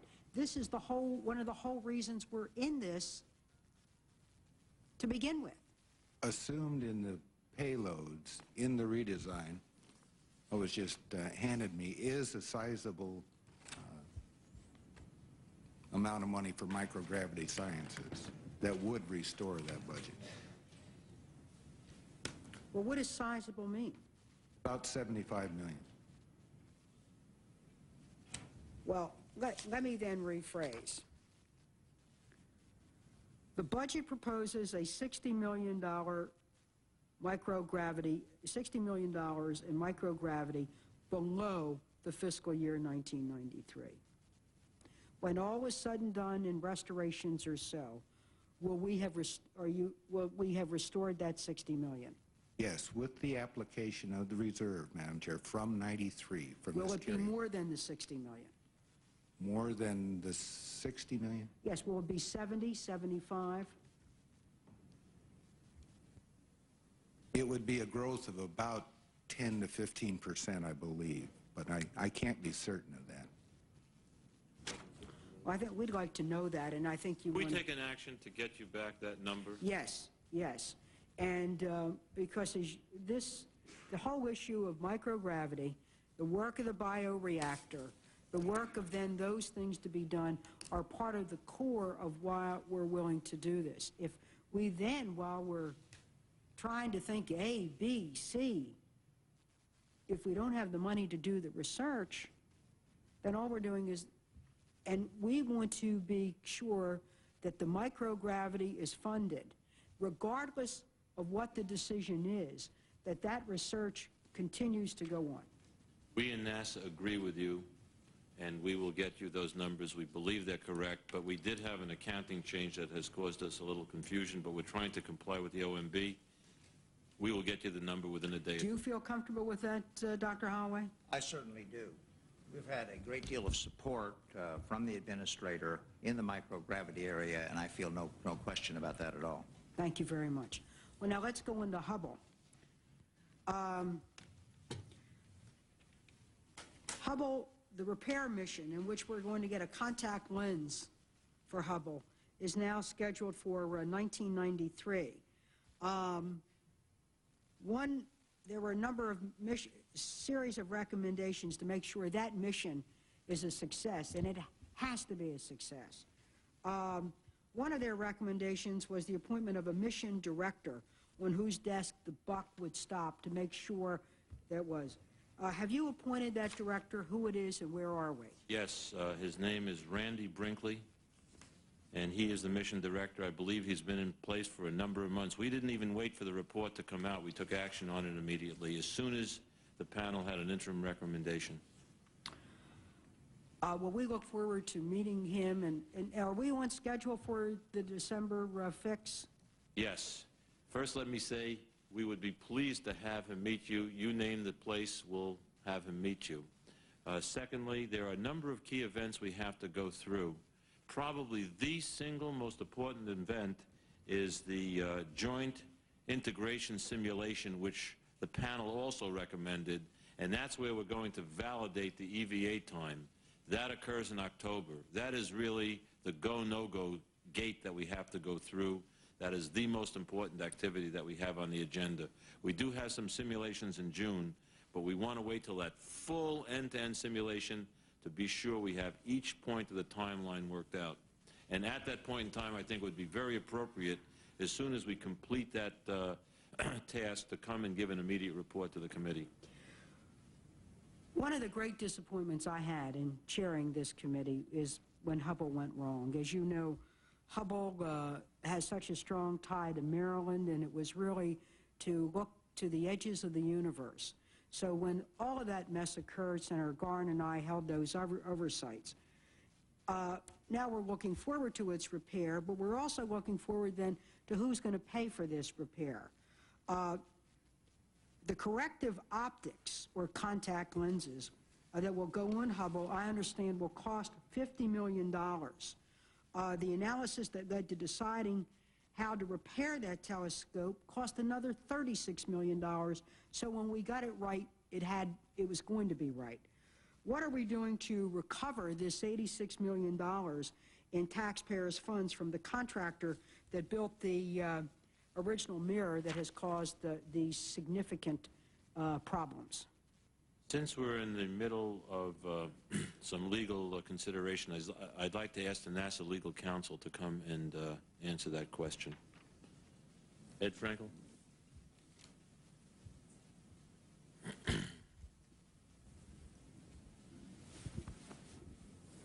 Madam Chair, as you can imagine, both the factual and the legal situation involving what happened and what the various rights of the parties are is very complicated.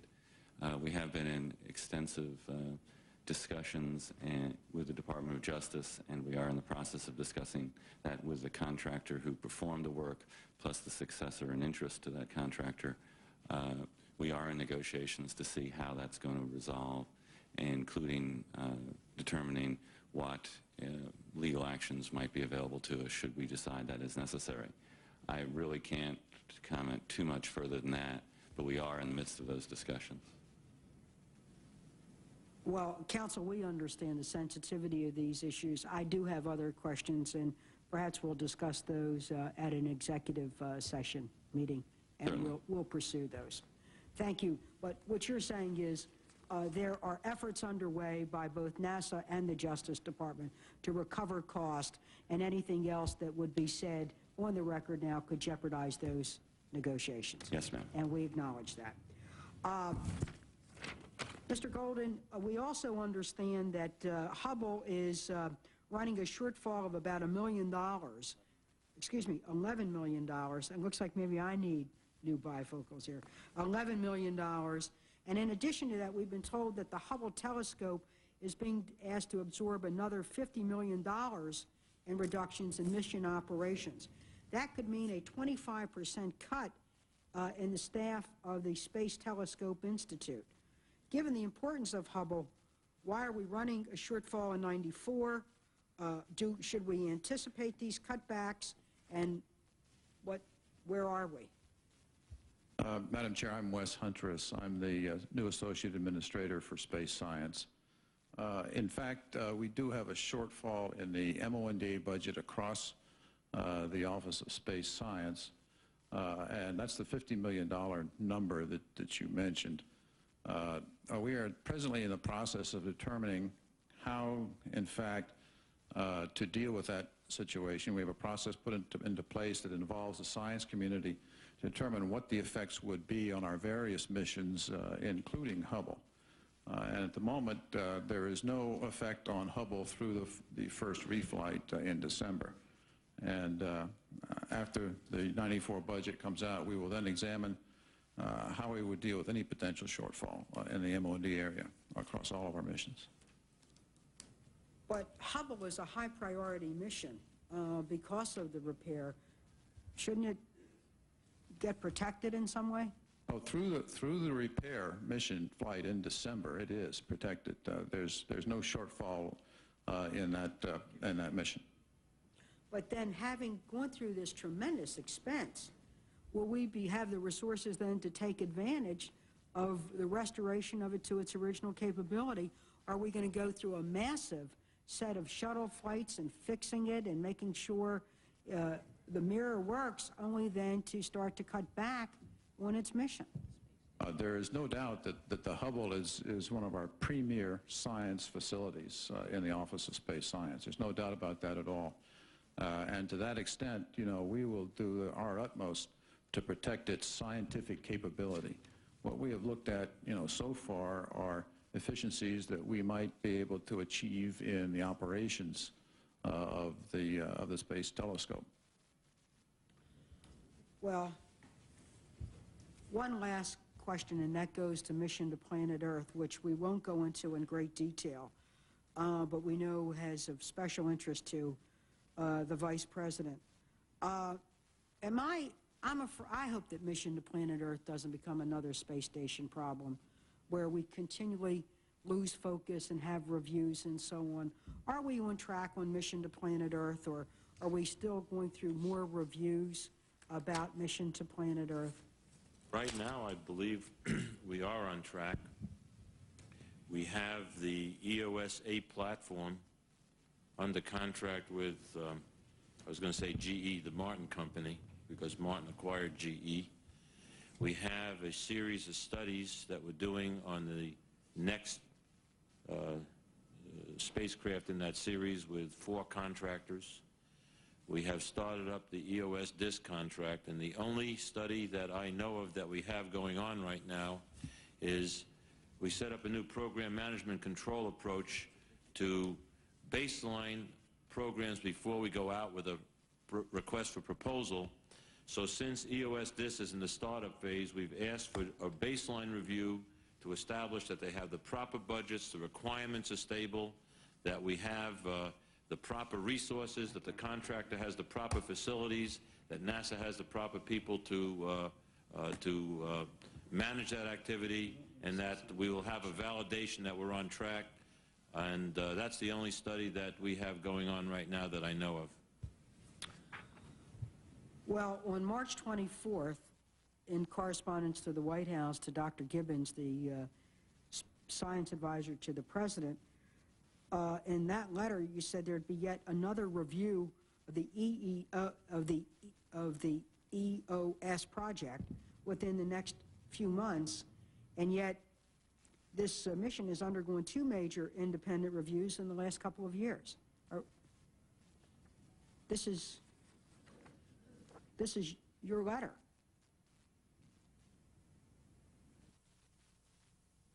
Did I see the letter? Which letter? Yes.